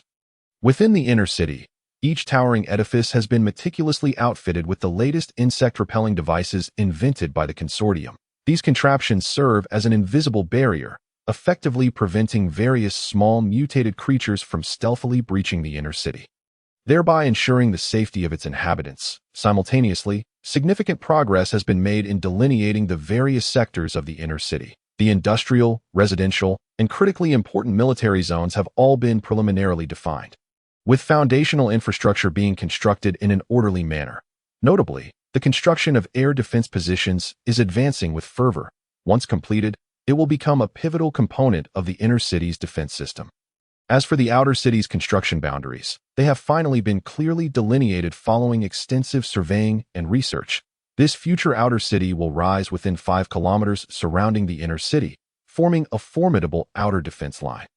Currently, the 2nd Regiment of the Southeast Defense Forces has identified a strategic point in the southeastern direction and has commenced fortification efforts. However, construction in other directions has yet to officially begin. Furthermore, the settlement for the inner city survivors has been established, but due to a lack of sufficient law enforcement personnel to maintain daily order, the Southeast Defense Forces are presently shouldering this crucial responsibility. It is imperative for the consortium to establish relevant departments and recruit suitable personnel to fill the vacancies, thereby enhancing the level of public security within the inner city. After He Jingjing comprehensively elaborated on the fundamental conditions of the consortium's most significant Forbidden City safety zone, she paused briefly before shifting her gaze to the compact handheld computer in her hand, skillfully tapping through its interface. In no time, a detailed report regarding medical resources was successfully retrieved and displayed before the assembly. Clearing her throat, she continued, "Next, let us discuss the status of the large hospitals under our consortium's purview. As of now, the overall situation has stabilized and can be deemed relatively secure. All of them are located within the Lizzie district, not too far from the Forbidden City safety zone. This proximity enables us to respond swiftly in the face of sudden disasters. Indeed, we have allocated the manpower equivalent to an armored infantry company in each hospital. Thanks to the rapid reactions of these soldiers, when the terrifying disaster struck, the doctors, nurses, and invaluable medical resources within the hospitals managed to evade substantial loss. Currently, the situation is under excellent control. At that moment, Lu Rian, who had been quietly listening, suddenly raised her hand to speak. "Please hold on a moment. I seem to recall that our consortium possesses 2 iron mines that I wonder what their current status is." As Lu Rian's melodious voice rang out, all eyes in the somewhat tranquil study turned in unison to the woman clad in a sleek black sheath dress, her figure graceful and alluring. He Jingjing first turned slightly to regard Lu Rian, her beautiful and lively gaze lingering on her for a moment before swiftly shifting to Li Wenshan nearby. Li Wenshan sat with an upright posture, his demeanor serious and focused, as if everything around him were of little consequence. Observing her commander maintaining such decorum without reaction, He Jingjing's dissatisfaction was temporarily quelled, allowing Lu Rian's interruption to pass. Taking a deep breath, she gathered her thoughts and smiled, preparing to answer Lu Rian's inquiry. He Jingjing gently tapped on the screen of her handheld computer to retrieve detailed information about the 2 iron mines. One mine is located within the urban area of Yuhang City, while the other is situated in the relatively remote Longwan district. Currently, the consortium has stationed an infantry company at the Qingguan iron mine. This company took decisive and effective action when the cataclysm first struck. They implemented a large-scale burning strategy in the valley where the mine is located. The raging flames consumed everything, and thick smoke billowed into the sky. sending the numerous mutated creatures lurking in the valley into a frenzied retreat. After a fierce battle and subsequent drive, the infantry company successfully expelled these mutated beings from the valley's entrance. The Qingguan Infantry Company established a safe zone, gathering survivors from the nearby town adjacent to the mine. Simultaneously, this infantry company decisively eliminated the remnants of the local government forces, facilitating the smooth operation of information control and ensuring the confidentiality of the consortium's armed forces. Chapter 30. The Great Construction Action of the Safety Zone 6. Lu Rian gazed impassively at He Jingjing, who was animatedly speaking, and once again could not help but raise her hand. Her tone tinged with impatience. Do not merely discuss the situation in Qingguan District. What is the current status of the infantry company at the Longguan iron mine? At this moment, He Jingjing, who had been elaborating on the specific conditions in Qingguan District, was abruptly interrupted once more by Lu Rian's unexpected query. This was not the first time. A surge of frustration ignited within her, and she cast a resentful glare at the irritating woman. However, years of cultivated professional demeanor compelled her to suppress her rising anger. After taking a deep breath, she turned to Li Wenshan, who had also noticed the commotion. He slightly furrowed his brow, but quickly signaled to He Jingjing with his eyes, indicating that she should accommodate Lu Rian and elaborate on the situation at the Longguan iron mine. He Jingjing nodded in understanding, striving to calm her agitated emotions, and cleared her throat to say, "All right, since everyone is so interested in the infantry company at the Longguan iron mine, I will now focus on their situation." As we all know, the Longguan iron mine is situated in a rather unique location, adjacent to the Longguan Ecological Park. When the terrifying cataclysm first erupted, it was immediately besieged by a multitude of mutated creatures. Faced with these ferocious and irrational monsters, our brave infantry company soldiers exhibited no sign of retreat, engaging in a gripping life-and-death struggle. Unfortunately, outnumbered, despite the soldiers' valiant resistance, they were ultimately compelled to abandon the mine and prioritize the protection of consortium personnel as they retreated to the relatively safer Longguan Waste Recycling Station. There, they swiftly established a smaller yet temporarily defensible safe zone, which has maintained a stable operation to this day. In the spacious and well-lit study, the atmosphere was heavy and tense. Sitting in the main position, Li Wenshan gazed intently ahead, his sharp eyes seeming to pierce through all mists of uncertainty. Suddenly, he inquired, "What is the casualty rate of the two infantry companies?" His voice was low but carried an undeniable authority. He Jingjing, standing nearby, quickly responded, lightly tapping her data tablet, which conjured a virtual projection before the assembly. The screen clearly displayed detailed information about each infantry company. As of now, the Qingguan Iron Mine Infantry Company has only sustained 7 injuries, with no fatalities reported. Their ammunition expenditure stands at approximately 20%, indicating a relatively favorable overall condition. However, He Jingjing's tone paused momentarily before continuing. The situation of the Longguan Iron Mine Infantry Company is quite severe. There have been 34 unfortunate fatalities and 71 injuries, in addition to a staggering 254 casualties among consortium personnel. The ammunition consumption has reached 87%, resulting in catastrophic losses. Upon hearing this, the faces of everyone present instantly grew grave, collectively inhaling sharply. All gazes turned towards Li Wenshan, who tightly furrowed his brows, his thick eyebrows resembling intertwining black serpents, instilling a sense of dread. His eyes flickered with an unmistakable concern, akin to a shooting star traversing the night sky. Fleeting yet strikingly vivid, silence enveloped the room like a heavy stone pressing upon each person's heart. Time seemed to freeze, with only the ticking of the wall clock resonating clearly.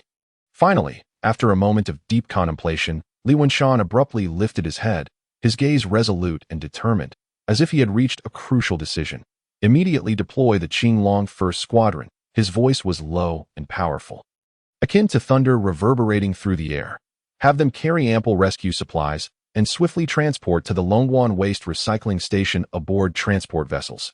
As he spoke, he emphatically gestured, as if to sweep away all obstacles in his path. Qi Sun, the commander of the Qinglong forces, responded without hesitation to the command, standing tall and affirmatively declaring, "Yes, Commander." His resounding voice echoed in the study, showcasing his unwavering commitment to executing the order.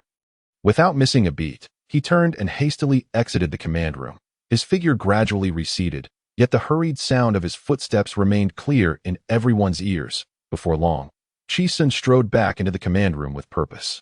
His stern countenance exuded an air of calm amidst adversity, as if no challenge could obstruct his progress. Simultaneously, the entire command room was enveloped in a tense and bustling atmosphere. The staff functioned like the intricate components of a precision instrument, each performing their designated roles with remarkable efficiency. At this moment, a portion of them can be seen sitting intently in front of their computers, their eyes fixed on the screens, as if the entire world had been reduced to this singular domain.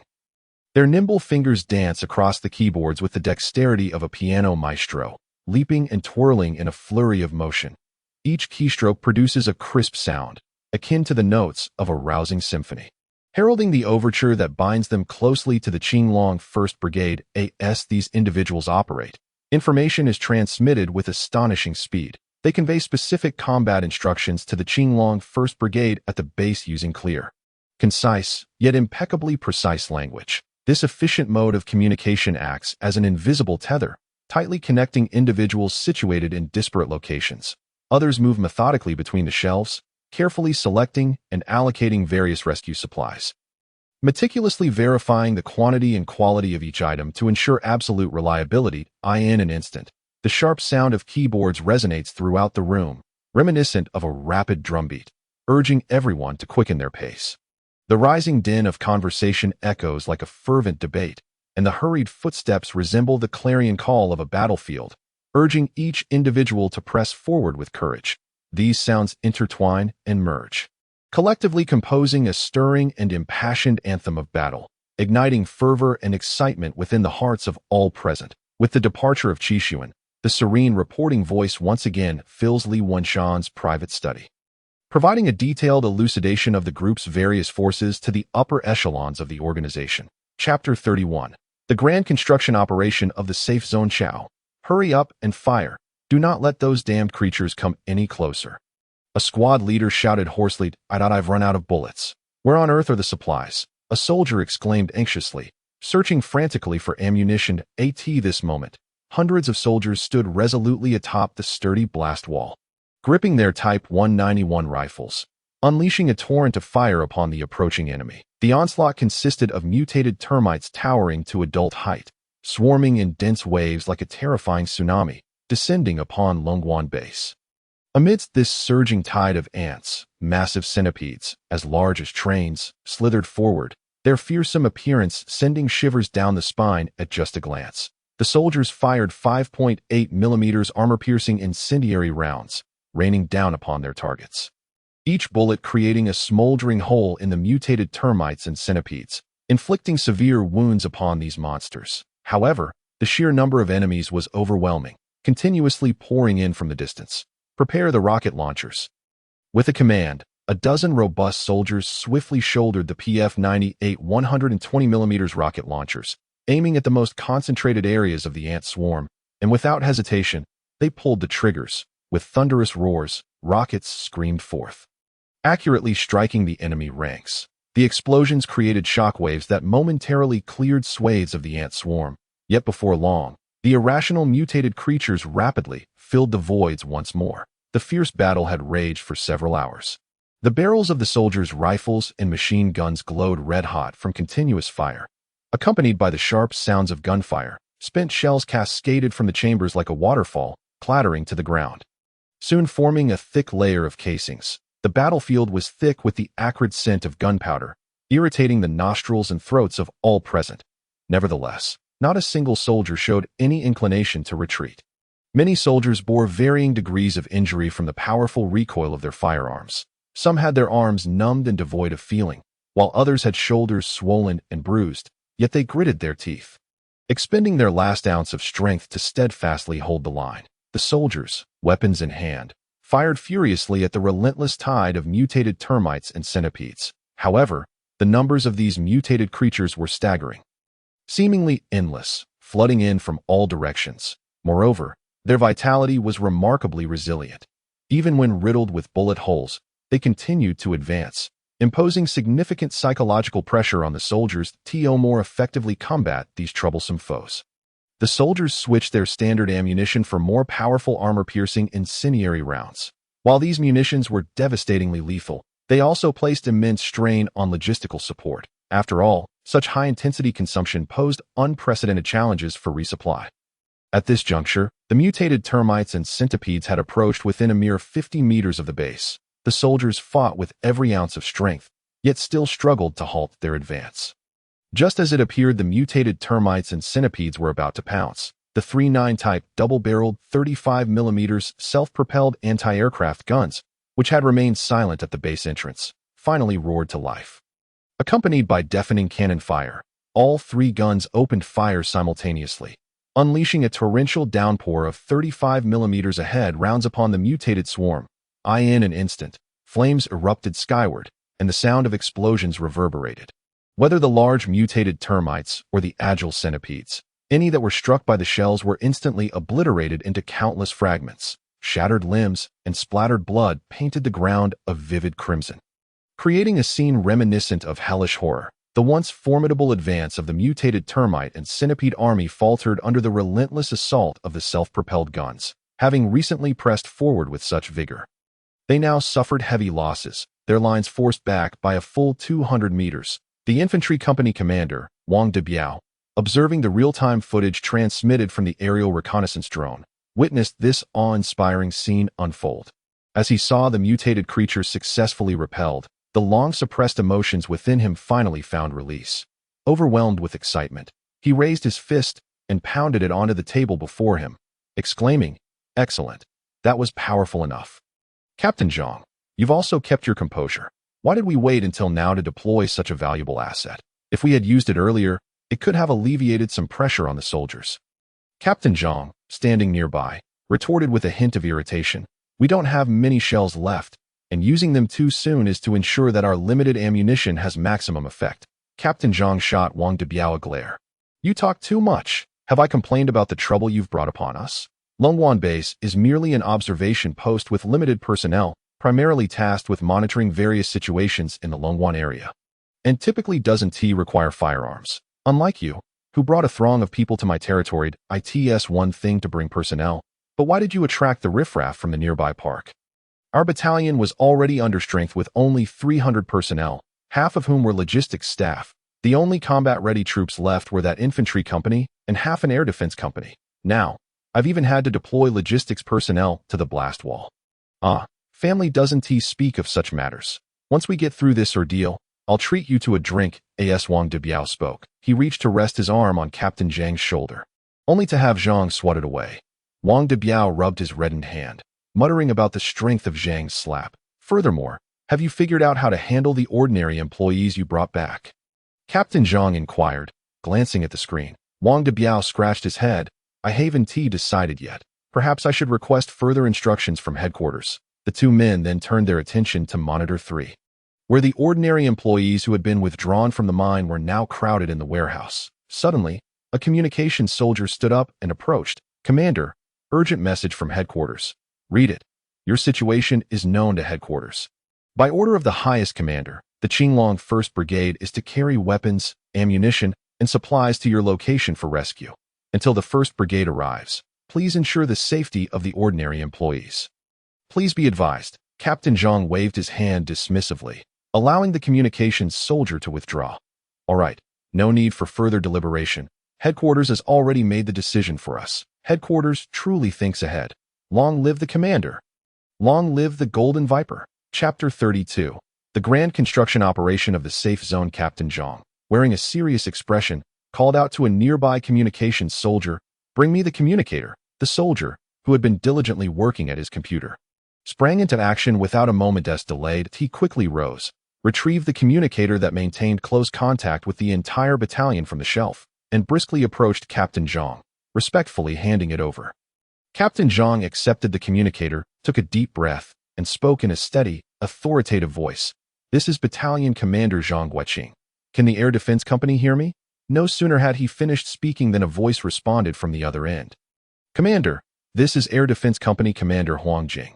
Everything is normal on our end, and we can clearly hear your instructions." Captain Zhang nodded slightly and proceeded to issue his command. "Listen up. All personnel of the Air Defense Company. We have just received notification from higher-ups that the support troops dispatched by headquarters will arrive within 30 minutes. Therefore, from now on, you need not hold back. Engage in combat with all your might. Once those mutated termites and colossal centipedes are detected approaching our barricade, even by the slightest margin, your unit shall promptly open fire without hesitation, ensuring they do not cross the threshold. Do you comprehend? Now, each vehicle commander, report your status in sequence. Soon, succinct and decisive affirmations echoed from the communicator. The first self-propelled anti-aircraft unit acknowledges, understood. The second self-propelled anti-aircraft unit is clear on the mission.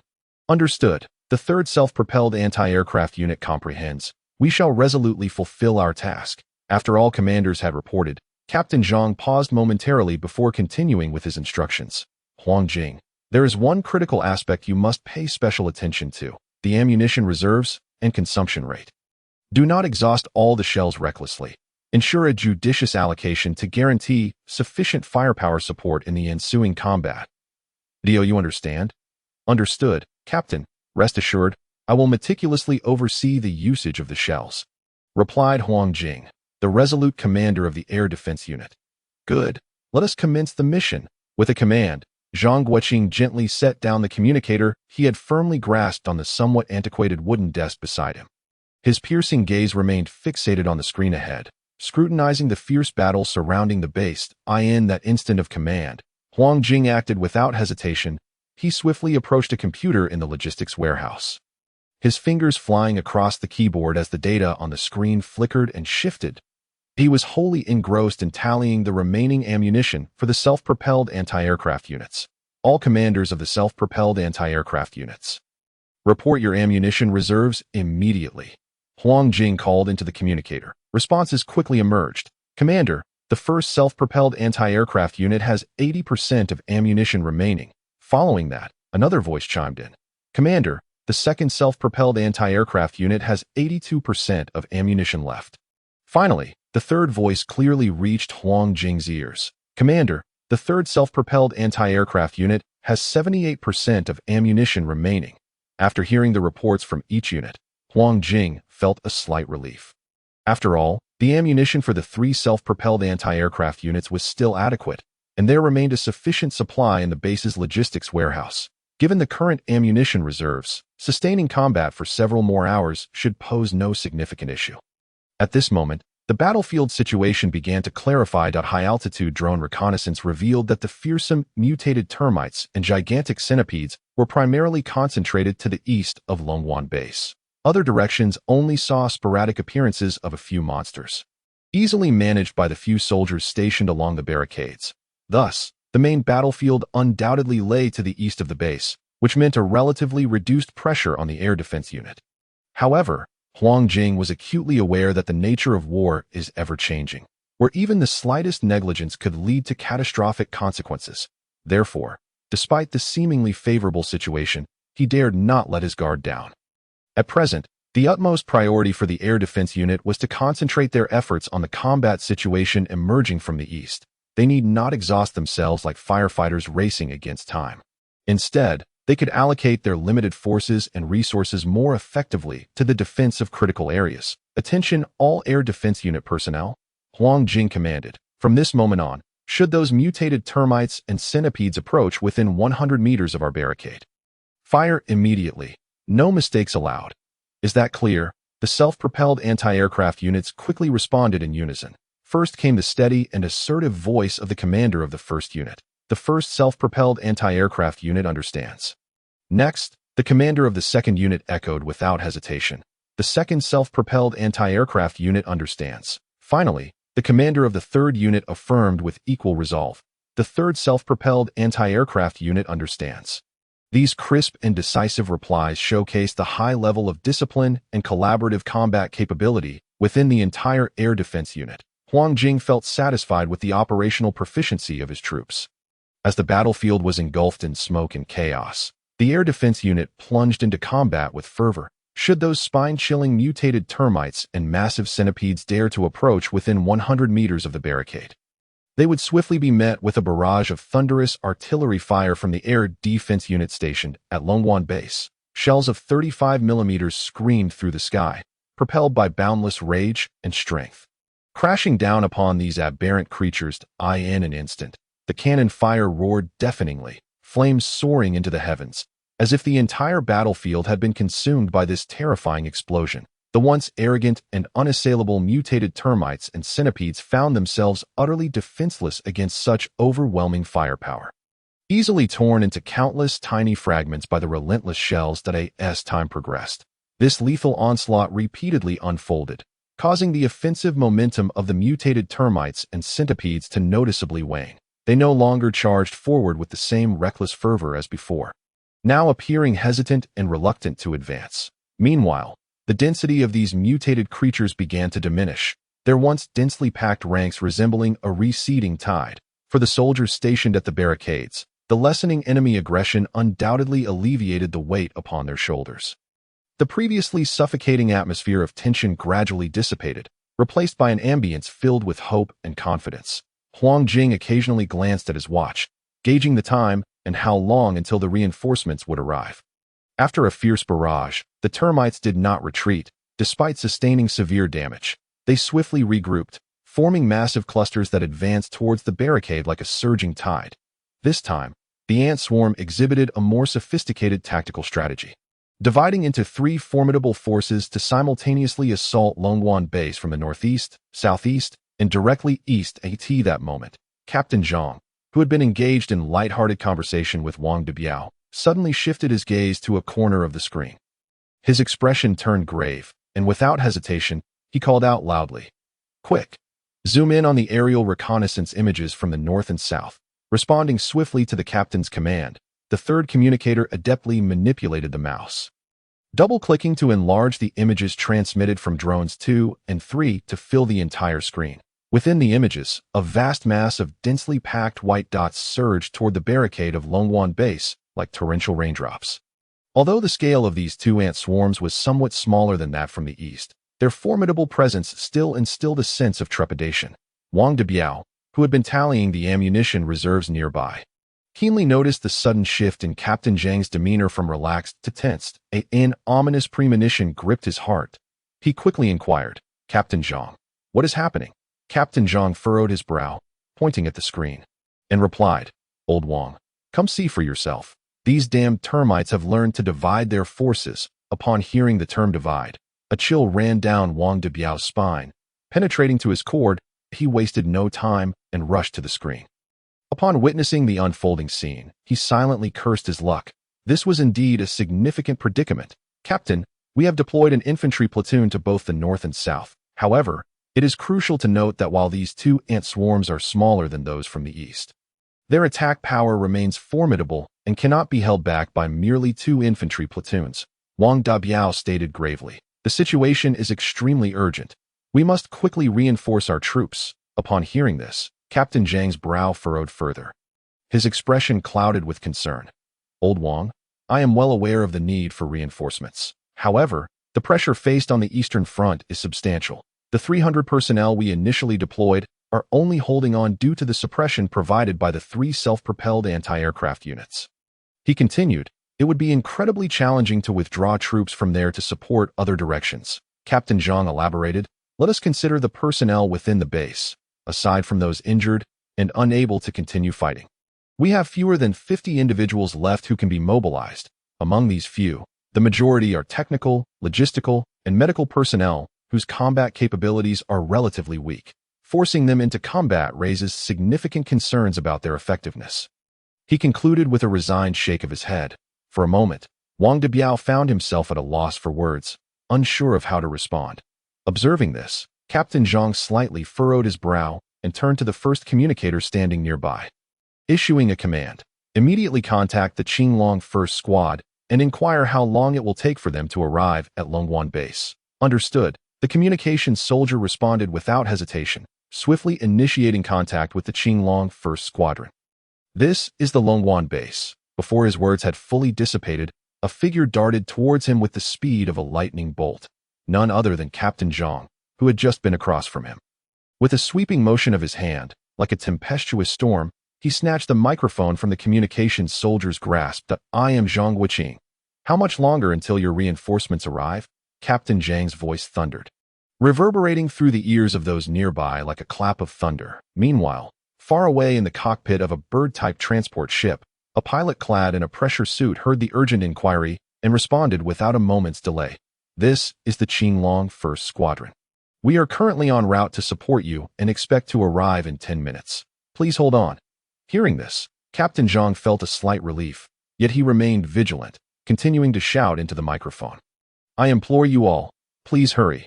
Gradually lowering the microphone, he turned to Wang Debiao beside him, his expression grave, and said, Old Wang, we must grit our teeth and endure for another 10 minutes. After a brief pause, Captain Zhang seemed to recall something crucial and added, let's proceed with this plan. I intend to deploy the anti-aircraft battalion's self-propelled artillery to the north and south gates, sending one vehicle to each direction. Additionally, shells must be prioritized for the self-propelled artillery stationed at the north and south gates. Furthermore, dispatch personnel immediately to transport all individual cloud explosive devices and rocket launchers from the warehouse to the north and south.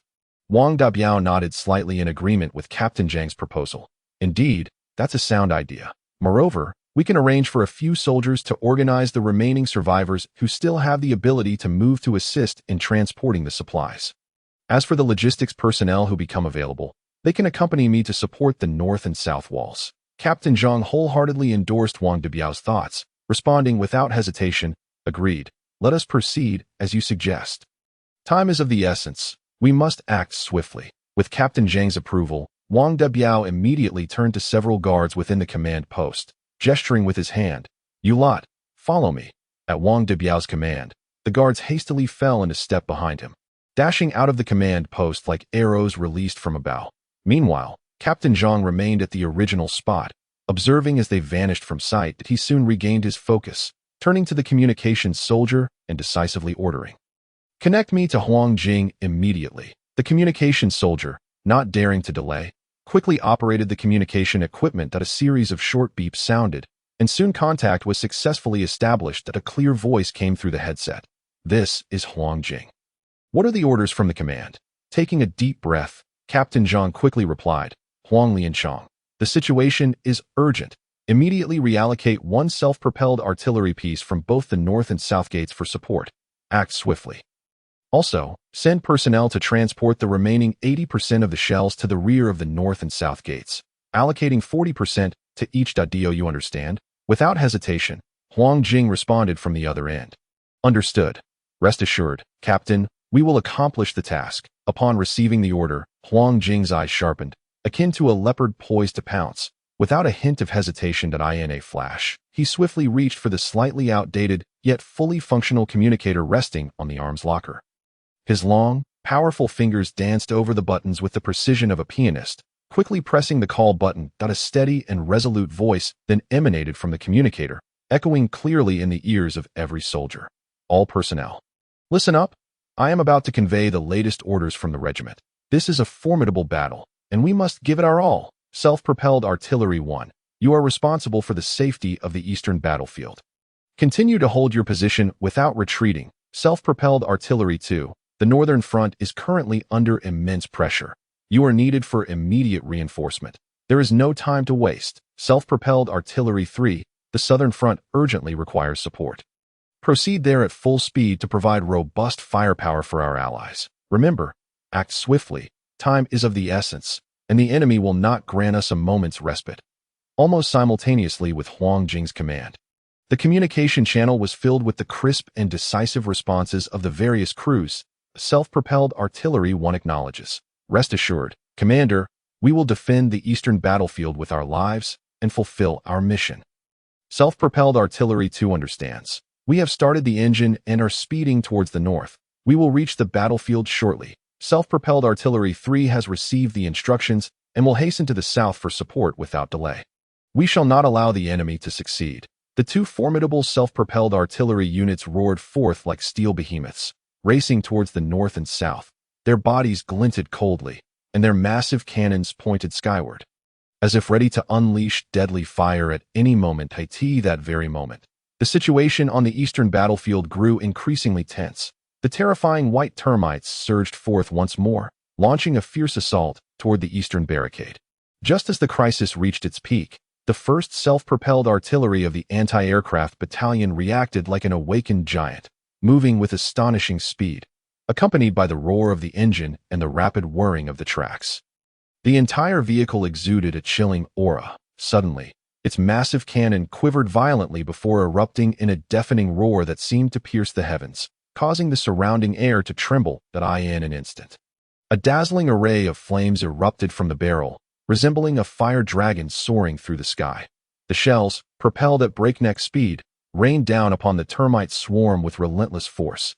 Each shell carried unparalleled power and velocity, crashing into the ground and sending fragments of rock and soil flying. In that moment, the battlefield was enveloped in smoke and dust, rendering visibility nearly impossible. Yet, the soldiers of the anti-aircraft battalion did not falter in their assault. They kept their eyes fixed on the target, continuously adjusting the cannon's direction and angle to ensure that each shell accurately struck the enemy. After a relentless barrage, the once formidable swarm of termites began to falter. Numerous mutated white termites fell lifeless under the hail of gunfire, their bodies piling up in a grotesque spectacle. The air became thick with the scent of blood and charred flesh, inducing a wave of nausea. However, concerningly, the self-propelled artillery 2 and 3, which had been coordinating their efforts on the eastern battlefield, had inexplicably abandoned their positions, significantly diminishing the firepower available to repel the incessant tide of termites. Gradually, the enemy advanced closer to the barricade, and the situation grew increasingly dire on the northern and southern battlefields. The infantry platoons, which had been on high alert, finally faced a head-on confrontation with the termites. These fearsome creatures surged forth like a tidal wave, yet the soldiers stood their ground, bravely resisting. Unexpectedly, the centipedes, which had been wreaking havoc on the eastern battlefield, suddenly appeared here as well. Their massive, grotesque bodies weaved through the battlefield, introducing further unpredictability and danger to the situation. "Open fire. Do not stop," the platoon leader commanding the northern front bellowed, his voice cutting through the din of gunfire, inspiring every soldier to hold their ground and fight valiantly. The soldiers operated their weapons with urgency, continuously pulling the triggers. In that moment, a torrential downpour of bullets rained upon the enemy. The gunfire echoed. Spent cartridges cascaded from the firearms, creating a cacophony of metallic clinks as they fell to the ground. However, amidst the fervor of battle, a blood-curdling scream pierced the air. Following the sound, the soldiers witnessed a comrade caught in a fleeting moment while reloading, tragically bitten by a massive centipede. In an instant, the soldier's body was severed in half, blood spraying onto the faces of his nearby comrades. "Xiao Wu!" cried another soldier, filled with rage and sorrow at the sight. Without hesitation, he aimed his weapon at the vicious centipede, firing furiously in a vow to avenge his fallen comrade. Yet, just as he squeezed the trigger a few times, a slightly smaller centipede lunged at him with lightning speed, sinking its fangs into his body. Though smaller in size, this centipede's venom was exceedingly potent, swiftly coursing through his system. In no time, his once robust frame began to tremble, his face turning as pale as a ghost, beads of sweat rolling down his forehead. As the toxin ravaged his body, his breathing grew increasingly labored until, ultimately, he stared wide-eyed, frothing at the mouth, and collapsed lifelessly to the ground, succumbing to the poison. Simultaneously, the other soldiers on the battlefield faced a similarly dire predicament. A grotesque and colossal mutated centipede, its visage twisted in fury, lunged at them with ferocious intent, ruthlessly tearing at the valiant warriors. Some soldiers, despite their valiant resistance, met their demise. Others, tragically, were flung into the sky by the centipede's powerful pincers, plummeting to the ground like kites with severed strings, succumbing to instant death. Amidst such a harrowing battlefield, the northern front's defenses teetered on the brink of collapse, perilously unstable. The terrifying mutated centipedes threatened to breach the line and surge forward. A glimmer of hope arrived. The No. 2 self-propelled artillery, racing from the eastern front, finally reached the scene. This formidable behemoth resembled a steel titan, charging into view with unparalleled might. The No. 2 self-propelled artillery swiftly adjusted its barrel, targeting the densely packed swarm of termites and colossal centipedes before the barricade on the northern front. With a thunderous roar, the shell soared like a meteor, striking its target with pinpoint accuracy. In an instant, the nightmarish mutated creatures were obliterated, their remains scattered in a gruesome spectacle. Thanks to its impenetrable armored chassis, the No. 2 self-propelled artillery rampaged across the northern battlefield as if it were a realm unchallenged. It deftly maneuvered through enemy ranks, periodically unleashing deafening barrages. Under the suppression of its formidable firepower, the once precarious defenses gradually stabilized. Bolstered by such potent support, the soldiers, who were on the verge of annihilation, quickly regained their composure. They raised their weapons and unleashed a hail of gunfire upon the insects attempting to breach the line. Quickly, quickly! Move with haste, everyone! We must board the vehicle. The northern front awaits our assistance. Wang Debiao bellowed, his voice resonating as he efficiently directed the 10 or so logistics soldiers behind him. These men, well-trained, sprang into action at the command, swiftly climbing aboard a nearby Dongfeng EQ 2102 truck. Each soldier bore a PF-11 Model 93mm individual rocket launcher, a powerful weapon in their arsenal. This disposable equipment weighed approximately 12 kilograms, yet its efficacy was not to be underestimated. With an astonishing effective range of 850 meters, it proved invaluable for obliterating armored targets or breaching fortified positions, particularly against those colossal and mutated terrors. Soldiers, start the engine. We must reach the northern front in the shortest possible time. Wang Debiao, seated in the passenger seat, wore a face etched with urgency. He understood the stakes. Every second wasted increased the danger faced by their comrades on the northern line.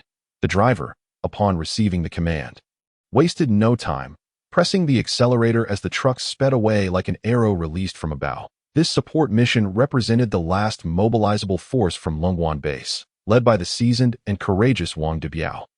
The team headed toward the northern front, while Mobi, the communications squad leader of the guarding battalion, led another squad to provide support at the southern front. The truck raced along the road with the speed of a bolt of lightning, and soon the imposing northern wall loomed into view. However, before they could approach, Wang Debiao discerned faint gunfire and cannon sounds emanating from that direction. The sense of foreboding gripped him. The situation appeared far more dire than anticipated. Faster, Wang Debiao urged, his eyes wide, veins bulging on his forehead as he fixated on the towering northern wall ahead. Suddenly, a piercing screech of brakes shattered the air, echoing across the battlefield. Without hesitation, Wang Debiao gestured, leading his men in a swift dash toward the wall. Yet, just as they neared the edge, a spine-chilling sight emerged. Two enormous, foul-smelling centipedes leaped down from the wall, obstructing their path. Each of these grotesque creatures spanned several dozen meters, brandishing their pincers and spewing black venom that instilled dread. Undeterred by such ferocious adversaries, Wang Debiao and the seasoned veteran beside him swiftly hefted their rocket launchers, taking aim without a moment's hesitation. With a whoosh, two rockets streaked forth, trailing fiery tails as they struck the arrogant centipedes with unerring precision. Accompanied by two resounding booms, flames erupted skyward, and thick smoke billowed forth. With a thud, the two massive centipedes fell lifelessly to the ground. Yet, the situation remained perilous. Through the gaps in the defensive wall, Wang Debiao and his comrades witnessed numerous centipedes rampaging uncontrollably, trampling everything in their path, placing immense pressure on the dwindling infantry. Recognizing the urgency, Wang Debiao issued a decisive command for his men to open fire in support of their beleaguered brothers.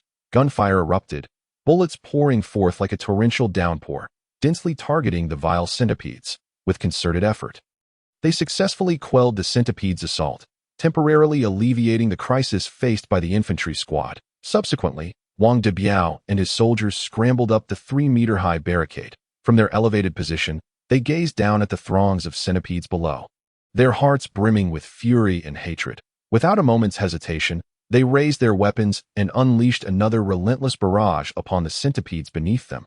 The cacophony of gunfire wove a lethal web of death, mercilessly claiming the lives of the centipedes. After an intense skirmish, they finally eradicated the repulsive creatures. However, before they could catch their breath, a new threat emerged. Unbeknownst to them, a staggering swarm of termites appeared at the foot of the wall, attempting to scale it. This was due to the depletion of ammunition from the No. 2 self-propelled artillery, which could no longer withstand the onslaught of the termite horde, threatening to breach the defenses. In this critical moment, a series of thunderous explosions rang out.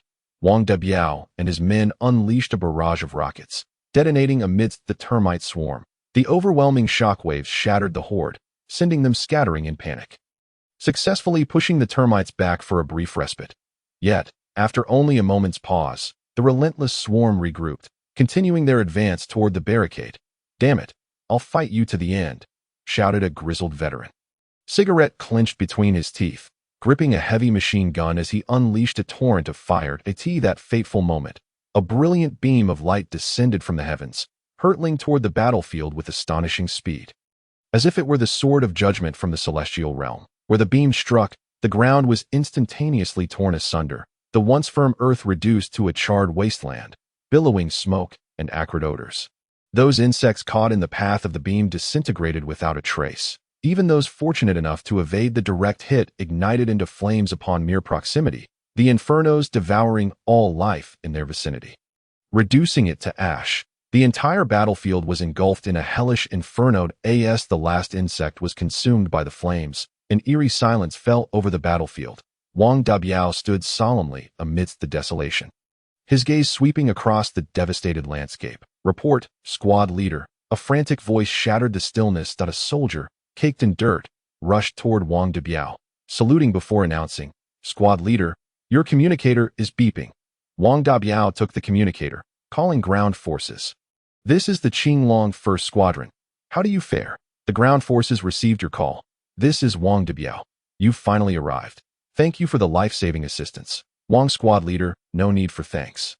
We are brothers in arms." A low, rumbling sound echoed from the distant horizon. The soldiers beheld a dark shape growing larger on the skyline, resembling a small mountain barreling toward them. Its true form became clear.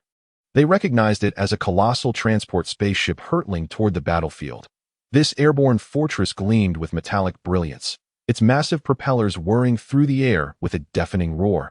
Its arrival invigorated the despondent soldiers, for they knew reinforcements from headquarters had arrived. Indeed, as the transport spaceship landed steadily on the battlefield, its doors slowly opened to reveal a steady stream of fully armed Special Forces soldiers emerging. Chapter 36. The construction of the safe zone not far from Yuhang City, the southern metropolis, Huhai City, had endured a tumultuous period but had finally persevered in this bustling and lively era of peace. Where the bustling city of Heishi serves as the seat of government, a project of profound significance and great attention is fervently underway, namely, the meticulously crafted defensive system of the safety zone. Forged through the collaborative efforts of the valiant city defense forces and the diligent law enforcement officers, after countless days and nights of arduous struggle and relentless endeavor, this safety zone, now embodying the hopes of many, finally begins to reveal its magnificent outline. From a distance, the first sight to capture one's gaze is the towering, formidable walls, resembling an indomitable bastion, which encircle the safety zone, safeguarding its inner sanctum with unwavering resolve. Upon closer inspection, one can observe that at intervals along the walls, watchtowers have been erected, where keen-eyed sentinels stand vigilant, ever watchful of the surrounding movements. Above these walls, densely packed battlements are positioned, ready to unleash a torrent of fire upon any sign of threat or disturbance. As one steps into the safety zone, a breathtaking scene unfolds. Wide, clean, and meticulously maintained streets intertwine to form a vast network, akin to the very veins of the city coursing through the safety zone. Lining these streets are rows of pristine, newly constructed buildings, each more splendid than the last. Entering these structures reveals an astonishing interior. The layout is thoughtfully designed, maximizing space and equipped with all essential amenities. The inviting softness of the beds, the bright and airy windows, the fully functional kitchens, and the cozy living rooms all reflect the designer's meticulous attention to detail, ensuring that the inhabitants enjoy a life of comfort and convenience. At the heart of the safety zone lies a grand, expansive plaza, its floor adorned with smooth, polished marble tiles that glisten under the sun's radiant light.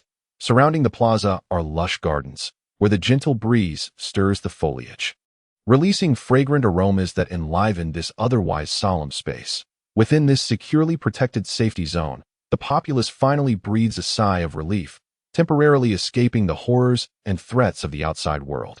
However, as days pass, the once ample resources begin to dwindle alarmingly. Confronted with this dire situation, Mayor Li of Donghai finds himself in a state of urgency. After conferring with other officials, they resolutely decide to organize an expedition team comprised of brave elite soldiers and special security personnel to venture into the treacherous ruins in search of urgently needed supplies. This team, burdened with a significant mission, embarks on their journey amidst an atmosphere of solemnity. Yet, fate seems to enjoy playing tricks, as a sudden crisis emerges shortly after their departure. A previously unseen type of mutated creature appears before them. This terrifying beast, colossal in size, resembles a moving hillock, causing the ground to tremble with each step it takes. Even more alarming is its peculiar ability to create intense interference with nearby electronic devices. In an instant, the communication devices relied upon by the expedition members lose signal, plunging them into isolation and helplessness. Fear spreads like a contagion, gripping each heart tightly at this critical juncture. One figure stands remarkably composed amidst the chaos, a biological expert serving as an advisor. Drawing upon decades of dedicated research and profound knowledge, coupled with a keen observational acuity akin to that of a hawk, he pauses briefly to assess the formidable creature in a flash. He accurately identifies a potentially fatal weakness concealed beneath its fearsome, gigantic eyes, a small patch of relatively soft tissue, starkly contrasting with its otherwise impenetrable armored scales. Concentrate all our firepower and strike that spot beneath its eyes, the seasoned advisor commands boldly, gesturing decisively toward his equally apprehensive comrades with an unmistakable authority. Hearing this, the previously bewildered team members awaken from their daze, exchanging glances that seem to imbue them with newfound strength and courage. Without hesitation, they grasp their Type 99 rifles firmly and unleash a relentless barrage upon the creature's vulnerable point. In an instant, the battlefield erupts with deafening noise, the clanging of metal ringing out like a symphony of chaos. Thus begins the harrowing contest of life and death between humans and this monstrous insect. The fierce battle rages on, with each expedition member bravely advancing, refusing to yield. Despite the immense pressure and the ever-present threat of demise, their yearning for survival and the conviction to save others sustain their resolve. Ultimately, through their collective efforts, the ferocious creature collapses with a resounding thud, sending a cloud of dust into the air as they gaze upon their hard-won victory. The weary team members break into smiles of relief. Not only have they triumphed over a formidable foe, but they have also secured a substantial cache of precious resources from the creature. These supplies will undoubtedly breathe new life and hope into the beleaguered inhabitants of the safety zone. A thunderous cheer erupts, a torrent of elation sweeping through the crowd, washing away the long-held shadows of despair and fear. Excitedly, they leap and embrace one another, tears of joy glimmering in their eyes. Their triumphant return to the safety zone marks a momentous occasion, signifying not only the material abundance of food, clean water, and essential supplies, but also serving as a powerful tonic, igniting a flame of hope within each heart. In this world shrouded in the shadows of apocalypse, despair and helplessness once reigned.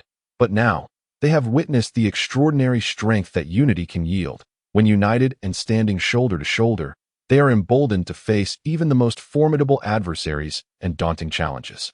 At this moment, they firmly believe, no matter how treacherous the path of the apocalypse may be, as long as they maintain their unwavering faith and solidarity, they shall endure. Chapter 37. The Safety Zone of Yuhang City, returning to the matter at hand. Oh dear, I feel as though I might starve. When will we finally eat? A slender, gaunt law enforcement officer lazily leaned against the cold, hard barbed wire, voicing his discontent with an air of impatience and hunger. Come on, brother, just hold on a bit longer. Once we complete this final patrol round, we can hand over our shift and go eat, reassured an experienced, weathered old officer, pulling the complaining young man down from the wire. He then turned to the nearby officers who were slacking off and called out, "Hey, you lot, get up right now. Shift change is imminent, and if that Joe Boppy catches us loafing about, we'll all be in trouble, perhaps even missing a meal." At the mention of Joe Boppy, the previously languid officers sprang to attention as if jolted by electricity, reluctantly rising to their feet. One officer, sporting thick glasses, rubbed his eyes and shouted towards the old officer, "Captain, do you think the cafeteria will have delicious meat today? My stomach has been growling for ages." However, the old officer had no time for such inquiries. He barked sternly, "Enough chatter. No more questions. Line up immediately."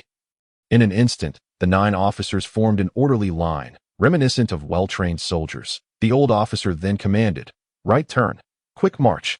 Thus, this small patrol unit moved forward with synchronized and purposeful steps. This area represents the first safety zone established through the collective efforts of the remaining law enforcement officers. Firefighters and other public servants of Yuhang City, in the early days of its establishment, they faced tremendous hardships. It was a time when every step forward was fraught with challenges. Rewinding to 2 months prior. During the onset of the dreadful calamity, chaos and panic engulfed the entire city. Within the conference room of the municipal government building, the atmosphere was thick with tension and despair as a solitary officer, with utmost caution, grasped a Model 66 pistol, pressing his left ear firmly against the door, wholly engrossed in listening to every sound from beyond. Initially, the cacophony outside was quite tumultuous, but gradually, the clamor began to diminish, until it ultimately faded into complete silence. Once he was assured that tranquility had returned outside, the officer exhaled a slight sigh of relief and turned to his 7 or 8 colleagues who stood behind him, all similarly armed and on high alert, as well as the cluster of civil servants they were diligently protecting. That in a hushed tone, he informed the mayor that the roaches outside seemed to have scuttled away. Upon hearing this encouraging news, a quick-witted department head among the crowd perked up immediately, turning without hesitation to make his way toward the mayor, who was situated at the innermost part of the conference room. However, as he approached, he was intercepted by the Secretary General, Gao Xiong, who stood nearby. With a serious expression, Gao Xiong inquired, "What are you planning to do?" The personnel responsible for monitoring the situation outside just reported that there are currently no unusual activities occurring. The department head replied respectfully, "Thus, I am here to consult with you regarding the mayor's specific directives for our next course of action." Gao Xiong nodded slightly, responding with composure, "Understood. For now, remain here on standby. I will go meet with the mayor and report this matter to him. Of course, Secretary General, I shall follow your arrangements." The department head promptly answered, standing straight and resolute. After receiving a reply, Gao Xiong pivoted and walked gracefully yet steadily toward the audiovisual room. Upon reaching the door, he paused, inhaled deeply, and then raised his hand to gently knock on the closed door. "Who is it?" A deep voice emanated from within the room. Gao Xiong quickly bent down, bringing his head close to the door's crack, cautiously responding, "Captain Liu. Good day. This is Xiao Gao. I have some important matters to discuss with the mayor in person. Could you please open the door?" "Oh, it's Secretary Gao. Please hold on a moment," came the reply from Lu Chongqing, followed by the sounds of furniture being rearranged. After a brief interval, there was a soft click, and the audiovisual room's door gradually opened a crack. Through the narrow gap, a pair of sharp eyes peered cautiously outside, confirming the safety of the surroundings before the door was fully opened. Lu Chongqing stood at the threshold, extending his right hand in a gesture of invitation. While saying, "Come in, Secretary Gao," Gao Xiong took a deep breath and stepped inside with steady strides. Upon entering, his gaze was drawn to Mayor Wei Wei, who sat at the head of the table. His expression grave and brow slightly furrowed, as if contemplating a matter of great significance. Beside the mayor sat the elegant and capable deputy mayor Nen Shengnan. Steeling himself, Gao Xiong straightened up and respectfully announced, "Mayor, the roaches outside have all departed." Upon hearing this, Mayor Wei nodded but maintained a serious demeanor. "That I understand. However, we cannot afford to let our guard down just yet. You must immediately inform everyone present that no one is to leave this place without my explicit order. We must wait until reinforcements arrive before we can open this door." "Yes, Mayor," Gao Xiong responded without hesitation, swiftly turning to exit the audiovisual room. Just then, Lu Chongqing, who had been stationed by the door, seemed to have anticipated this moment, nimbly pulling the door open to allow Gao Xiong to exit smoothly. Once outside, Gao Xiong's gaze quickly fixed upon the department head standing upright in the distance. He strode directly towards him and, in an authoritative tone, commanded, "You must immediately inform everyone present that until we receive a clear directive from the mayor, no one is permitted to leave this place. Not even a single step. We must remain steadfast here until reinforcements arrive." The department head nodded slightly, acknowledging the urgency and importance of the task. He respectfully replied, "Understood, Secretary. Rest assured, I will convey the mayor's instructions at once." With that, he turned and hurried away to execute the urgent order. Chapter 38. The safe zone of Yuhang City, the mayor has decreed. Without his command, no one is to exit. This softly spoken, yet stern command loomed before everyone like an insurmountable barrier. Understood, department head. Several staff members echoed in unison, their voices imbued with unwavering obedience and determination to comply with the mayor's orders. At this moment, the officers stationed at the door, upon hearing the mayor's directive to remain on standby for assistance, felt the tension in their hearts ease slightly, as if a heavy weight had been lifted. One officer, tasked with observing the exterior, moved with the caution of a vigilant cat, carefully approaching his colleagues while making no sound. Once he regained his composure, the others began to pull out their phones from their pockets, eager to contact their families. Each face was etched with worry and anxiety, fervently praying for the safety of their loved ones amidst this sudden catastrophe. A girl with delicate features sat wearily against the wall, her eyes red and streaked with tears, clutching her phone tightly. The persistent ringing from the other end felt like a relentless hammer, striking at her fragile heart. "Please pick up, Mom. I beg you to answer my call." Her voice, laced with desperation, echoed in the conference room, evoking profound sorrow in those who listened. Suddenly, a barrage of gunfire erupted, the deafening sound threatening to rend the very fabric of reality. The special security team, originally set to assist the municipal government, found themselves utterly blocked, unable to advance even a step. "Open fire," an officer shouted anxiously. A group of special security personnel huddled tightly against an armored police vehicle, their weapons unleashing a torrent of fire toward the oncoming enemy. Yet, before them loomed enormous mantises, their sizes rivaling that of trucks, brandishing razor-sharp scythe-like forelimbs as they lunged menacingly at the special security team. "Good heavens, how can these mantises be so colossal?" one team member exclaimed in terror, but there was no time to ponder such questions. As the enemy closed in relentlessly, "Stop wasting time and eliminate them," another seasoned member bellowed. The team members focused their efforts, pulling the triggers and unleashing a hail of bullets upon the monstrous mantises. The sound of bullets striking the mantis's hardened exoskeleton rang out like a cacophony of metal clashing, each impact sending sparks flying and illuminating the dim surroundings. Despite this, the mantises appeared largely unfazed, charging forward with unabated ferocity. "Aim for the head," a sharp-eyed team member suddenly cried out, having discerned that the head of one of the gigantic mantises might not be as impenetrable as they had assumed. As he yelled, he swiftly adjusted his aim, locking onto the creature's head. Hearing this, the other team members were struck as if awakening from a dream, promptly redirecting their weapons to target the mantis's heads.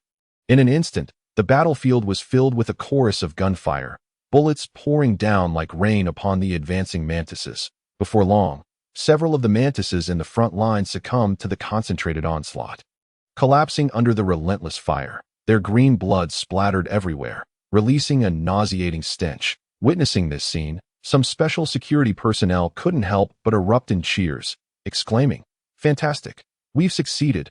Yet, at that moment, the deputy commander of the operation furrowed his brow, his keen gaze sweeping across the team, noticing a discernible drop in firepower. "Continue firing. Do not let up," he shouted decisively. He was acutely aware of the tenacity of these creatures. Failing to maintain high-intensity attacks could render their previous efforts futile. Those team members who had momentarily relaxed due to their brief victory sprang back into action. Invigorated by the deputy commander's stern admonition, they gripped their weapons tightly, once again immersing themselves in the fight. In an instant, the previously waning firepower surged back with ferocity, creating a relentless barrage that ensnared the remaining mantises in a merciless net. Before long, the last few mantises suffered consecutive fatal blows. They were either precisely struck in vital areas or gradually succumbed to the intense battle. With each resounding crack, these once mighty mantises fell one after another, rendering them lifeless and immobile. A wave of cheers erupted as the special security personnel exchanged high fives, reveling in their triumph over the enemy. "Is anyone injured?" the vice captain, with a grave expression, inquired, while simultaneously beginning to meticulously assess the casualties within the ranks. "No, Captain," a team member responded emphatically, upon hearing this reply. The vice captain, who had been on edge, felt a slight relaxation in his taut nerves. He exhaled softly, relieved that everyone was safe. However, the situation in the city remained dire, leaving no room for complacency. The vice captain promptly issued a command. Everyone, check your ammunition. Following the directive, the team members swiftly complied, lowering their heads to inspect the quantity of ammunition they carried. Soon, anxious reports reached the ears of the vice captain. "Captain, I'm out of ammo," one member exclaimed. Worry etched on his face. "Me too." "Captain," another echoed. "Captain, I have only one magazine left." Yet another team member said urgently. The chorus of voices continued, and as the vice captain surveyed the surrounding team members, a sense of dread enveloped him. Most of the members were left with scant ammunition, teetering on the brink of depletion. It was important to note that before embarking on this mission, he had specifically instructed each member to carry at least 3 magazines. Yet, despite such ample preparation, the ammunition had been exhausted at an alarming rate during the fierce engagement, far surpassing their initial estimates, rendering their upcoming operations increasingly arduous. Chapter 39. Safety Zone of Yuhang City. 3. The imposing vice captain, radiating authority, stood firmly with his hands on his hips, his brow furrowed in a deep frown, and could not help but utter a curse. "Damn it, we're retreating." His sudden declaration resonated through the ranks like a clap of thunder. Hearing the vice captain's decision, the previously occupied team members halted their actions and collectively turned their gazes towards him. Noticing their response, the vice captain's expression darkened, and he barked, "What are you staring at? Do you wish to charge into certain death? Look at how much ammunition we have left. If we encounter another fierce firefight like before, we will undoubtedly be annihilated by the enemy. Our immediate priority is to retreat to base and replenish our ammunition." Understood? The team members exchanged glances but responded in unison. "Yes, Captain." The vice captain then began issuing commands in an orderly fashion. "First squad, get on the vehicles swiftly." At his command, the first squad members nimbly boarded the designated vehicles. "Second squad, follow suit." The second squad members did not hesitate and quickly climbed aboard. "Third squad, no dawdling. Get in the vehicle." Finally, the third squad members successfully completed their boarding task. Once he confirmed that all members were safely on board, the vice captain strode purposefully to the snow leopard armored vehicle, yanked open the door with determination, and agilely leapt into the driver's seat.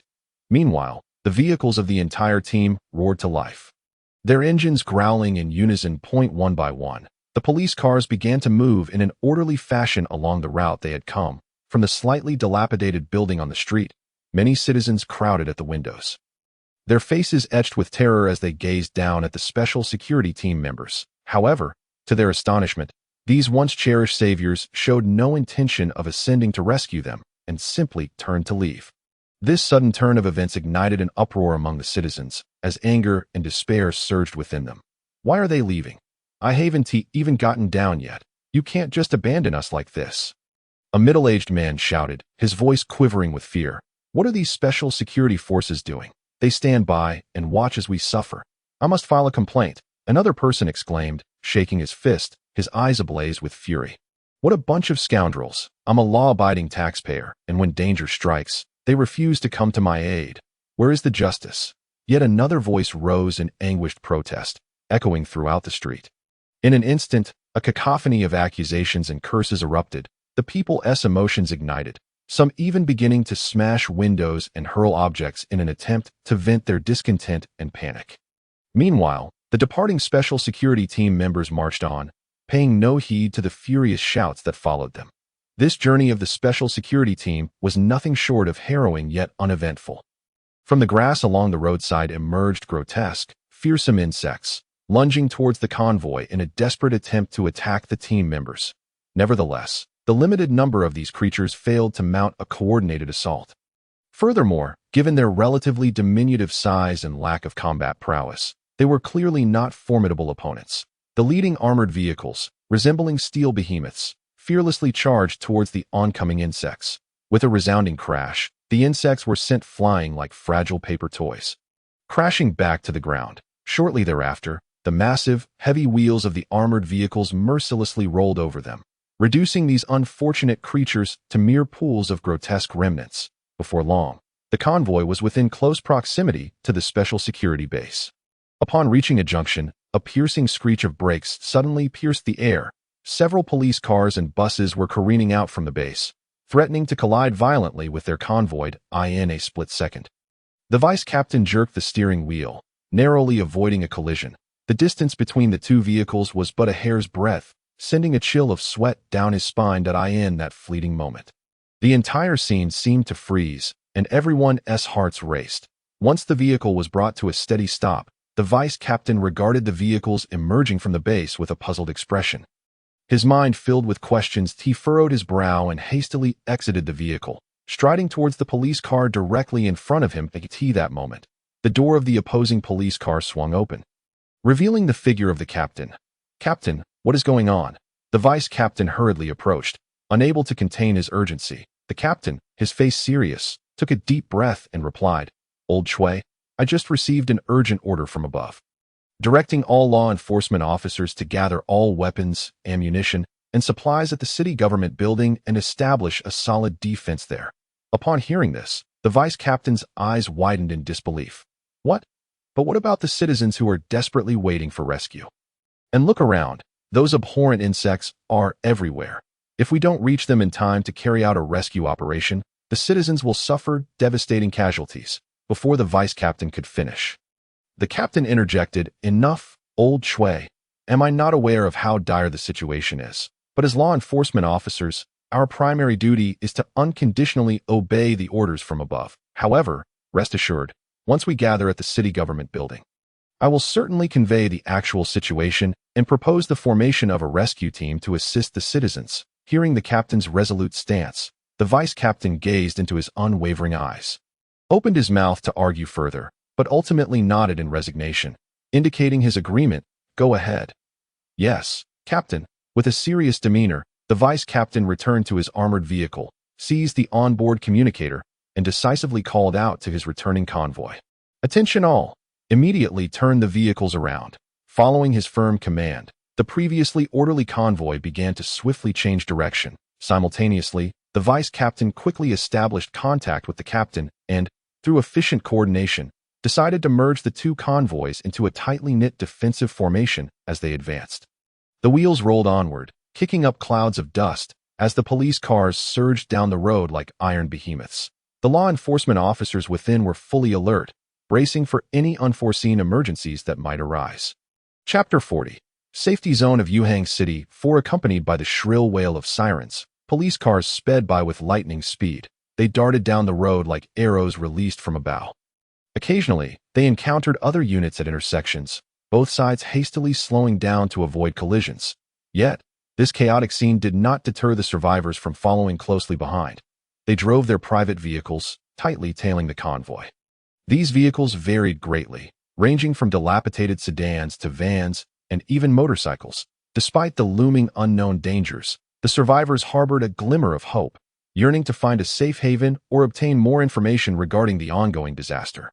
As time passed, the initially modest group of merely 100 individuals departing from the special security base rapidly swelled to 2,000 or 3,000. This vast throng moved along the road like a serpentine dragon, capturing the attention of all. Is Captain Chinyu? Please respond if you hear me. At that moment, the formidable captain, who was diligently orchestrating the situation from the commanding vehicle, suddenly heard a familiar and urgent voice crackling through the communicator. It was the brigade leader. Not daring to delay, he swiftly grabbed the communicator that lay beside him and replied loudly, "Brigade leader, this is I. Where are you? Director Su and I are just behind this convoy. We have exerted considerable effort to catch up." He paused for a moment, then inquired, "By the way, who is leading the way ahead?" The brigade leader's voice resonated clearly from the communicator. "It is my deputy captain. He is bravely clearing the path in our brand new Snow Leopard armored vehicle." The captain spoke with a hint of pride in his tone. "Very well. However, please contact him immediately and instruct him to reduce speed. Additionally, any obstacles on the road must be cleared as thoroughly as possible.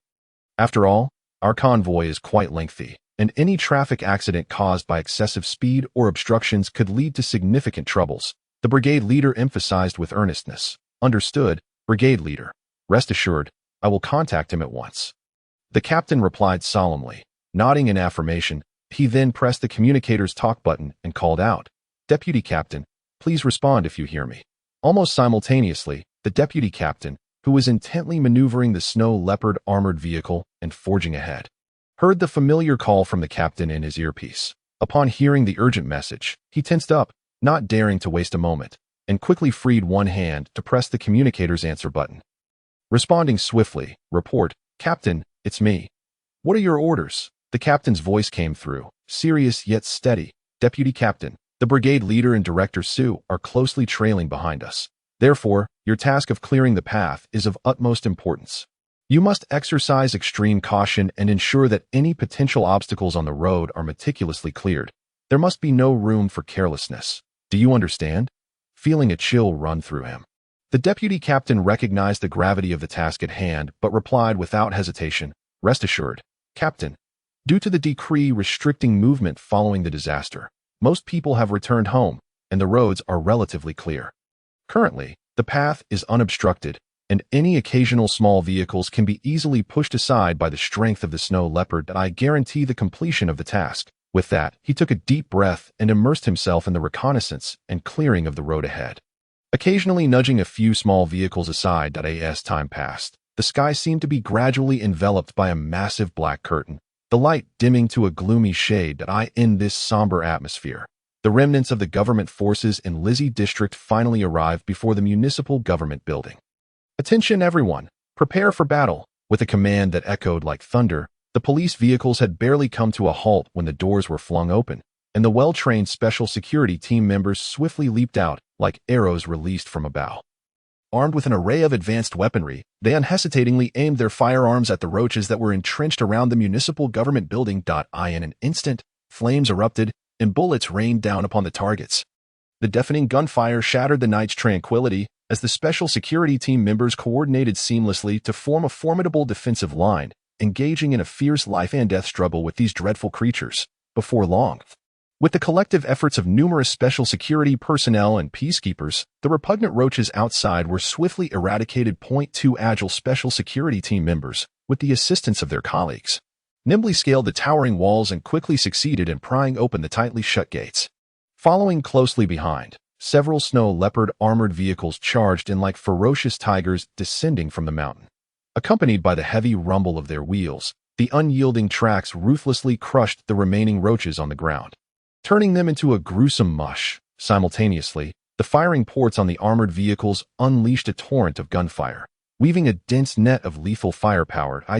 He furrowed his brow slightly, contemplating for a moment before inquiring, "So, have any clues regarding the whereabouts of the mayor and the others been discovered?" The captain of the task force shook his head and replied, "Regrettably, Director Su, based on the feedback from the various squads, we have yet to uncover any signs of survivors. However, we have indeed located the remains of several unfortunate law enforcement officers and other personnel. In my estimation, unless unforeseen circumstances arise, it is highly probable that the mayor and his companions are trapped within some corner or room of the government building." Upon hearing this, Director Su pondered briefly before decisively stating, "Very well. You should promptly contact the mayor to inquire about their exact location." The captain of the task force appeared troubled, responding with a bitter smile. "Director Su, just a moment ago, I suddenly realized that my phone has completely lost signal. Moreover, after consulting with the surrounding team members, I discovered that everyone's phones are experiencing the same issue. It seems that the signal towers in this area have likely been destroyed." Hearing this, Su-Haik couldn't help but frown, a surge of alarm rising within him. He swiftly reached into his pocket to retrieve his phone, lowering his gaze to meticulously check the signal strength indicator. Indeed, just as the captain had described, the once full signal icon at the top of the screen had now transformed into a blank state. Entirely unresponsive, Su-Haik observed the bars representing the phone's signal vanish. A sense of dread enveloped his heart, and he silently cursed the misfortune that had befallen them. He quickly turned his head, his gaze piercing as he looked at the captain, his tone serious and resolute. "The situation is critical. You must immediately organize the remaining officers who are still able to fight, and proceed to the government building at the fastest possible speed to ensure a thorough sweep. It is imperative that we either see the mayor alive or recover his remains." The captain, upon hearing this, stood tall without hesitation, saluting Su-Haik with precision, and responded loudly, "Understood, Director. Rest assured, I will ensure the successful completion of this mission." Without missing a beat, he reached for his firearm placed nearby, swiftly exiting the vehicle. Once outside, the captain promptly activated his walkie-talkie, methodically issuing tactical commands. "All squads, take note. Immediately reassign half of your personnel and rushed to the front of the building to assemble. As his orders were relayed, responses from the various squads quickly followed. First squad received, second squad received, third squad received. Shortly thereafter, as the captain jogged to the front of the building, he found all the reassigned special security team members had gathered in perfect formation. Each stood tall, expression solemn, their gazes intently fixed upon their captain. Taking a deep breath, he raised his eyes toward the now breached entrance of the building and resolutely issued the command to advance. All units, prepare for the assault. In an instant, a synchronized and resounding cadence of footsteps erupted as this well-trained special security team surged forth into the building like arrows released from a bow. Moving with order and heightened vigilance, they maneuvered with agility, working in unison as they meticulously searched every corner of the structure. In a matter of moments, gunfire erupted throughout the building, interspersed with occasional cries of distress, transforming the previously tranquil atmosphere into one fraught with tension. Nevertheless, the special security members did not falter. They maintained their composure and poise, steadfastly executing their mission. Chapter 42. The safe zone of Yuhang City. A 5-member special security squad tread cautiously along the corridor of the 5th floor. Each individual remained acutely alert, weapons firmly gripped, their eyes scanning the surroundings. Upon reaching this level, they immediately sensed something amiss. The floor was strewn with lifeless bodies, some unrecognizable in their gruesome state. The slain cockroaches were thickly scattered in every corner, evoking a chilling sensation. Furthermore, the walls and floor were riddled with countless bullet holes and an abundance of shell casings, far exceeding what they had encountered on other floors. Witnessing such a scene, the foremost special security officer felt a tightening in his chest. He halted, turning to exchange glances with his comrades behind him. They nodded in silent understanding, acknowledging the severity of the current situation. Taking a deep breath, they continued deeper into the corridor. The atmosphere was palpably tense and oppressive, as if the very air had solidified. No one spoke. Only the faint echo of their footsteps reverberated through the empty hallway. Suddenly, the officer in the lead noticed a mountain of obstacles piled at the conference room door. The door, which should have been wide open, was now firmly shut, exuding an air of mystery. Gazing at the closed door, a strong premonition surged within him. There might be survivors inside. He turned to his colleague beside him, giving a subtle nod of indication before stepping forward, gently knocking on the door and softly inquiring, "Is anyone there?" As the knocking subsided, a rustling sound emanated from within the room. Soon after, a trembling voice emerged through the crack. "Is someone there? Are you the rescue team?" Upon hearing this response, the special security officer outside felt a wave of relief wash over him and quickly replied, "Yes, we are from the Special Security Task Force." Before he could finish, excited shouts erupted from within. "That's wonderful. The mayor is here. Please help us escape." Upon hearing this, the officer promptly reassured, "All right, please hold on a moment. I will call others to assist you." With that, he turned and hurriedly approached his teammates, preparing to initiate a rescue operation. The officer, visibly tense, quickly grabbed the walkie-talkie at his side, pressing the talk button as he urgently called out, "All units, attention! Immediate assistance needed at the 5th floor conference room. The mayor is trapped inside. The situation is critical. Please hurry." His anxious voice seemed to penetrate the walls, swiftly resonating throughout the entire area. Before long, a flurry of rapid, synchronized footsteps could be heard approaching from a distance. Moments later, several well-trained, well-equipped special security squads appeared at the conference room door like lightning. Their movements were swift and efficient, coordinating seamlessly as they swiftly overcame numerous obstacles to reach the mayor's location. Shortly thereafter, the conference room door swung open, and the mayor emerged, surrounded by a throng of supporters. Upon seeing the mayor safe and sound, the special security officers couldn't help but breathe a sigh of relief, yet they remained vigilant. Instead, they quickly formed a tight protective circle around the mayor, carefully shielding him in the center. Subsequently, under the close escort of the special security team, the mayor steadily exited the conference room, making his way toward the command vehicle parked below. Throughout the journey, the officers maintained a state of heightened alertness, their eyes scanning the environment for any signs of potential danger. Suhaik stood side by side with the captain, silently observing from beside the vehicle, their gazes fixed ahead, in the distance. The mayor and the vice mayor approached with steady strides. Suhaik's emotions surged, and he could hardly contain his eagerness as he stepped forward. When they were close enough, he swiftly extended his hands, gripping Mayor Weiwei's right hand firmly. "Mayor, It is truly a relief to see you unharmed. I thought I was extremely worried earlier, fearing the worst. Suhaik's voice trembled, his eyes gradually moistening, and by the end, he found himself somewhat choked up. Mayor Weiwei sensed the sincerity in Suhaik's words and smiled at his longtime friend, gently patting Suhaik's shoulder in reassurance. All right, old Su, there's no need to be so emotional. I am perfectly fine. Suhaik made an effort to compose himself, nodding and saying, Yes, Mayor, I lost my composure. Please, do get into the vehicle. With that, he stepped aside, gesturing for the mayor to enter the car, guiding him with care. One by one, they filed in, stepping into the spacious and advanced command vehicle. Suhaik quickly moved to the control panel, skillfully operating the various instruments and buttons, as the screen rapidly displayed detailed images of the building's situation. Time ticked by, and everyone held their breath in anticipation. At last, a clear and steady voice from the communication device reported. Command Center, all cockroaches within the building have been completely cleared. This news struck like thunder, instantly igniting a fervent cheer throughout the command vehicle. People embraced one another, high-fiving in celebration, their joy palpable, standing to the side. Mayor Weiwei wore a smile, his eyes radiating satisfaction and relief. He then turned to Suhaik, firmly issuing a directive. Suhaik, immediately organize personnel to properly accommodate those individuals we've brought. Ensure that they receive the best care and arrangements possible. Suhaik straightened his posture, offering a crisp salute as he responded loudly. Yes, Mayor.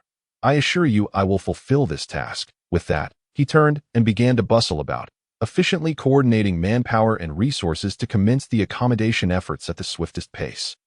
Quickly, move with agility, get the vehicles to the street corner, and swiftly form a temporary defense line. An official, with a grave expression and an urgent tone, shouted loudly. Immediately, a group of special security officers, firefighters, and other relevant personnel sprang into action, nimbly jumping into vehicles, starting engines, and driving their cars at breakneck speed toward the street corner. Before long, the originally spacious and unobstructed thoroughfare became choked with a multitude of vehicles. The cars were tightly arranged, forming a formidable wall of steel that effectively sealed off the main road leading to the municipal government. Meanwhile, more individuals heeded the call to action, eagerly immersing themselves in this tense and bustling endeavor. Some worked diligently to transport various supplies, including heavy sandbags, sturdy wooden planks, and crates filled with drinking water and food. Others wielded tools, meticulously constructing defensive lines, reinforcing obstacles, and setting traps, while yet others were tasked with clearing away the revolting remnants of cockroach carcasses left in the wake of the battle. Donning masks and gloves as they cautiously packed the remains into garbage bags for disposal. The entire scene was ablaze with fervor, each person fulfilling their role as they raced against time to establish a safe zone. Chapter 43. The Safe Zone of Yuhang City. Now, let us commence the report from each department. With a commanding declaration from Weiwei, seated at the head of the table, the conference room fell into an immediate hush, and all eyes turned to him. At that moment, Suhaik slowly rose, cleared his throat, and began. Mayor Wei, as of now, our Public Security Bureau still has 437 officers steadfastly holding their posts. The Special Security Unit also has 203 personnel on standby. Regarding armaments, we currently possess 6 Type 88 sniper rifles, 2 12 Type 99 rifles, 3 21 Type 66 pistols, 116 Type 33 submachine guns, and 102 Type 08 shotguns. Additionally, we have 500 stun grenades, over 100,000 rounds of pistol ammunition, and more than 80,000 rounds for rifles. In terms of vehicle resources, there are 20 Snow Leopard armored riot control vehicles, 25 special security buses, 15 armored personnel carriers, 7 police climbing vehicles, and 1 command vehicle. It is important to note that, aside from a few remote districts, all available police forces have been concentrated here. Weiwei listened intently to Suhaik's report, nodding in acknowledgement at intervals. Upon hearing the remaining number of officers, a flicker of joy surged within him. This was considerably more than he had anticipated. Once Suhaik concluded his report, Weiwei lifted his gaze, scanning the room before resting his eyes on the next official. Gesturing slightly for them to continue, the official, with a square jaw and a serious demeanor, was evidently a leader from the emergency fire department, as indicated by his uniform. He took a deep breath, straightened his posture, and began his report with a resonant voice. Mayor Wei, when the disaster struck so suddenly. Everything was far too rushed. Upon receiving the rescue alert, we immediately issued a command for all firefighters in the city to mobilize. However, no one anticipated that the situation would be so complex and perilous. Due to the unexpected nature of the event, our understanding of the on-site conditions was limited, and we had not equipped our firefighters with sufficient firearms for self-defense, resulting in significant losses during our struggle against the disaster. As he spoke, the fire department leader's voice quivered slightly, his eyes glistening with unshed tears. To date, after arduous searches and assessments, only 105 firefighters had successfully reached this location. Many of their comrades had made the ultimate sacrifice, while others remained unaccounted for, their fates uncertain. This calamity has dealt an unprecedented blow to our emergency fire department. Upon concluding, the fire leader could no longer suppress his sorrow, and tears streamed down his face. Wei Wei's brow furrowed, his gaze fixed intently on the reporting fire leader, the gravity of his expression palpable. He listened quietly to every word, his heart growing heavier. Filled with an indescribable sorrow and shock, he understood all too well that the severity of this disaster had far surpassed initial expectations. After a moment of silence, Wei Wei pondered briefly before gently addressing the fire leader. "Please take a seat. Let the next colleague continue with their report." His voice, though soft, carried an undeniable authority. The fire leader nodded, slowly raising his hand to wipe away his tears, and with a slight choke in his voice, he apologized. "I'm sorry, everyone. I couldn't control my emotions." Taking a deep breath, he wearily sat down. Wei Wei offered a slight nod of understanding, signaling for the meeting to proceed. At that moment, another official seated nearby stood up, organizing the documents in hand, and began to detail the progress of relevant work and the challenges they faced. Su Haik came to a halt, his gaze sweeping slowly over the urgent task force members who had been hastily assembled. The youthful and vibrant faces before him were filled with determination. Their postures were erect, yet an unmistakable hint of tension and unease lingered in the air. Witnessing this scene, Su Haik could not help but feel a fleeting pang of compassion. However, this emotion was but a momentary flicker, as he quickly rallied his spirits. "Comrades," Su Haik raised his voice, "our nation and its citizens are currently facing tremendous challenges, and you are the steadfast line of defense safeguarding their safety. Following the directives from the highest command center in Yuhang City, you are to proceed with the mission of locating the military units that have entered the city, conveying our situation, and requesting their support. Do you have the confidence to accomplish this formidable task?" With that, his gaze swept across the assembly once more, filled with trust and expectation. "We have confidence," the selected special task force responded in unison, their voices resonating like thunder, echoing through the air. "Excellent. May fortune favor you all. Depart at once." At Su Haik's command, 60 well-trained special task force members swiftly boarded the prepped Snow Leopard armored riot control vehicles. The moment the doors closed, a heavy thud resonated, followed by the roar of engines as 6 imposing Snow Leopard vehicles surged forth like untamed stallions, racing out of the parking lot.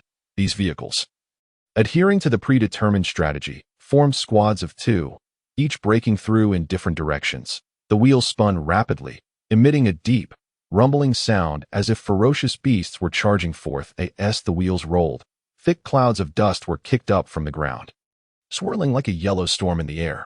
The vehicles were tightly aligned, creating an unyielding torrent of steel, advancing fearlessly and undeterred, their overwhelming momentum utterly unstoppable. Each vehicle bore a vital mission and boundless hope, racing resolutely toward the unknown ahead. At that moment, the sentinels stationed along the defensive lines sprang into action upon receiving the emergency orders, gripping their weapons tightly, their eyes fixed resolutely on the swarming hordes of insects approaching from all directions. With a commanding shout, torrents of gunfire erupted, intertwining into a rousing battle symphony. "Open fire. Annihilate those detestable insects blocking the entrance. Leave not a single one," the defensive line commander bellowed, his voice cutting through the cacophony of gunfire with authority and resolve. In an instant, the entire defensive line erupted with deafening gunfire. Bullets rained down like a storm, mercilessly striking those snarling, grotesque insects. Some insects exploded upon impact, splattering green ichor everywhere, while others writhed in agony amidst the hail of bullets, ultimately succumbing to their grim fate. Meanwhile, from afar, the distant roar of engines began to crescendo, growing ever closer, akin to the rumble of thunder. "The Special Task Force's messenger team is approaching," exclaimed an observant officer. excitement lighting his eyes. Upon hearing this news, the spirits of those on the defensive line soared. "Quick! Open the gates!" The line commander commanded without hesitation that a group of officers sprang into action, swiftly moving to the heavy gates. Cooperating to push them open, suddenly, two black snow leopard armored riot control vehicles sped toward them, stirring up a whirlwind of dust as if two bolts of lightning had cleaved through the sky. In the blink of an eye, the vehicles darted through the gates and raced into the distance. The gates slammed shut behind them with a resounding thud. Standing atop the barricade, the defensive line commander gazed intently at the vehicles gradually disappearing from view. Silently praying for their successful mission and safe return, he slowly removed his hat, solemnly raising it above his head in tribute to the brave messenger team forging ahead. Inside the snow leopard armored vehicles, aside from the focus driver, 9 Special Task Force members quickly found their firing positions. Without hesitation, they aimed their weapons at the surging insects outside the windows, unleashing a torrent of gunfire. The driver's eyes remained fixed on the road ahead, his foot pressing firmly on the accelerator. This armored vehicle, renowned for its durability, crashed through one insect after another, each impact accompanied by splattering ichor, quickly coating the bulletproof glass in a sticky green liquid. Yet this did not hinder the driver's vision or resolve. Nevertheless, the situation remained dire. The sheer number of insects was staggering, and among them were colossal, formidable beasts. Any slight decrease in speed could easily result in the vehicle being overturned. Aware of this, the driver dared not ease off the accelerator. Even a moment's hesitation could plunge them all into peril. Just then, another armored vehicle of the same model came rolling toward them. The suddenness of the event left the driver with no time to react. In a split second, drawing upon years of training and instinct, he sharply turned the steering wheel, executing a perilous drift maneuver. Narrowly avoiding the oncoming vehicle. "Captain, team, that has been lost," one of the Special Task Force members gasped, watching helplessly as the lead armored vehicle flipped multiple times before coming to a halt, only to be swiftly engulfed by an overwhelming tide of insects. Soon after, the radio crackled with a series of agonizing cries, sending chills down their spines. Clearly, Team A was enduring a nightmarish ordeal. "Forget about them. Keep firing. We have no means to rescue them now," shouted the leader of Team B, striving to rally the dazed members in this life-or-death moment. They needed to focus on the immediate crisis, or they too would meet the same grim fate. Be careful. Just then, the communications officer in the passenger seat turned pale, issuing a loud warning. Following his terrified gaze, the driver spotted a massive, 3-story-tall rhinoceros beetle standing menacingly in the middle of the road. Its horrifying visage sent shivers down their spines. If he was not mistaken, this creature was responsible for the earlier accident involving Team A. The driver, too, recognized the colossal beast, and in an instant, his mind raced with strategies. How could he deftly maneuver around this roadblock? After all, he was still young and had no desire to lose his life inexplicably. Suddenly, a flash of inspiration struck him. Without a moment's delay, he yanked the steering wheel, executing a thrilling drift just as the vehicle was about to collide with the beetle. Veering sharply towards the right and speeding toward a nearby building as the vehicle drew near to the structure, it seemed as if they would crash into it, causing the communications officer to tremble in fear. Clutching the radio tightly, yelling, "Turn, we're about to crash." Yet, the driver paid no heed to his cries, his eyes locked ahead, hands gripping the wheel firmly, foot relentlessly pressing the accelerator, seemingly resolved to break through all obstacles.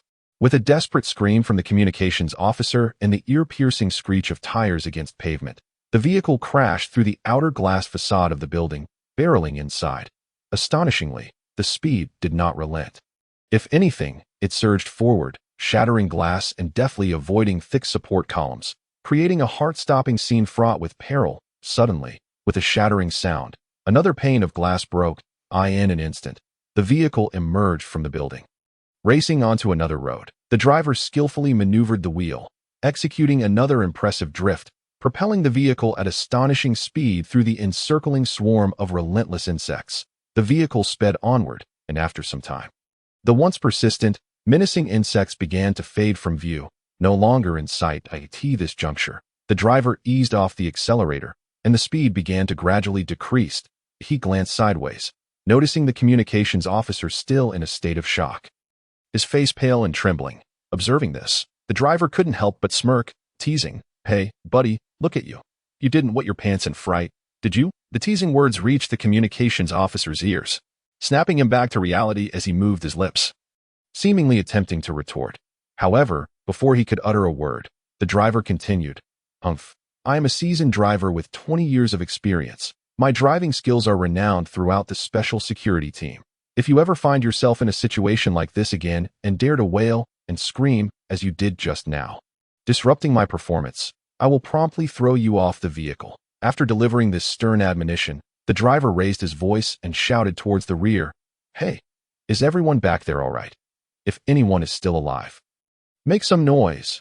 No sooner had he spoken than a cacophony of sounds erupted from behind. Moments later, the team leader, still dazed and buzzing from the impact, struggled to rise from a pile of debris. Responding weakly, "I'm still alive." Further back, the special security members were haphazardly piled together, their gear strewn about as a result of the heart-stopping high-speed chase that had violently tossed them aside, leaving them in a state of disarray. "Oh, my poor back. I feel as if it's about to snap in two." One team member groaned in agony, propping himself up with great effort, trying to rise from the ground. "Stop your whimpering and get up quickly. Your massive frame is crushing me." Another team member retorted irritably. His own expression mirrored that of his comrades as he struggled within the confines of the vehicle, attempting to retrieve his scattered equipment. The remaining members fared no better. They resembled wilted eggplants, sluggishly rising to their feet, their movements languid and defeated. Some had torn clothing, while others bore bruises on their faces, presenting a rather dismal sight. "Xiao Lu, how are you? Can you hear me? Get up," one member anxiously called out to his comrade, who lay motionless on the ground. Receiving no response, he gently pushed Xiao Lu. However, after several attempts, Xiao Lu remained unresponsive. Growing increasingly anxious, the member's voice trembled. Xiao Lu, wake up, Captain. Please come over and see what's wrong with Xiao Lu." Hearing the urgent call, the captain swiftly approached with a few other members. He crouched down, gently patting Xiao Lu's cheek, calling, "Xiao Lu, wake up, Xiao Lu." Yet, Xiao Lu kept his eyes tightly shut, showing no signs of awakening. The captain's heart raced, but he maintained his composure, checking Xiao Lu's pulse, feeling a faint but steady heartbeat. He exhaled in relief, saying, "Thank goodness. He should just have bumped his head and fainted momentarily."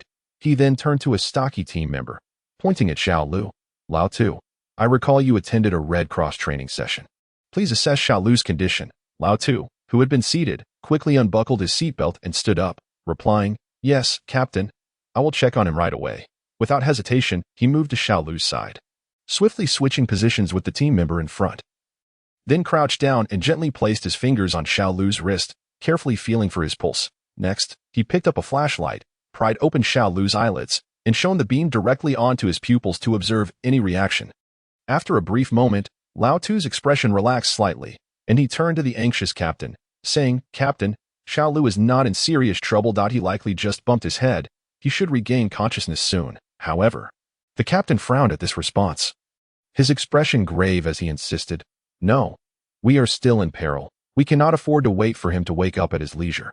You must find a way to bring him back to consciousness immediately." Upon hearing the captain's urgent command, Lao Tu's lips curled into a mischievous grin as he replied, "Understood, Captain." Without hesitation, he removed his tactical gloves, inhaled deeply, and then raised his hand high, delivering a series of sharp slaps that echoed through the vehicle.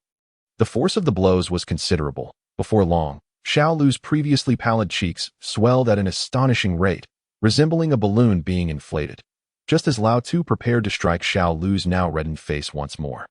Xiao Lu finally emitted a low groan. Simultaneously, his tightly shut eyelids began to flutter, signaling the onset of awakening. Observing this, Lao Tu promptly halted his actions, cautiously shaking Xiao Lu's shoulder while softly calling, "Xiao Lu, wake up. Please wake up." At last, Xiao Lu regained consciousness, recognizing Lao Tu beside him, but was instantly startled by the pain in his cheeks. What happened to me?" The newly awakened Xiao Lu felt his mind clouded. As if enveloped in a fog, his thoughts still muddled. He blinked in confusion, first focusing on Lao Tu, who was supporting him, then slowly shifting his gaze to the other teammates in the vehicle. Instinctively, Xiao Lu raised his hand to gently touch his face. A sharp sting surged through him, causing him to gasp in shock. Finally coming to his senses, he looked at his comrades with a mix of bewilderment and astonishment, his voice trembling as he asked, "What happened to my face? Why does it hurt so much? And it seems to be swelling." Lao Tu, standing nearby, paused momentarily, his previously reddened hand now appearing somewhat sheepish. He scratched his head, offering a nervous chuckle as he explained, "It might have been the angle during the impact. You accidentally hit your face. Oh, don't focus on the details." However, Lao Tu's explanation did little to quell Xiao Lu's suspicions. Just then, another team member leaned in, a sly grin on his face, whispering, "Hee, did you not know? You scared everyone half to death when you were unconscious." Thankfully, Lao Tu stepped up and utilized his Special 18 techniques to wake you up. "So, you really should thank him." At once, the vehicle erupted in laughter. Teammates doubled over in mirth, some clutching their stomachs in hysterics. Xiao Lu, witnessing the scene, sensed something was amiss, yet could not pinpoint what it was. In resignation, he could only nod uncertainly and turn to Lao Tu, sincerely expressing, "Thank you, Lao Tu. If it weren't for your assistance, I truly wouldn't know what to do. Once this mission concludes, if we make it back alive, I will treat you to a fine drink." Lao Tu smiled warmly at the naive Xiao Lu, a gentle glimmer in his eyes as he patted his shoulder, saying, "Sounds good. Once we return safely, we must find a place to celebrate." At that moment, the captain's calm yet authoritative voice rang out. "All right, brothers, quickly return to your posts. Although we have narrowly escaped the encirclement of those vile creatures, we must not let our guard down. We are far from being out of danger." Hearing the captain's command, the team members wasted no time, swiftly rising to their feet and nimbly resuming their seats.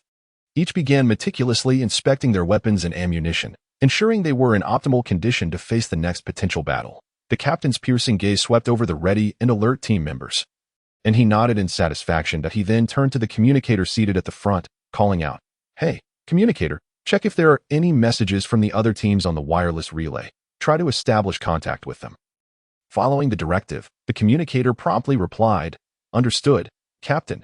He then focused intently on adjusting the communication equipment before him. As he skillfully manipulated various buttons and knobs, he muttered, "This is Team B, C, D, E, and F. Can you hear me? Please respond. Please respond." Over. However, much to his dismay, after a considerable amount of time, there was still no reply from the wireless relay. The communicator furrowed his brow, pondering, could it be a signal issue? Resolutely, he switched the frequency from the group network to a dedicated single-band channel for inter-team communication, hoping to improve reception. Yet, regrettably, no matter how he adjusted the settings, the only sound in his earpiece remained the cacophony of static, devoid of any response from the other teams. A sense of dread washed over the communicator, an ominous feeling swelling within him. Could it be that beyond their own Team B, all the other teams had perished in that terrifying encirclement of creatures? As soon as this thought emerged, it struck his heart like a heavy hammer. Without daring to delay even for a moment, the correspondent swiftly reported the current emergency situation to the captain. "Captain, the situation is dire. I attempted to contact the other teams, but there has been no response. I feared they may have met with misfortune." Despite the fact that everyone had anticipated the possibility of severe consequences to some extent, the harsh reality laid before them was still difficult to accept. 6 entire teams, 6 armored vehicles, and 60 valiant warriors, now, only their B team, a mere 10 men, had successfully broken free from the terrifying encirclement of the creatures. Such grievous losses were truly heart-wrenching. For a moment, a heavy and oppressive atmosphere of sorrow enveloped the entire compartment. The team members wore solemn expressions, their heads bowed in silence, none daring to shatter the suffocating stillness. Who could have imagined that just a short while ago, at that spirited assembly for their mission, they had shared laughter and well wishes, only to find themselves now forever separated, with that moment being their last with many comrades. As time ticked away, the mourners seemed to forget the arduous task that lay ahead of them. At last, the captain regained his composure. Observing the despondent demeanor of his team, he realized that this state of affairs could not continue. Thus, he took a deep breath, stood up, and proclaimed with a firm and powerful voice, "Brothers, the heroic sacrifice of our comrades indeed pierces our hearts. But let us not forget the oath we once swore. No matter the challenges and adversities we face, we must resolutely complete this mission." Ensuring their blood was not shed in vain, as the captain's resonant words echoed in the ears of each team member, they seemed to awaken from a dream, breaking free from their heavy and confused thoughts.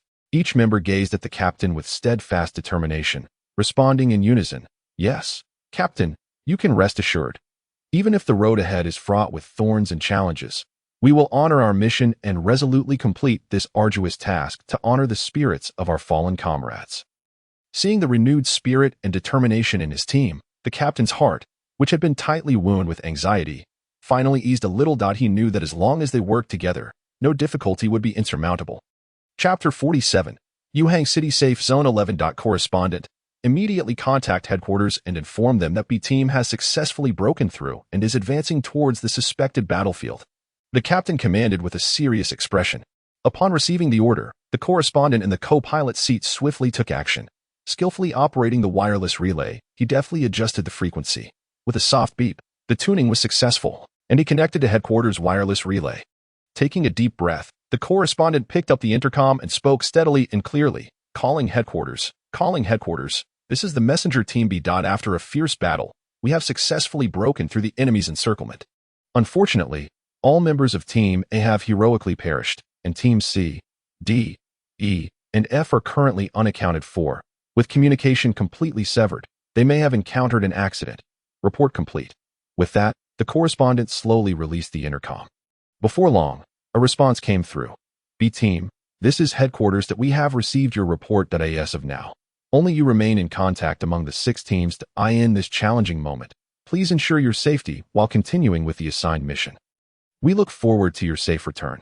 End of transmission. As the last words faded, the correspondent turned to relay the message from headquarters to the captain seated in the back. However, just as he was about to speak, the captain raised a hand, gesturing with an undeniable authority, indicating that further words were unnecessary, for he had already grasped the important directives from headquarters. The captain straightened slightly, his gaze resolute and courageous, and declared in a steady, powerful voice, immediately inform headquarters that our team, regardless of the difficulties and obstacles we face, will not fail in our mission and will resolutely complete this arduous task. The correspondent quickly responded, understood, Captain.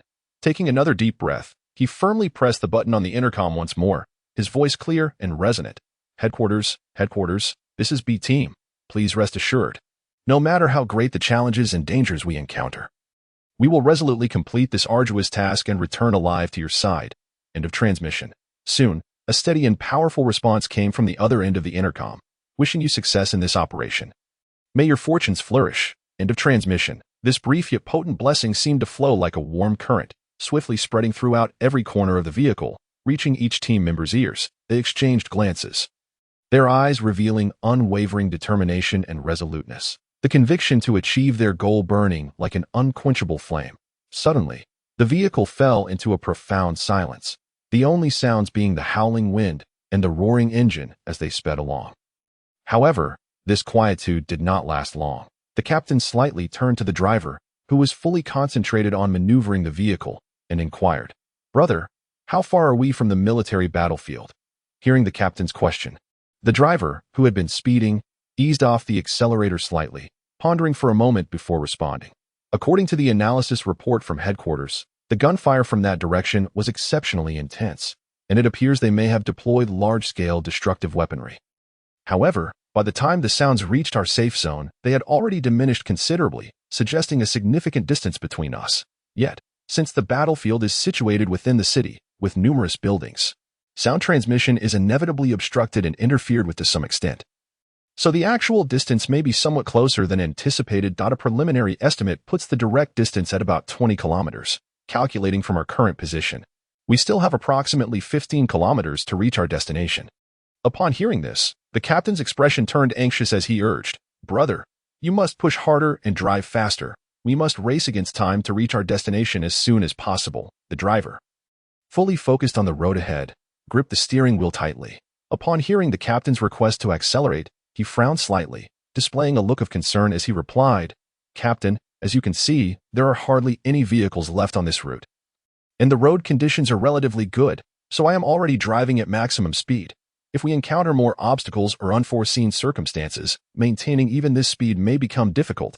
However, at this rate, if all goes well and no accidents occur, we should arrive in about an hour." With that, he exhaled slightly, but his gaze remained fixed on the ever-extending road, not daring to relax for a moment. When the captain learned that they could potentially reach the military battlefield within an hour, the tension in his heart eased just a fraction. Throughout the journey, they had borne a heavy responsibility, racing to relay the true state of the municipal government to the military, hoping to secure powerful military support. At this moment, the captain stood at the front of the vehicle, his gaze resolute and profound, while his heart surged like a vast ocean, contemplating If they could just endure this final hour. Dawn would break. All difficulties would be surmountable, and everything could still turn around. He gripped his weapon tightly, as if it symbolized the strength within him. He was acutely aware that the municipal government was in a precarious state. Facing an unprecedented crisis, the enemy surged like a relentless tide, their offensive overwhelming, leaving no room to breathe. If they could not swiftly receive military reinforcements, the consequences would be unimaginable. The municipal government could fall, and the citizens would endure endless suffering. With this thought, the captain felt a pang of anxiety, yet he quickly steadied his emotions. Turning to his comrades, he called out with fervor, "Brothers, hold steady. We are nearing victory. Just a little longer, and we will reach our destination and save this city." His voice brimmed with passion and encouragement, revitalizing the weary team members. They responded to the captain's rallying cry, gritting their teeth, tightly gripping their assault rifles, ready to fire at any creatures that approached. Sweat soaked their uniforms, yet no one complained, nor did anyone slacken their resolve. They understood that every second of delay could lead to irrevocable consequences. Chapter 48. Yuhang City Safe Zone 12. Damn it. With this sudden outburst of anger, the entire scene plunged into chaos. All the security team members had yet to react when the armored riot control vehicle, originally cruising smoothly, suddenly rolled over like an uncontrollable cylinder. The officers, caught off guard in a state of high alert, were flung into the air, crashing heavily against the hard walls of the cabin. As the vehicle continued to tumble, they resembled small boats engulfed by raging winds and surging waves, utterly devoid of control. The Snow Leopard armored vehicle rolled relentlessly until it finally collided forcefully with a shop by the roadside, barely halting its momentum. At that moment, the vehicle lay completely on its side, and the interior was in utter disarray. The captain, tightly suspended by his seatbelt, felt the world spinning around him, his head buzzing with disorientation. He struggled to shake off the dizziness, striving to regain his composure, and quickly surveyed his surroundings. Shattered bulletproof glass lay scattered throughout the cabin, while the front left section of the vehicle was severely damaged and grotesquely deformed. Even more distressing was the sight of the driver, tragically pierced through the chest by a twisted armor plate, his fate uncertain. Enduring excruciating pain and vertigo, the captain fumbled to unbuckle his seatbelt. As it loosened, his body plummeted, landing directly atop a fellow officer who had perished due to not fastening his seatbelt. With little regard for his own plight, the captain braced himself against the vehicle's hood and trembled as he slowly rose to his feet. Meanwhile, the fortunate surviving officers began to regain their senses, gradually crawling up from the ground. Once he had gathered his wits, the captain inhaled deeply and issued a hoarse yet resolute command. "Everyone, remain on high alert." He then forcefully shoved open the rear door and cautiously stepped out. The expressions of the few officers following him were filled with despair, for not far away, they had spotted an enormous rhinoceros beetle. Connecting the bizarre circumstances of the vehicle's sudden overturn with the presence of this colossal creature, they understood that this incident was undoubtedly linked to the monstrous being. Just then, they observed numerous small insects crawling out from the feet of the gigantic beetle, surging towards them like a relentless tide.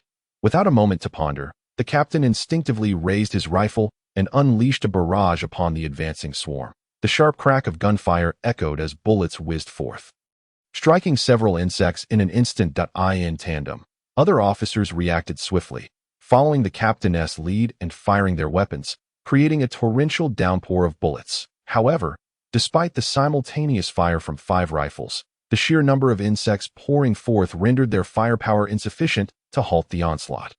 Undeterred, the insects continued their relentless advance, drawing ever closer. In this critical moment, the captain continued to fire while shouting, "The two by the door, hurry and rescue the survivors still trapped inside the vehicle. Move quickly." The 2 officers, heeding the command without hesitation, turned and rushed back into the cabin to search for and rescue any potential survivors. As seconds ticked away, the insects pressed closer, and the situation grew increasingly dire. Just as anxiety peaked, a glimmer of hope emerged. "Captain, all the living officers have been rescued." The captain turned at the sound, seeing several team members carrying their injured comrades towards him. He decisively commanded, "Everyone listen up. We must retreat immediately." He added, "Those carrying the injured should go first, while the rest provide covering fire to ensure everyone's safe withdrawal." Following the order, the team members bearing the wounded dashed away, while the remaining officers stayed behind, vigorously firing at the insects in an attempt to slow their pursuit. "Run that way." The captain's keen eyes spotted a residential area nearby, and he gestured for everyone to head in that direction. They sprinted forward, quickly entering the compound. Once inside, the captain paused to catch his breath, scanning the surrounding buildings with a sharp gaze. After swiftly surveying the area, he fixed his attention on one particular structure. Without hesitation, he signaled for his team to follow him as they raced towards the building like arrows released from a bow. Before long, they reached the entrance. With a piercing glare, the captain raised his weapon and fired several precise shots at the door lock. Shattering it instantly, he then yanked the door open and, like a cheetah, darted inside. Upon entering the corridor, he immediately called out, "Get in quickly." Hearing the command, the officers wasted no time, flowing in like agile fish in a stream. In the blink of an eye, most of the team had successfully entered the room, leaving only 3 officers behind to cover their retreat. At that moment, the trio aimed their weapons and unleashed a frenzied barrage at the approaching swarm. However, there were simply too many insects to contend with. After a fierce exchange of gunfire, the 3 officers sensed the dire situation and decisively turned to sprint towards the captain. Just then, a massive and menacing cricket sprang forth from an unknown source. Leaping high and landing squarely on the last officer's back, it opened its gaping maw and viciously bit off the officer's head. In an instant, blood sprayed everywhere, creating a gruesome scene. Witnessing this horrific sight ignited a blaze of fury within the captain, and he unleashed a torrent of gunfire at the vile cricket, roaring in rage. Yet, the cricket was remarkably agile, evading the bullets with lightning speed, leaving the captain's shots tragically off target. Fortunately, after a heart-pounding chase, the last officer finally broke free from the cricket's grasp, panting as he dashed into the corridor. The other officers, who had been waiting anxiously, quickly pulled the furious captain inside and slammed the heavy steel door shut. One officer, quick on his feet, seized a baton and wedged it tightly between the handrail and the doorframe, securing the entrance against the terrifying cricket's potential re-entry.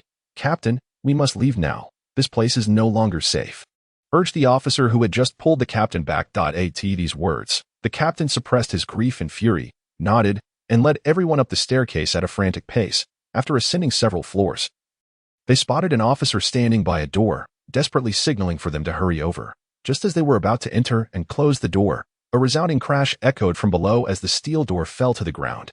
Chapter 49. The safe zone of Yuhang City. Outside the door, a cacophony of chaos erupted, as if the entire world had succumbed to the tumult. Inside, several security officers gripped their rifles tightly, their bodies tense as bowstrings, scarcely daring to breathe. Their gazes were fixed intently on the sturdy security door, acutely aware that even the slightest lapse could allow a terrifying entity to burst through.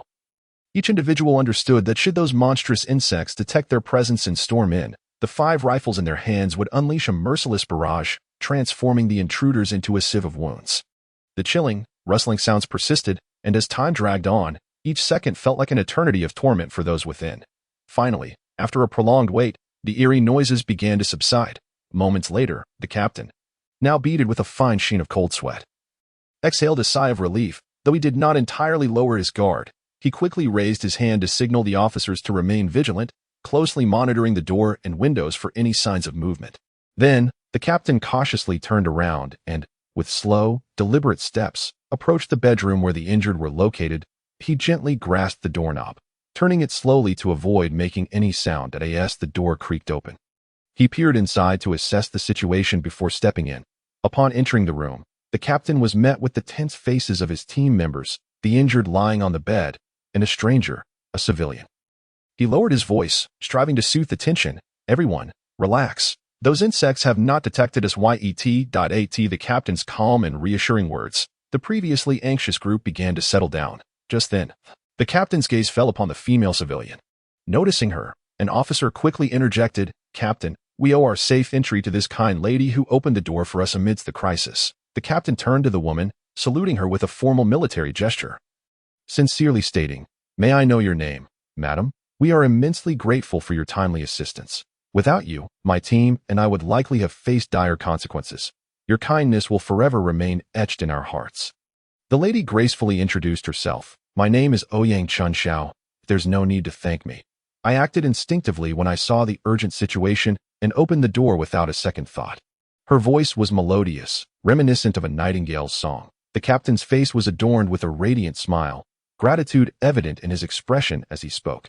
"Even so, Ms. Ouyang, Your benevolent actions are of paramount importance to us, and we shall forever cherish this kindness in our hearts." After uttering these words, the captain shifted his gaze towards the injured. There lay the wounded, resting nearby, with the crucial wireless relay device positioned beside him. Upon closer inspection, it became clear that he was the communications officer seated in the co-pilot's seat. The captain inquired with genuine concern, "How are you feeling now? Can you hold on?" The communications officer, stifling his pain, managed to muster a faint smile as he replied, "Captain, there's no need to worry. I'm managing. I merely suffered a fracture in my left leg, but thanks to old Lou's quick actions, he has provided emergency care. Moreover, this wireless relay device is fortunate to be intact and unharmed." The captain nodded in approval and relief, then advised, "Well, that's good. Please rest and conserve your strength. We shall take a brief respite here." Awaiting further instructions that moment, Ms. Ouyang, who had been standing quietly nearby, appeared to hesitate. Finally, she summoned the courage to speak, saying, "Captain." Observing her demeanor, the captain quickly interjected, smiling, "There's no need for such formality. You may call me Chief Gua." Ms. Ouyang nodded slightly and continued, "Chief Gua, may I ask if you are part of a rescue team?" Upon hearing this question, the captain's previously confident demeanor faltered, becoming somewhat awkward. He hesitated for a moment before responding slowly. "Ms. Ouyang, to be frank, we are not a specialized rescue team. I am here on another important mission and happened to pass through this area." Upon hearing this, Ms. Ouyang's expression fell, and she anxiously pressed, "When will the actual rescue team arrive?" Noting the profound disappointment etched on her face, the captain felt a pang of concern and quickly reassured her, "Ms. Ouyang, please do not worry excessively. We are en route to seek substantial military support, and I believe a professional rescue team will arrive shortly to commence comprehensive rescue operations." Hearing the captain's resolute words, Ms. Ouyang's previously anxious expression brightened, as if she had glimpsed a ray of hope in the darkness, rekindling her expectations for the future. Just then, she suddenly inquired with concern, "You must be starving after your journey here. Please wait a moment while I find some food to sustain you." Before she could finish her sentence, she hurriedly turned and exited, her speed leaving the captain unable to voice a protest. Before long, the sound of light footsteps could be heard outside the door, and shortly after, Ms. Ouyang re-entered, carrying a bag filled with various food items. A few beads of sweat glimmered on her forehead, yet her face radiated warmth and kindness. "Oh, how wonderful! How fortunate we are to encounter someone as kind-hearted as you here.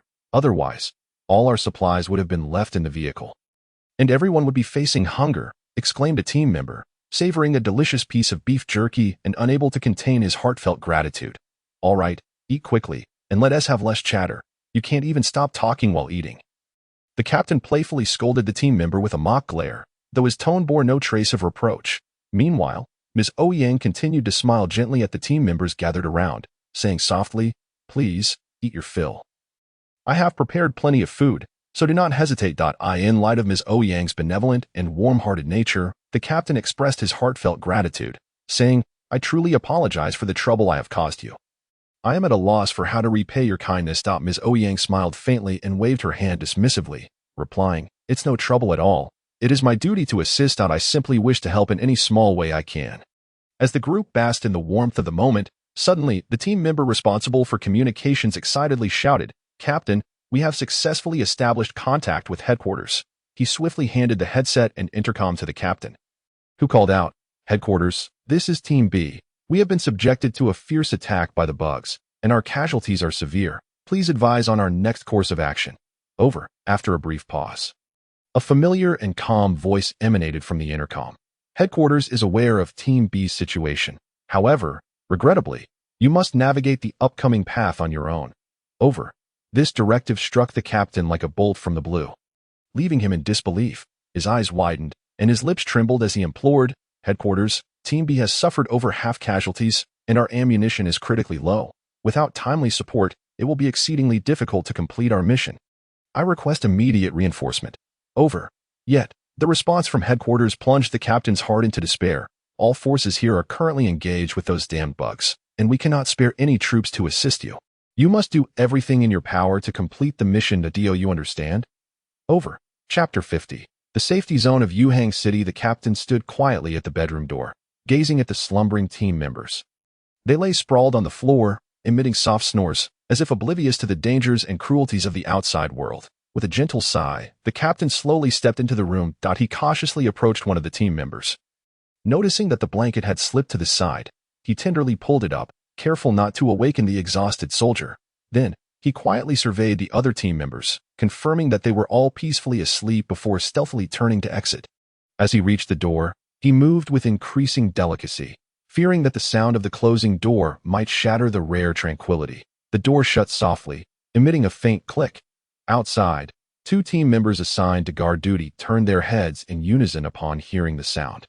The captain nodded slightly to them, signaling with his hand for them to remain vigilant. With heavy footsteps, the captain made his way to the living room and plopped down onto an old, worn-out sofa. He reached into his pocket, intending to retrieve a cigarette to ease his troubled mind.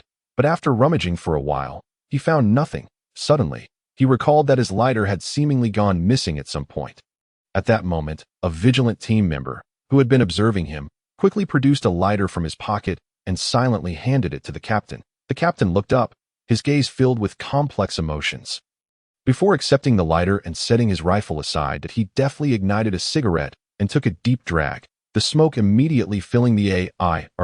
He exhaled. The captain's frown deepened, his mind plagued with worry. Their squad's sole armored riot vehicle was rendered inoperable, and the prospect of support from headquarters appeared bleak. To make matters worse, they still had a considerable distance to travel to reach their objective. Contemplating this, the captain considered seeking civilian vehicles as an alternative means of transport, but he quickly dismissed the idea. For some reason, those vile bugs seemed particularly fond of targeting civilian vehicles, especially those traveling alone. With the flimsy shells and weak defenses of civilian cars, encountering even a few larger bugs on the road could easily result in destruction, with no hope of survival for those inside. What about proceeding on foot? That too was fraught with peril. These elusive bugs were omnipresent, and should they set their sights on the unprotected team members, there would be no escape, and they would inevitably become prey. What on earth can be done? The captain furrowed his brow tightly, rubbing his temples vigorously as if attempting to dispel the anxiety consuming him. Simultaneously, he took another deep drag from his cigarette and leaned back against the worn sofa, staring blankly at the ceiling, as if the solution to his dilemma could be found there. He gently parted his lips. A long plume of smoke escaped, dissipating into the air. What a cursed world we live in. The captain muttered under his breath, lamenting the countless bugs that were already a headache, and now, electromagnetic interference had further reduced their radio communication range.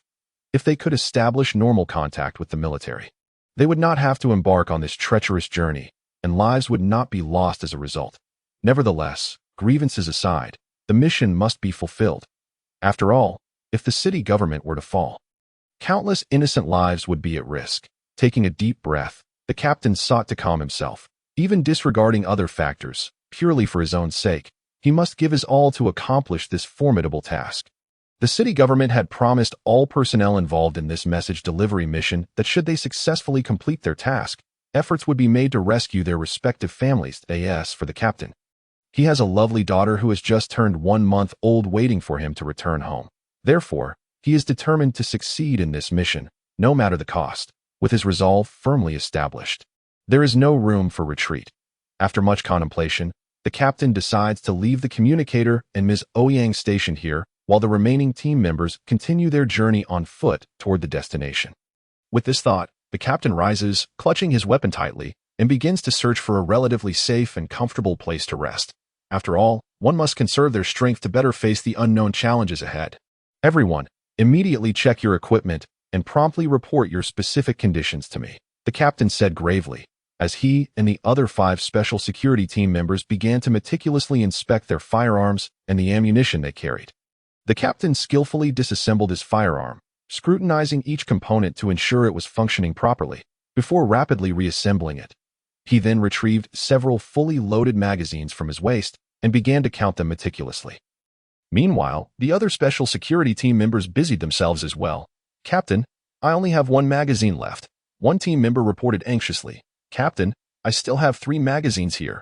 Another team member followed suit. Not good. Captain, I have exhausted all my bullets. The voice of a third team member trembled with panic. Captain, I have 1 stun grenade left, the 4th team member said while raising the solitary grenade to show the captain. Captain, I currently have 25 rounds of rifle ammunition remaining. The last team member quickly reported his remaining supplies. After hearing the reports from his team, the captain swiftly approached the table, his gaze fixated on the scant ammunition before him, a wave of irritation washing over him. Even if he combined his remaining supplies with theirs, it would likely be insufficient to sustain them through even a small-scale fierce battle. Just then, Ms. Ouyang, with great difficulty, assisted the injured communicator and limped out of the bedroom. When they finally reached the captain, the communicator, panting heavily and enduring the pain in his leg, shakily handed over his 66-style pistol to the captain, saying, "Captain, I still have this pistol." The captain looked at the weary yet resolute communicator before him, paused for a moment, and decisively issued his final command. "Keep the pistol for your own defense, and once we leave, you must do everything in your power to ensure Ms. Ouyang's safety." "Yes, Captain," the communicator replied without hesitation. Nodding vigorously, he then steadied himself on his uninjured leg, straightened his back, and offered a formal salute to the captain. After distributing the ammunition, the captain led the remaining team members away under the watchful gaze of the communicator and Ms. Ouyang. Chapter 51. The safety zone of Yuhang City. The captain, burdened by the heavy wireless relay device and gripping the 99-style rifle tightly, took each step cautiously, as if fearing to awaken the lurking dangers. His eyes were sharp, scanning the road ahead with vigilance, while the surrounding team members mirrored his caution, fully attentive to any signs of movement in their vicinity. The captain's gaze locked onto the towering wall opposite him, and he subtly raised his hand, signaling a concise and clear gesture. Upon receiving the command, one team member darted forward like an arrow, swiftly crossing the road under the protection of his comrades. With nimble grace, he reached the opposite side safely in the blink of an eye. Following suit, the second and third team members quickly mirrored his actions, each demonstrating remarkable agility as they traversed the perilous roadway. In no time, all team members, except for the captain, had successfully reached the other side. Taking a deep breath, the captain lightly flicked his rifle back and then surged forward like a wild stallion, crossing the distance unharmed under the precise cover of his teammates, joining them in a single location. After a brief respite, the captain signaled once more. This time, one team member, with the collective effort of his comrades, successfully scaled the wall of the elementary school. Without hesitation, he extended a helping hand to assist the others over the wall, granting them access to the school grounds. Thus, the 6 team members moved cautiously through the campus in a tightly coordinated tactical formation. However, the sight before them was horrifying. A palpable atmosphere of death permeated the campus, with the ground stained by the remnants of dried blood. What were once intact doors and windows now lay shattered and dilapidated. One could only imagine the brutal massacre that had unfolded here during the sudden catastrophe, where countless innocent lives had perished. Faced with such a tragic scene, the team's nerves instinctively tightened, and the tension in their hearts intensified. Suddenly, a dull thud echoed, striking their hearts like a heavy hammer. Instantly, the 6 members, already on high alert, turned swiftly, their weapons trained on the source of the sound. To their surprise, it was merely a soda can that had been blown over by the wind. Rolling along the ground, sighing with relief, they relaxed momentarily. However, just then, the sharp, ear-piercing sound of shattering glass shattered the tenuous calm. The experienced captain felt a sinking sensation in his heart, realizing the impending danger. And without a moment's hesitation, he turned once again to eye in an instant. A dark shadow descended from above with lightning speed. Before anyone could react, a massive, hairy spider leaped from the 3rd floor, lunging directly at one of the team members. The unfortunate member had no time to evade, and in the blink of an eye, the spider had knocked him to the ground. What followed was a chilling spectacle. The spider opened its gaping maw and sank its fangs viciously into the team member's neck. The sharp fangs easily pierced through the skin, and crimson blood gushed forth like a fountain, splattering everywhere. "Open fire," the captain bellowed, pulling the trigger first. The other 4 members snapped out of their shock, raising their rifles in unison as 5 streams of fire erupted simultaneously, weaving a dense net of gunfire that ruthlessly rained down upon the vile spider. The deafening gunfire reverberated through the air, shell casings flying in all directions like raindrops. Under such fierce assault, the spider was quickly reduced to a mass of pulp, yet it still clung tenaciously to the team member. After an intense battle, they finally succeeded in exterminating the spider and rescuing the injured member. Unfortunately, it was too late. He had already succumbed to death, his eyes wide open, forever unclosed, before the team could fully process their grief. Another rustling sound reached their ears. They turned to see a torrent of spiders, large and small, pouring out from every corner, their numbers enough to send shivers down their spines, faced with such a terrifying sight. The remaining team members showed no signs of retreat. They continued firing their rifles at the advancing swarm. In an instant, flames erupted, smoke filled the air, and spiders fell one after another under the relentless barrage. Yet more continued to surge forward. The captain, while shooting, assessed the situation around them. Seeing the spiders multiplying and forming an encirclement, he decisively shouted, "Retreat!" Upon hearing the command, the remaining 5 members turned without hesitation. Racing toward the nearby wall. As they neared, they leapt, and 3 agile special security team members effortlessly vaulted over the wall. The captain followed suit, successfully reaching the top. "Come on," the captain urged, extending his hand toward the last team member who lagged behind. Just as that team member was about to grasp the captain's outstretched hand, a pristine white web shot forth with incredible speed, ensnaring and immobilizing him. The web seemed to possess boundless strength, pulling the team member backward with relentless force, placing him in an utterly dire situation. Desperately clutching the captain's hand, the team member gazed at the captain, who was straining to pull him forward. His eyes reflecting a moment of resolve. He knew that if he didn't let go, not only would he face certain death, but he would also drag the captain and the rest of his teammates into peril.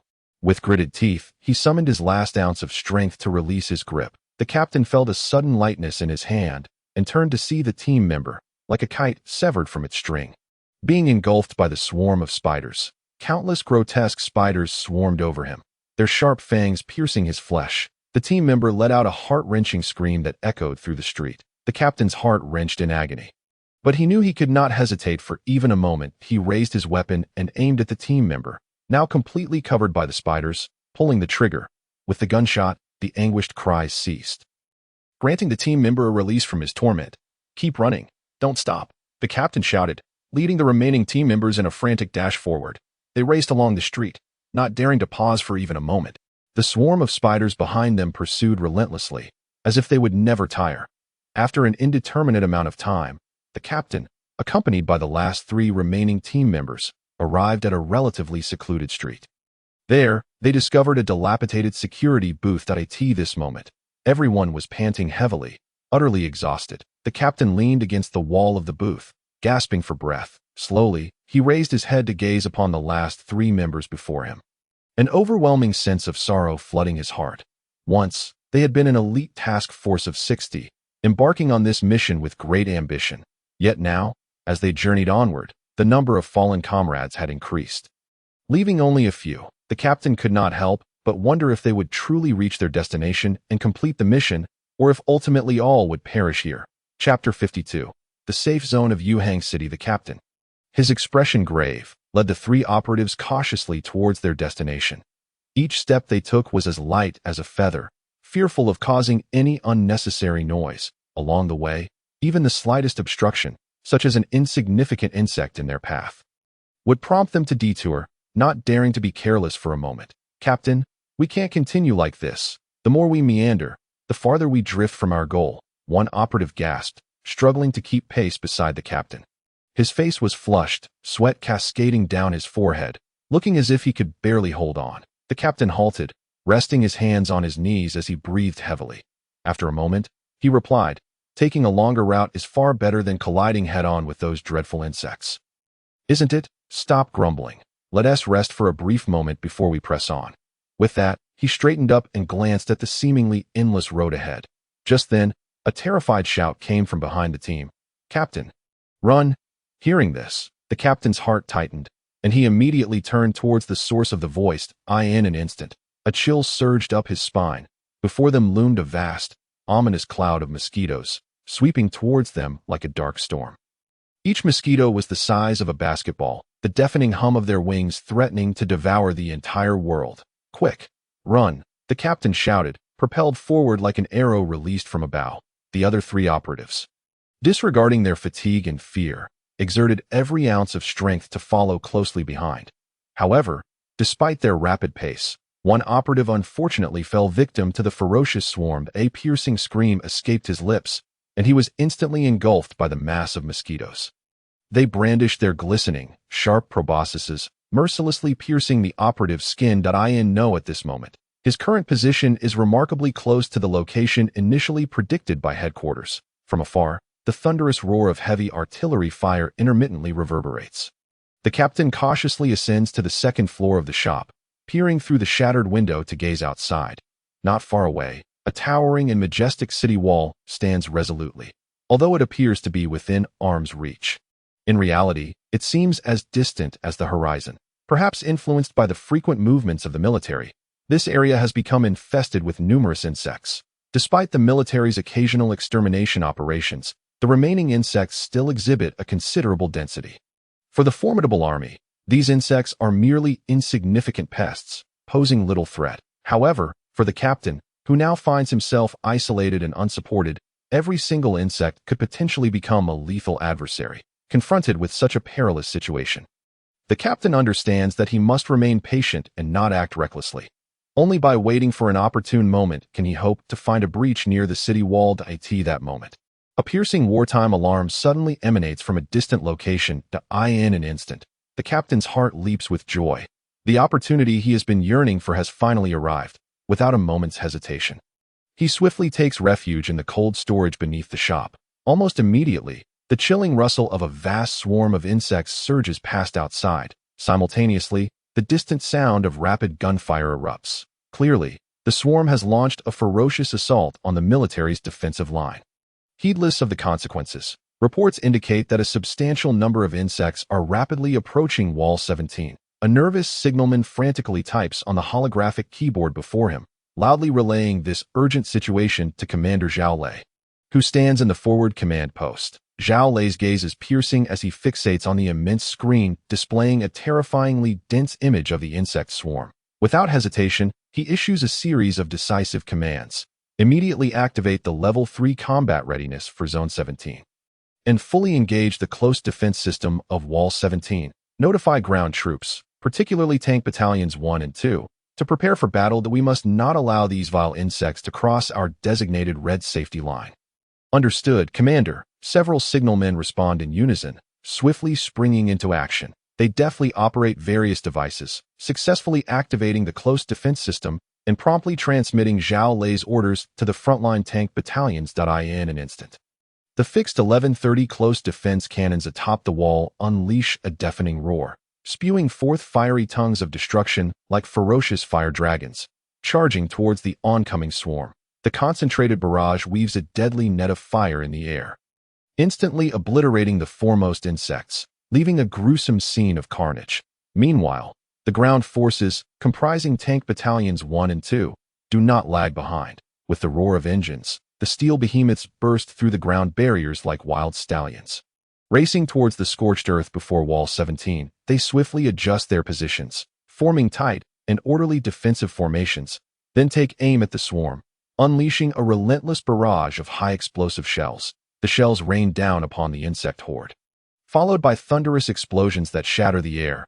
Each explosion sends shockwaves and shrapnel through the swarm, igniting a bloody tempest that scatters countless insects, as if a horrific rain of blood were falling. In less than 30 minutes since the battle commenced, the once dense swarm, which had appeared overwhelming, visibly begins to thin. As the density of the swarm decreases sharply, the danger level of the battlefield plummets like a roller coaster. The formidable 1130 close defense cannons and the imposing tanks, once the main force in inflicting casualties, now display a declining trend in their kill count, akin to a kite severed from its string. Inside the forward command post, Commander Zhao Lei fixates on the massive screen before him. The swarm, as depicted on the screen, had already been unable to advance a single inch for the past 20 minutes. Yet, Zhao Lei remains remarkably composed. Unhurried, he reaches for a thermos beside him and takes a leisurely sip of water.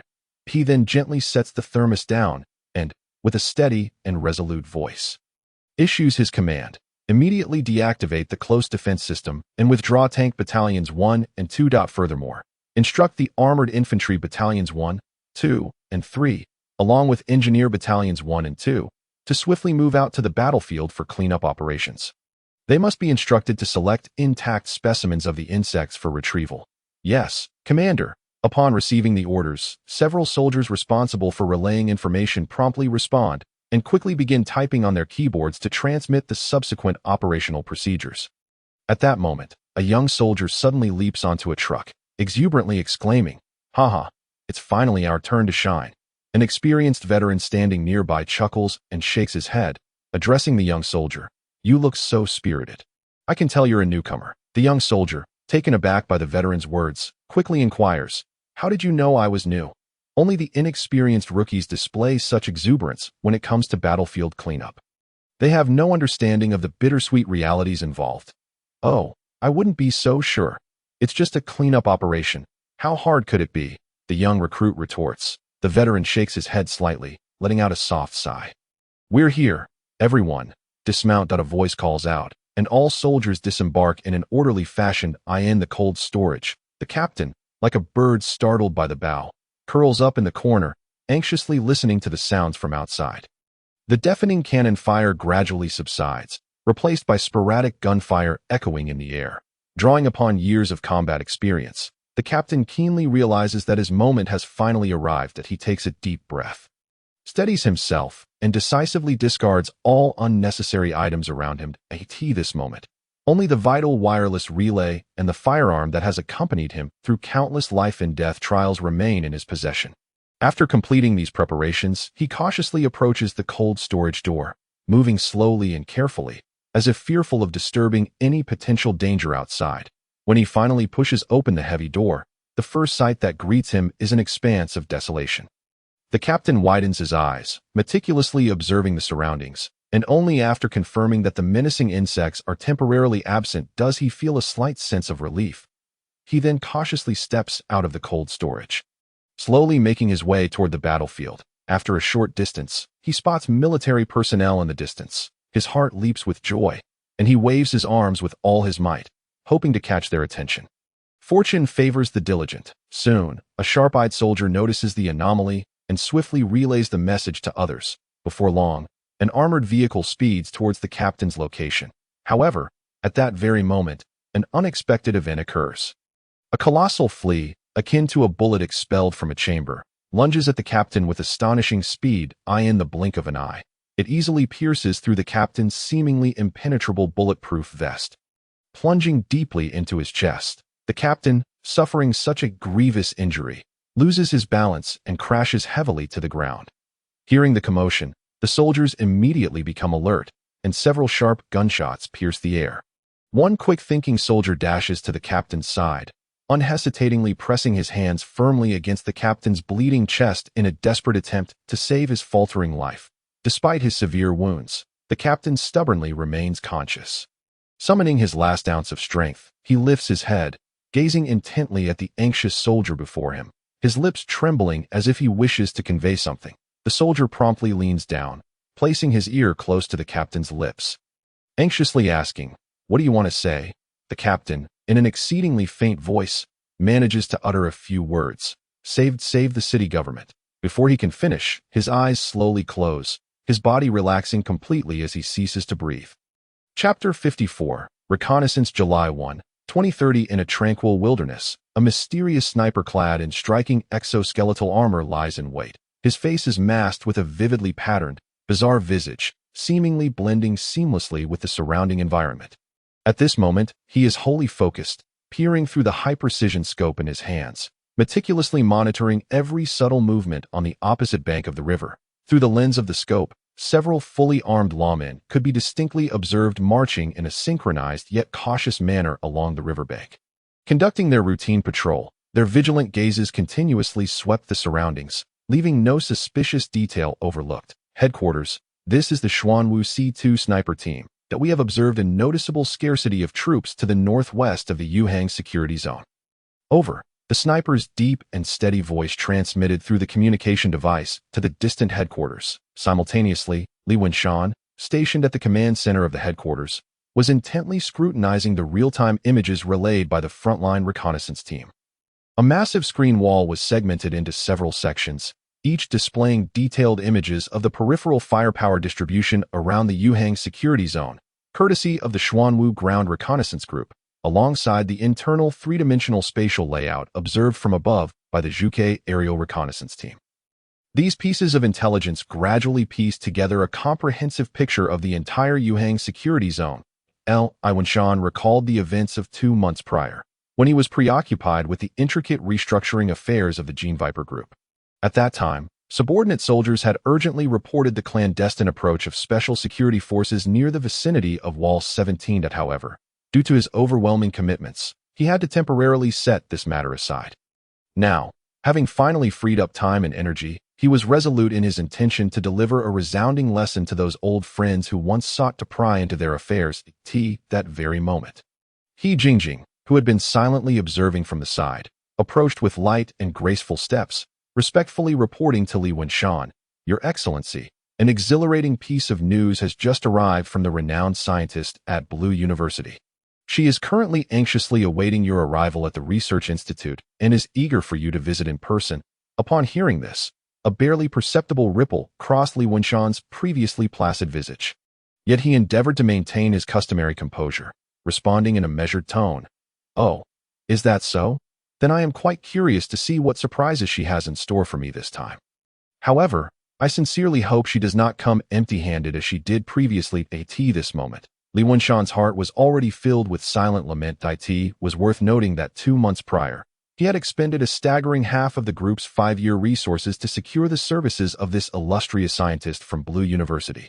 Yet, as the days passed, she had failed to produce any commendable research outcomes, persistently demanding substantial research funding instead. On several occasions, Li Wenshan had felt an overwhelming urge to eliminate this individual who was more adept at spending than delivering results. Despite the turmoil of grievances within him, Li Wenshan swiftly rose to his feet, striding purposefully towards the Research Institute under the formidable protection of the well-trained and imposing Qinglong Honor Guard. The corridors they traversed were imbued with a rich sci-fi atmosphere. The walls shimmered with a kaleidoscope of colors, while the ground was laid with a transparent material, revealing the intricate and sophisticated network of pipes beneath. Along the way, staff members clad in black and white uniforms would approach, halting in their tracks upon sighting Li Wenshan, standing tall and saluting in unison, exclaiming, "Hail, Your Excellency." In response to their reverence, Li Wenshan acknowledged each with a gentle smile and a nod. Thus, the entourage continued forward until they arrived before an enormous blast-proof door. Li Wenshan approached, placing his palm delicately upon the recognition panel beside the door, aligning his face with the overhead camera. Moments later, accompanied by a subtle mechanical whirring, the door gradually creaked open. Following this, a warm and melodious artificial intelligence voice resonated. "We warmly welcome Your Excellency to the Research Institute." Upon entering, Li Wenshan turned to instruct the Qinglong Honor Guard to remain outside. Then stepped alone into this mysterious realm of scientific inquiry. That he advanced through the corridor, where bulletproof glass allowed glimpses of researchers engrossed in their work. Gradually, he made his way towards the innermost sanctum of the enigmatic research facility.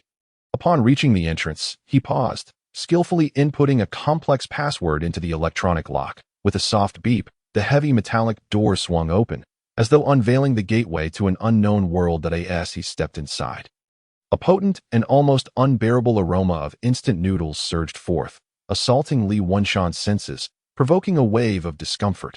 Gritting his teeth, he pressed forward, but after a few steps, an unusual texture beneath his feet caught his attention. Looking down, he was met with a black lace object of an indescribable form. Li Wenshan's brow furrowed slightly in exasperation as he swiftly kicked the peculiar item into a corner, continuing onward. The sight that greeted him caused a profound sense of self-doubt. His esteemed chief scientist was perched unceremoniously in a chair, legs crossed, left hand clutching a steaming bowl of instant noodles while the right held a glass of crimson wine.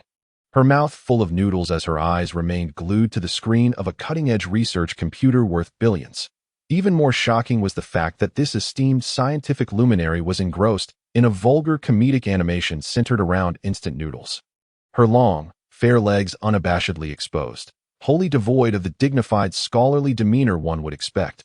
Upon noticing Li Wenshan at the entrance, the chief scientist did not even bother to lift her head. Remaining lost in her own world, Li Wenshan stood silently for a moment, his gaze fixed on her, yet she showed no signs of restraint, occasionally bursting into exaggerated laughter. Finally, unable to tolerate her blatant disregard, Li Wenshan spoke up, "What exactly do you wish to discuss by summoning me here?" Upon hearing this, the chief scientist leisurely set down her bowl and glass, rotating her chair to face Li Wenshan. A playful smile danced upon her lips, her eyes glinting with evident provocation as she drawled, "Oh, my illustrious leader, are you already losing your composure? This is hardly the demeanor one would expect from a figure of your stature." Chapter 55. Nanocells leaning casually against her chair. The scientist wore a teasing yet captivating smile, her enchanting eyes playfully gazing at Li Wenshan. However, rather than succumbing to anger, Li Wenshan maintained a slight smile. His lips curling upward, suddenly, he reached out, unhesitatingly grasping her delicate wrist, exerting just enough force to pull her up from her seat and envelop her in a tight embrace as their bodies drew nearer. The distance between them diminished, breaths mingling, their lips almost brushing against one another. In that electrifying moment, Li Wenshan softly uttered, "Oh, my dear chief scientist, what insights do you have to impart to me?" As he spoke, he lightly patted her rounded and pert posterior. In an instant, an unfamiliar sensation coursed through her, particularly the warmth radiating from her rear, causing her heart to race and her cheeks to flush.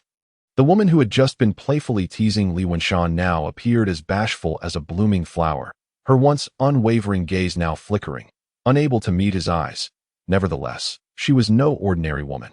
After a brief moment of fluster, she swiftly regained her composure. With a sudden burst of energy, she pushed forward, using the momentum to break free from Li Wenshan's warm embrace. Flustered, she adjusted her disheveled hair, striving to restore her previous poise and elegance. "Your Excellency, please follow me that I have something that I believe will be of assistance to you."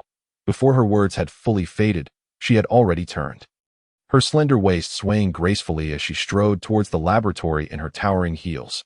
Witnessing her newfound composure, Li Wenshan felt a sense of triumph within. "Huh, I have you now." He leisurely followed her. Entering through the mysterious door. She pressed her delicate hand against the palm recognition sensor. The heavy blast-proof doors swiftly slid open with a mechanical hum. The sight that unfolded before them was dazzling. An array of futuristic and precise instruments adorned the laboratory. Resembling a scene from a science fiction film, she pressed a button, and a colossal electronic screen gradually illuminated, unveiling a wealth of complex data, charts, and dynamic imagery that showcased astonishing experimental processes. The knowledge and technological prowess encapsulated within these displays exemplified the remarkable achievements the scientist had recently attained in her research endeavors. "Your Excellency, you previously tasked me with delving into the gene technologies of the subhumans and the advanced soldier techniques. However, I must inform you that this is no simple feat, especially considering that the materials you provided were incomplete, which has undoubtedly rendered the research process exceptionally arduous and slow. However, thanks to our relentless efforts, we have ultimately achieved a remarkable breakthrough. The extraordinary nano-cells, she spoke. Lanke skillfully operated the control panel, presenting a detailed genetic map before the audience. Pointing to the map, she continued, "It is well known that the vast majority, if not all, of the cells in the subhumans have been replaced by these advanced nanocells. Consequently, their physical prowess and cognitive abilities far surpass those of ordinary humans. These nanocells exhibit exceptionally high and thorough metabolic efficiency. Aside from fulfilling the requirements for normal cellular reactions, they produce virtually no uncontrolled free radicals within the body. Moreover, they possess numerous attributes, such as self-cleaning, maintaining a healthy state, and a precise, regulated metabolic process.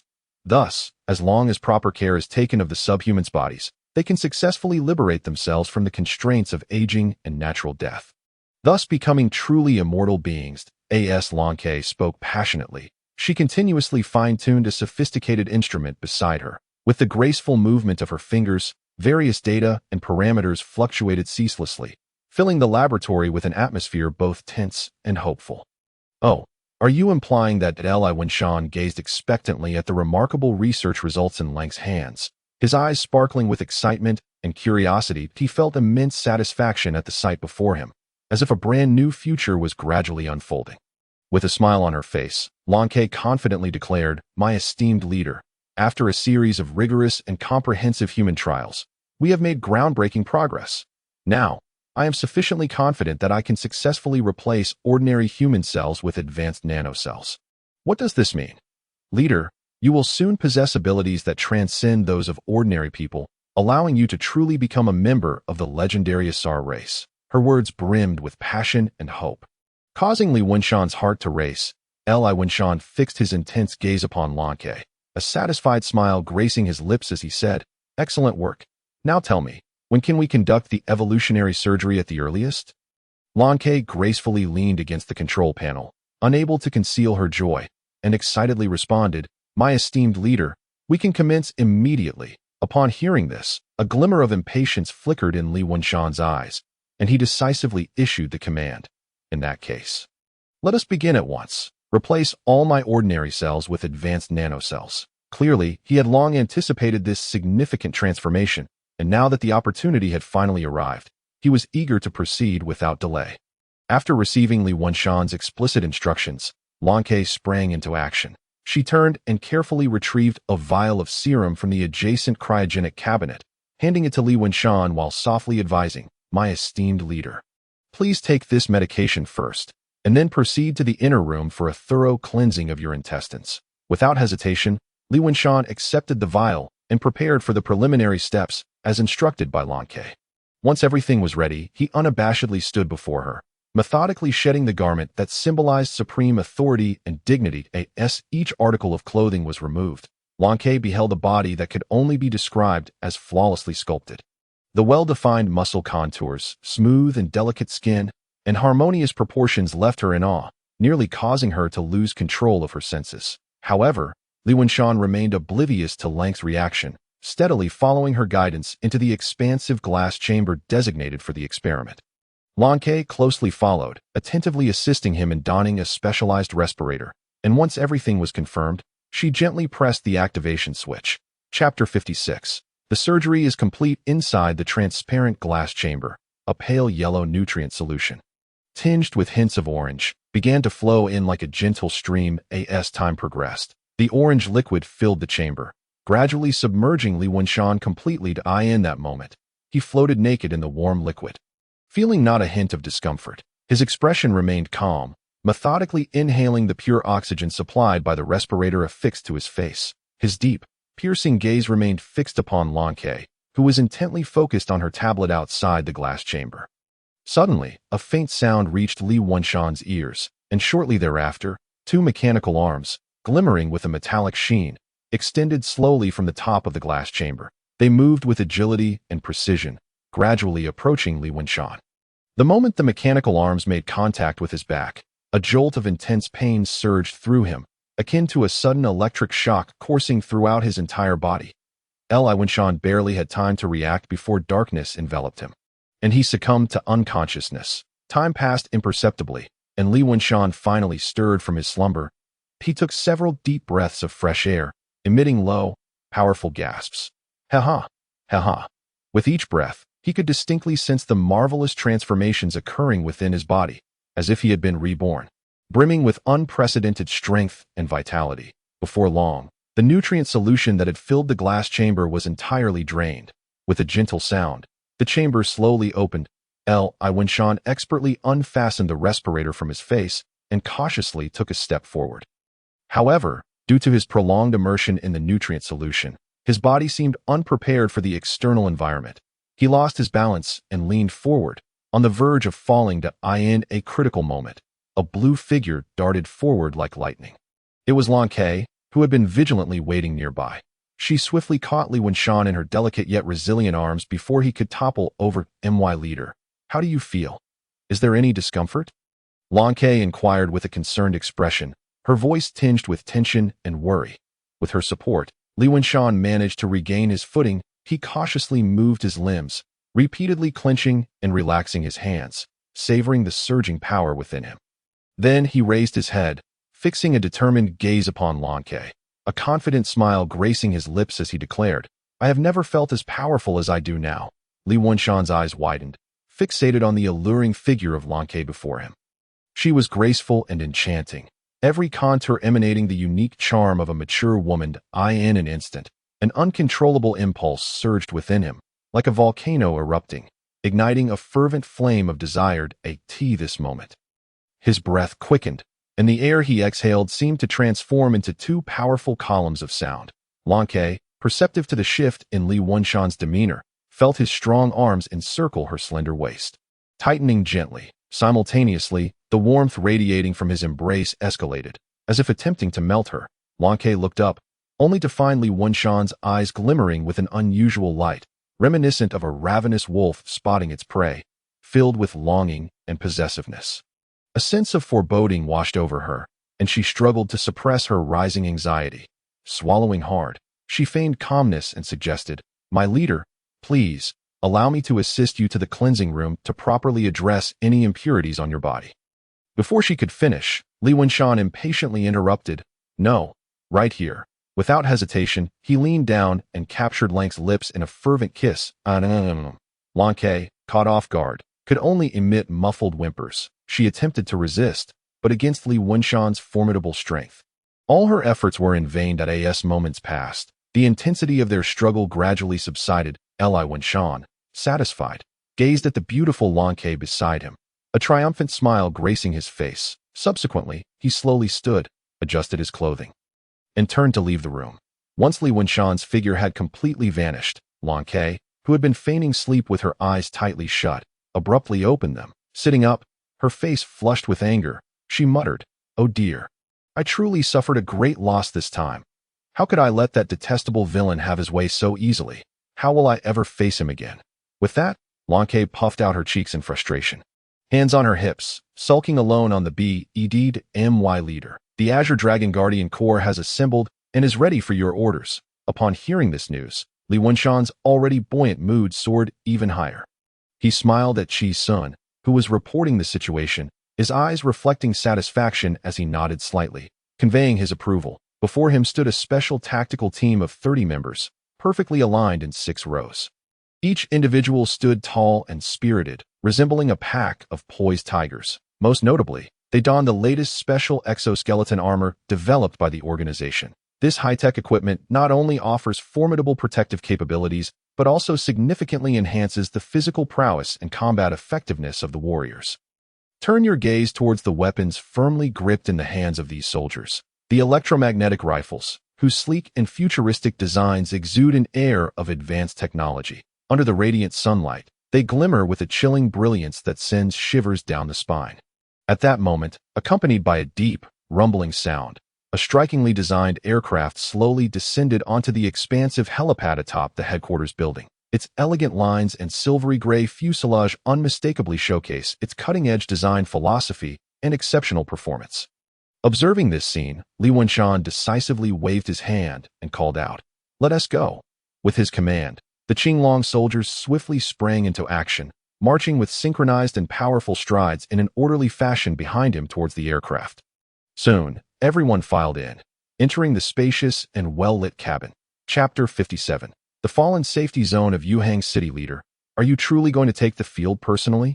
Qi Sun cautiously assisted Li Wenshan in donning the captain-level Qinglong exoskeleton armor. His face marred with concern as he inquired once more. His voice trembled slightly, clearly filled with unease and doubt. Li Wenshan glanced impatiently at Qi Sun and replied, "Enough. You've already asked that question several times. Have you not thoroughly reviewed the intelligence from Zhuke? The weapons possessed by those fellows in Yuhang pose no threat whatsoever to our group's Qinglong exoskeleton armor, so there's no need to be so alarmed." With that, he shook his head helplessly, feeling somewhat exasperated by his overly cautious subordinate. However, Qi Sun did not recoil from Li Wenshan's demeanor. Instead, he continued earnestly, "All right, leader, if you insist on going to battle, please ensure that you always remain within the line of sight of the Qinglong honor guard and do not act independently." His gaze was fixed intently on Li Wenshan, revealing profound concern and worry. Seeing Qi Sun's earnestness stirred a flicker of emotion within Li Wenshan, yet he felt more resigned than anything that he sighed and nodded, saying, all right, I understand that I won't act alone, so stop your incessant nagging." After speaking, he patted Qi Sun's shoulder reassuringly. Upon receiving Li Wenshan's affirmation, Qi Sun finally exhaled a sigh of relief.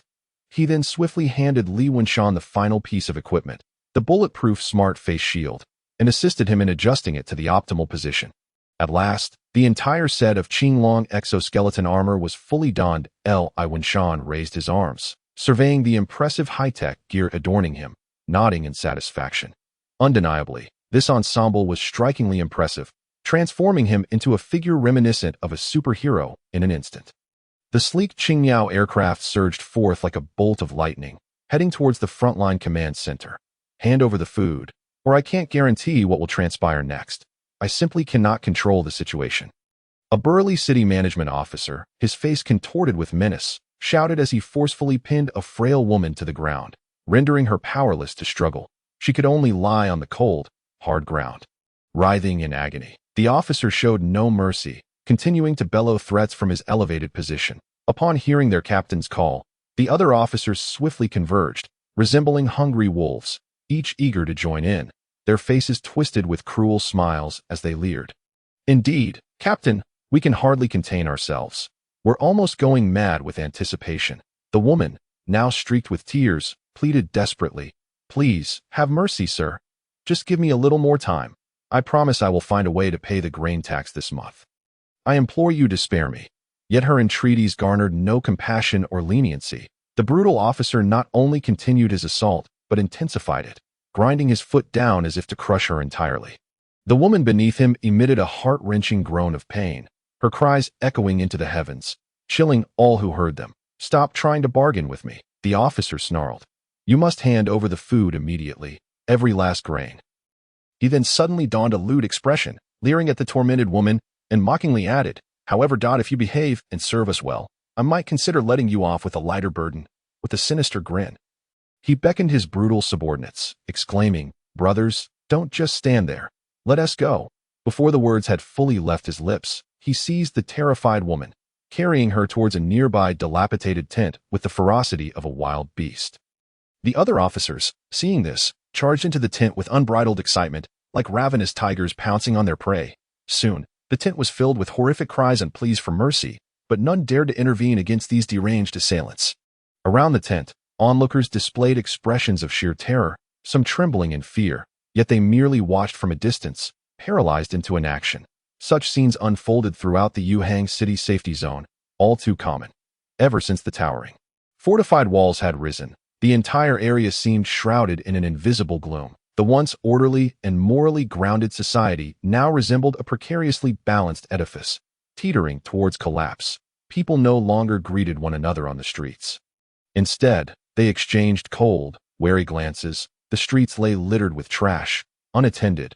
Public facilities were wantonly vandalized, with no one stepping forward to restore order. Children had lost their innocent smiles, replaced instead by a deep-seated fear and confusion regarding the future. At this moment, within a luxurious private room in the Yuhang City Safety Zone, the air was thick with smoke, saturated with the rich aroma of cigars. Mayor Wei Wei reclined comfortably on a plush sofa. A thick cigar clenched between his teeth, occasionally puffing out rings of smoke. Beside him nestled a stunningly attractive woman, her figure voluptuous and her face captivating, as she smiled charmingly and whispered sweet nothings to Wei Wei, creating an atmosphere laden with unspoken desires. Before them, a group of youthful university students, clad in vibrant and alluring attire, danced gracefully to pulsating music. These young women, their movements fluid and enchanting, were alluring smiles that seemed to ignite the entire room. Strikingly youthful, they appeared barely in their 20s, akin to daughters of Wei Wei. Yet here they were, flaunting their charms for his pleasure. Suddenly, a rapid series of knocks shattered the previous revelry. Knock, knock, knock. The sound was crisp and resonant.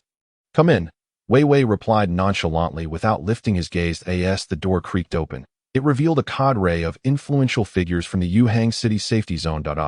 Old Sue, you finally made it. Come, take a seat. Don't be shy. We have plenty of what you like here, so help yourselves. Wei Wei beamed, gesturing casually towards a group of women standing nearby. One official, seeing this, quickly responded with a grin. Huh, Mayor Wei, we want to hold back then. Let us go, let us go.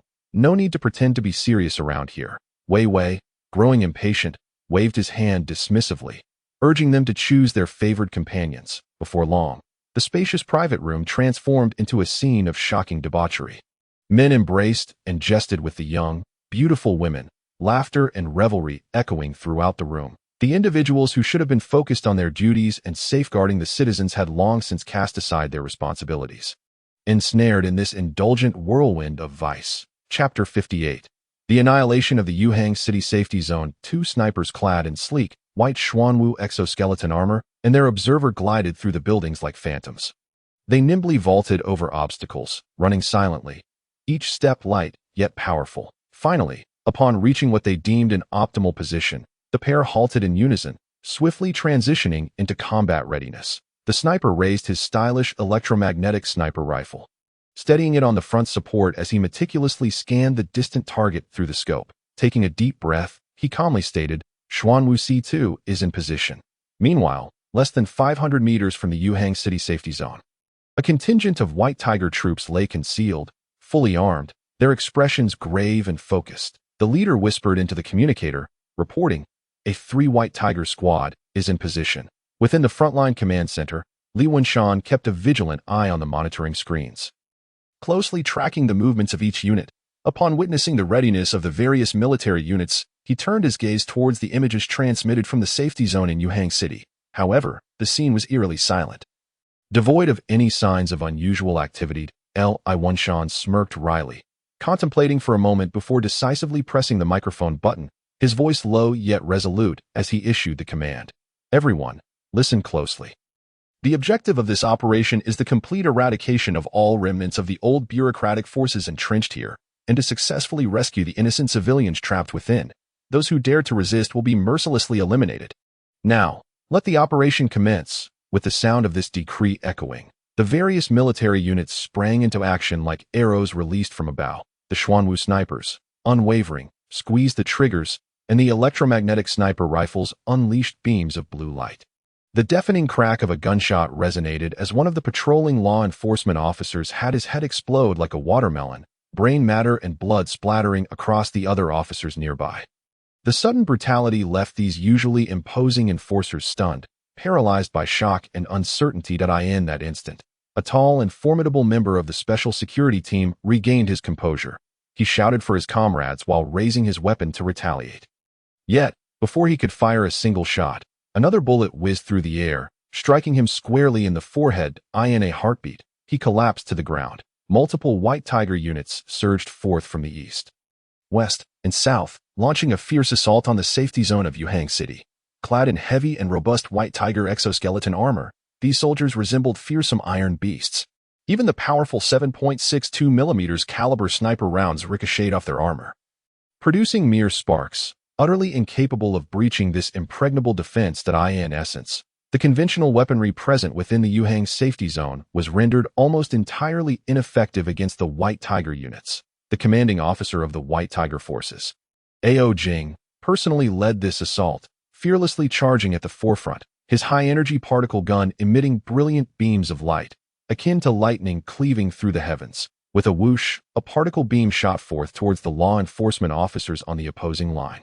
In an instant, the unfortunate officer had no time to react. He detonated like a bomb, disintegrating into a gruesome mass of flesh and blood, a sight too horrific to behold.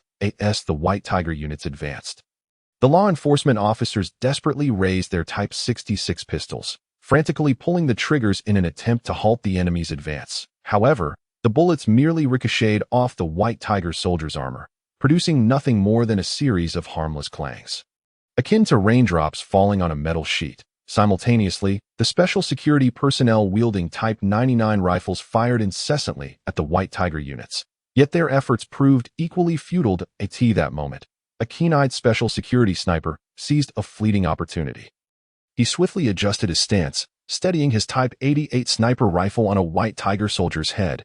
Taking a deep breath, he resolutely squeezed the trigger. With a deafening crack, the lethal bullet flew forth like an arrow, striking its mark flawlessly. Witnessing this, the sniper felt a surge of triumph, convinced he had eliminated the enemy. Yet, to his utter disbelief, the hit White Tiger soldier merely swayed slightly before continuing his advance. Completely unharmed, as the sniper prepared to fire again, a high-velocity electromagnetic round came hurtling towards him, crashing down upon his head with blinding speed. The resounding explosion shattered his skull, blood and brain matter splattering everywhere, resulting in instant death. Meanwhile, distant Xuanwu snipers lay hidden, meticulously observing the battlefield and picking off one enemy after another. At this juncture, Li Wenshan boldly led the Qinglong vanguard, charging towards the most vulnerable northwestern section of the Yuhang safety zone like a tempest. Clad in advanced Qinglong exoskeleton armor, This outfit endowed them with extraordinary mobility and strength. In a flash, Li Wenshan leaped across the wide moat. Raising his laser gun, he unleashed dazzling beams of light, swiftly melting the sturdy barbed wire before him, creating a massive breach in an instant. Calmly, Li Wenshan led his team through this opening, successfully infiltrating the Yuhang safety zone. That moment, a group of firefighters armed with Type 33 submachine guns sensed the anomaly. One official, upon noticing the situation, decisively issued the command to open fire. Everyone, fire at once. In an instant, multiple submachine guns erupted, unleashing a torrent of bullets towards Li Wenshan and his team. Yet, these attacks were nothing more than mere tickles to Li Wenshan. Protected by his high-tech armor, the sound of bullets clanging against his armor resonated, but they inflicted no damage whatsoever. Undeterred by the ferocious gunfire, Li Wenshan swiftly holstered his laser gun, revealing two gleaming titanium alloy combat knives.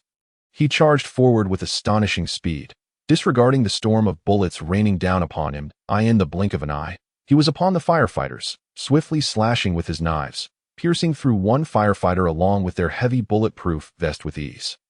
Thus, Li Wenshan, embodying the spirit of a war god, struck left and right, and before long, all the firefighters lay in pools of blood, save for one rotund official. The lone survivor, paralyzed by fear, fell to his knees before Li Wenshan, his face a mask of terror, as he desperately pleaded for mercy. "Please, I truly surrender. I beg you to spare me. My child is still so young. Without a father, how will he survive? Woe is me. I am intimately familiar with the ins and outs of this safety zone. If you spare my life, I will do anything for you, even become your servant. I can even lead you to our mayor. Capture him, and the entire safety zone will surrender.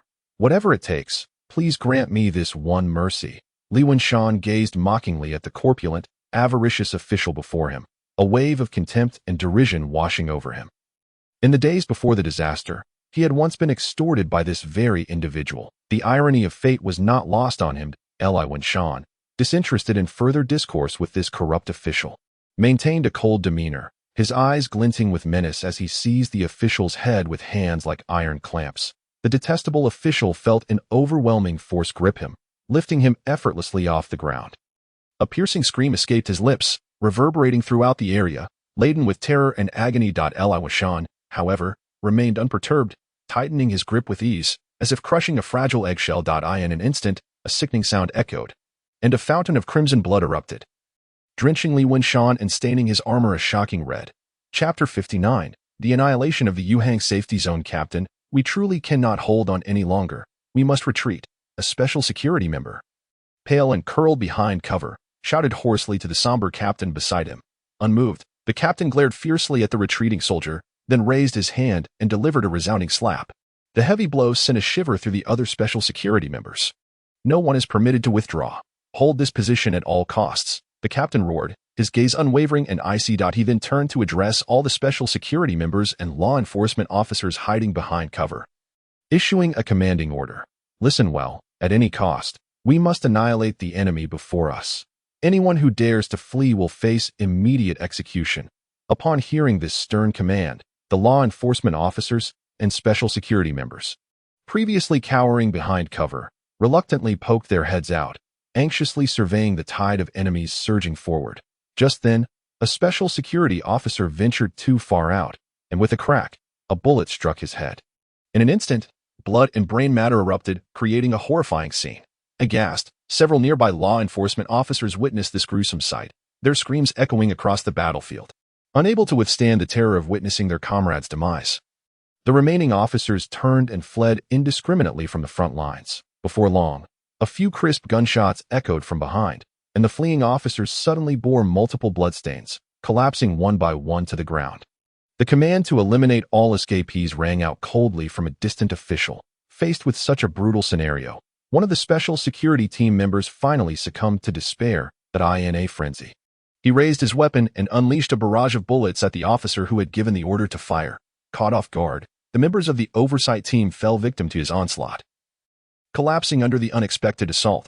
Seizing the moment, several terrified officers bolted, vanishing into the chaos of the battlefield, while others, belatedly aware of the danger, followed suit, unable to be restrained by their commanders. With his keen thermal sensing abilities Ao Jing distinctly perceived the enemies ahead descending into chaos and scattering in retreat. Without hesitation, he issued the command. All members, launch an assault, in an instant. The well-trained white tiger soldiers surged forth like arrows released from a bow. Their strides vigorous and their weapons drawn, charging with tremendous force toward the enemy's defenses. Ao Jing inhaled deeply, his leg muscles coiling with power, propelling his body like a cannonball into the air. Effortlessly leaping atop a 5-meter-high wall, steadily balanced on the wall, he unleashed a rain of particles from his firearm, the relentless bullets striking the disintegrating enemies with pinpoint accuracy, each impact accompanied by the sickening sound of flesh tearing apart, transforming them into clouds of blood and remnants that filled the air.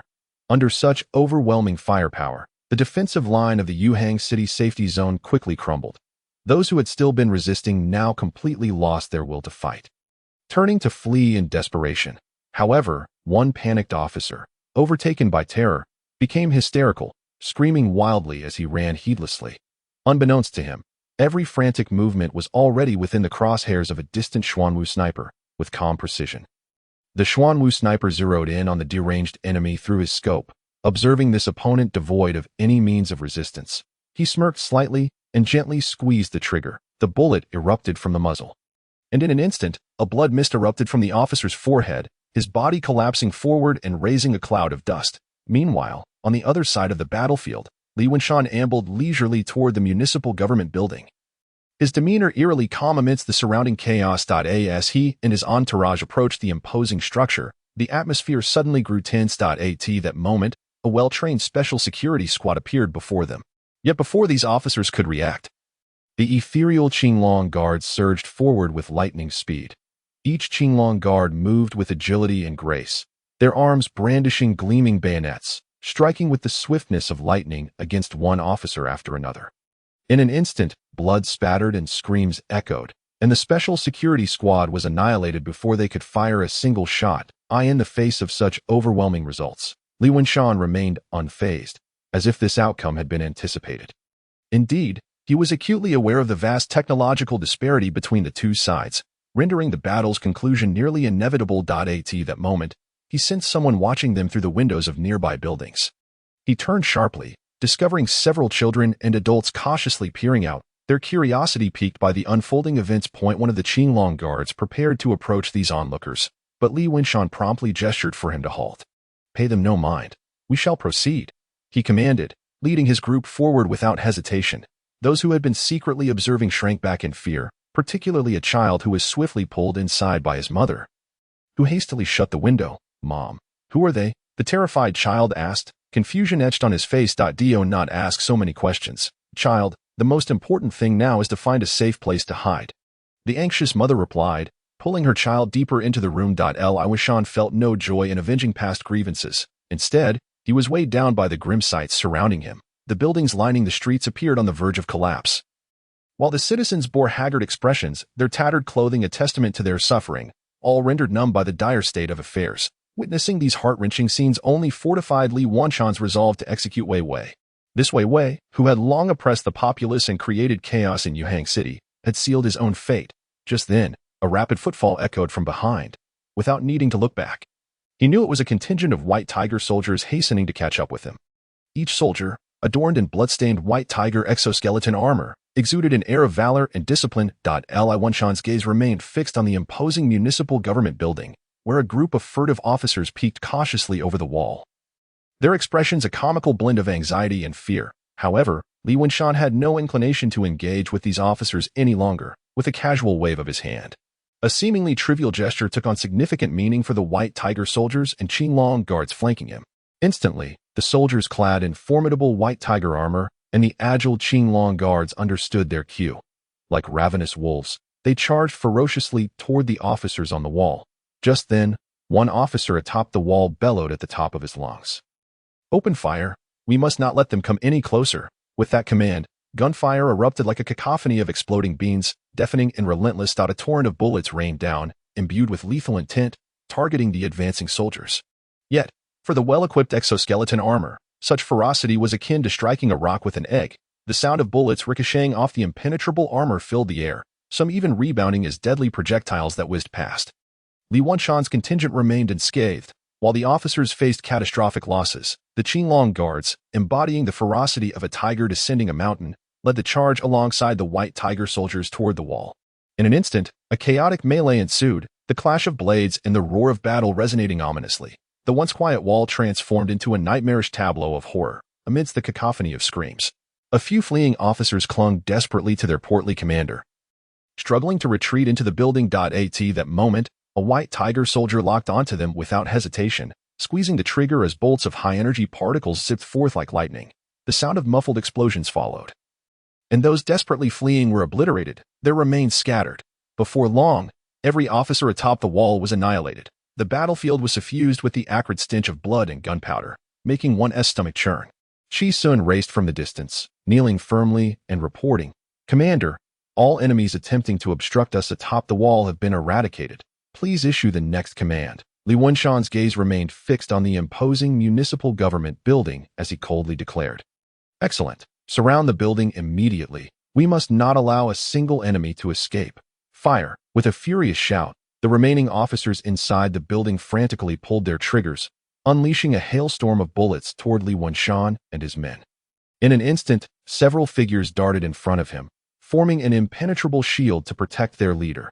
These were the valiant White Tiger soldiers and Qinglong Guards, unflinching in the face of the oncoming hail of bullets, resolutely guarding their commander. Meanwhile, the Qinglong Guards swiftly drew their most powerful weapons, particle grenades. A series of deafening explosions erupted, shattering the gate that had only recently been barricaded, scattering countless splinters in all directions. The front wall, unable to bear the onslaught, collapsed in large sections, sending clouds of dust billowing into the air. Seizing the opportunity amidst the chaos, several elite guards of the Azure Dragon surged into the building like arrows released from a bow. A gruesome slaughter was about to unfold once more, but unlike before, this time they deliberately slowed their pace, seemingly offering the security officers a chance to surrender. Do not kill us, we surrender. Finally, several terrified officers could no longer withstand the oppressive weight of death and cast aside their weapons, collapsing to the ground, trembling in supplication. However, at that moment, a few defiant officers, unwilling to submit, continued their desperate resistance. The Azure Dragon Guards showed no mercy. In a swift and brutal manner, they dispatched these stubborn foes amidst a pool of blood.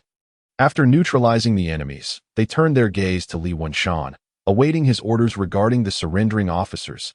Li Wenshan's expression was devoid of emotion, his eyes icy cold, and without any hesitation, he issued the command, "Kill." A simple word, yet it seemed to harbor boundless intent to kill. Without a moment's hesitation, the Azure Dragon Guards turned towards the surrendering officers. Sensing something amiss, the officers were struck with panic and hastily attempted to flee. Unfortunately, their movements proved to be a moment too slow.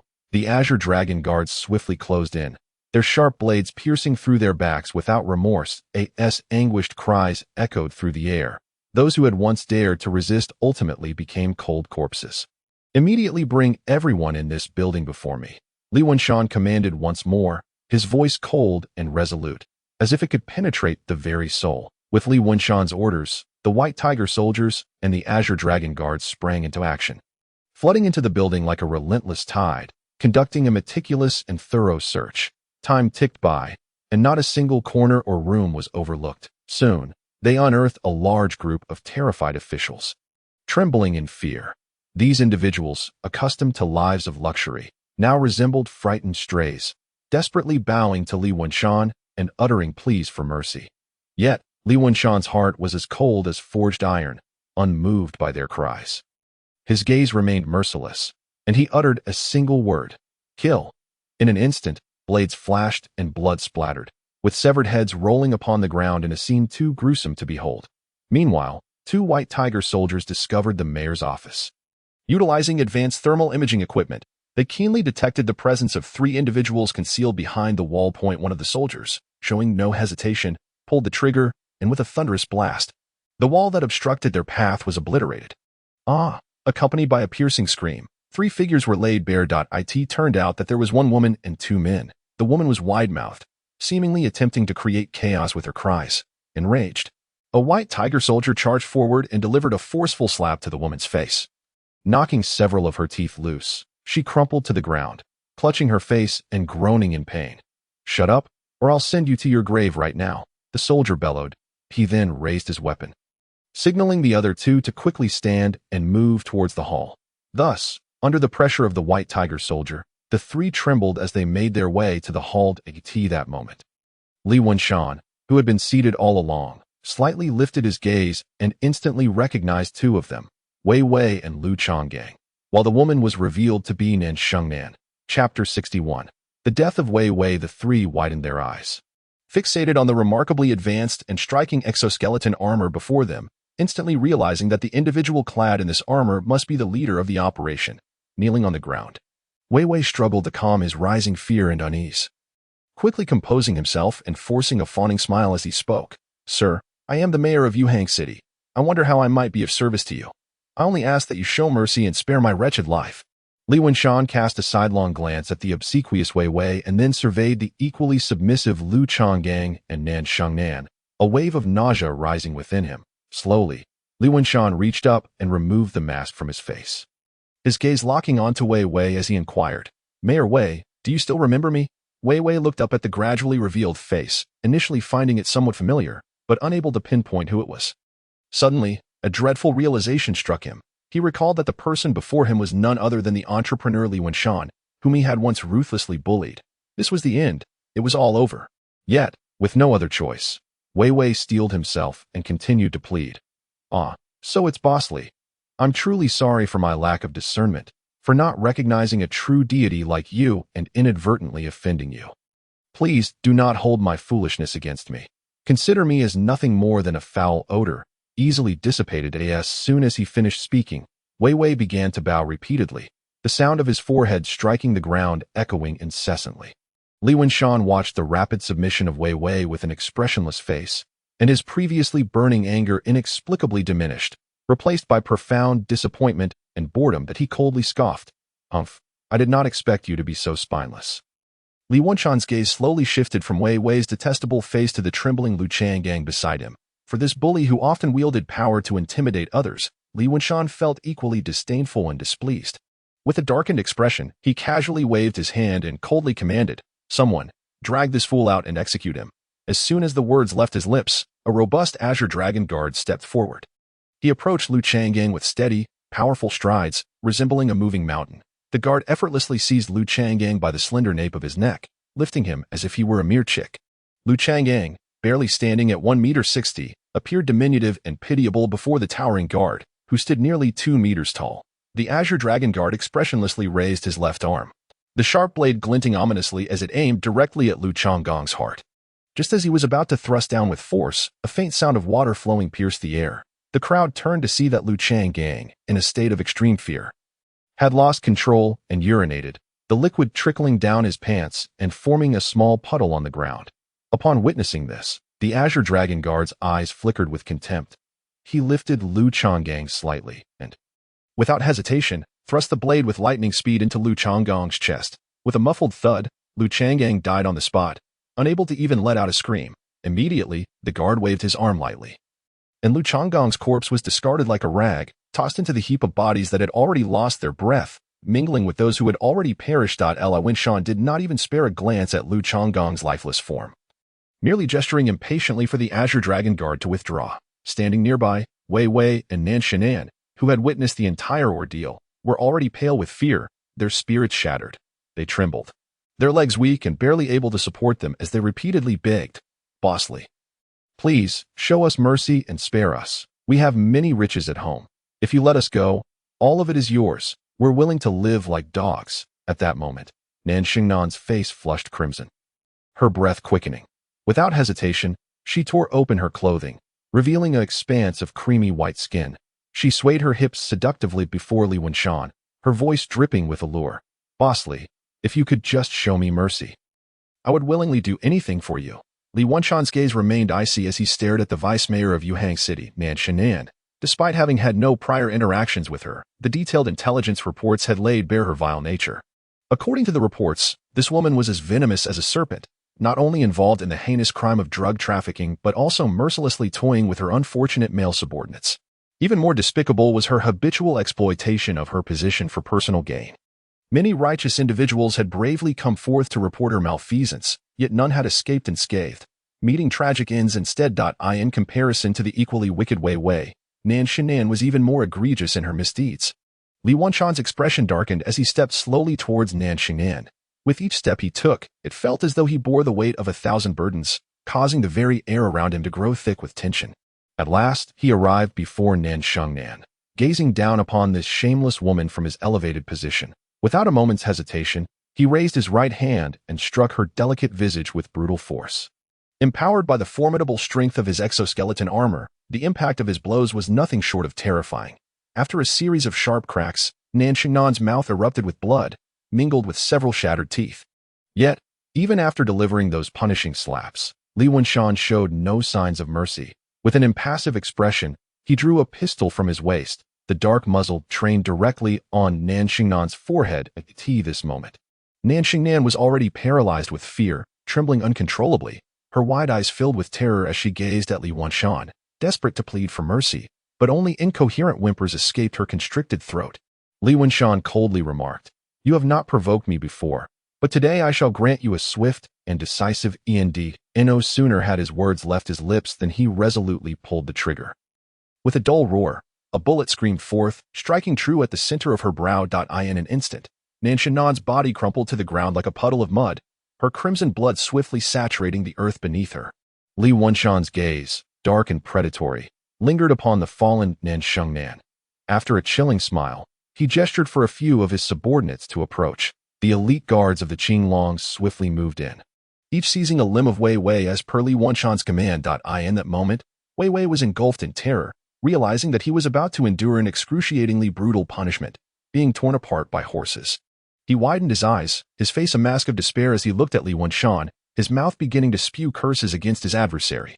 However, before he could utter more than a few invectives, one of the Qinglong guards standing nearby suddenly brandished a knife. In a swift motion, Wei Wei's tongue was severed from his mouth. Instantly, blood gushed forth, staining the ground before him. At Li Wenshan's command, the 5 guards gripping Wei Wei's limbs and had exerted their strength simultaneously. A series of sickening cracks echoed, and in a heartbeat, Wei Wei's body was torn asunder, flesh and blood flying in a horrific spectacle.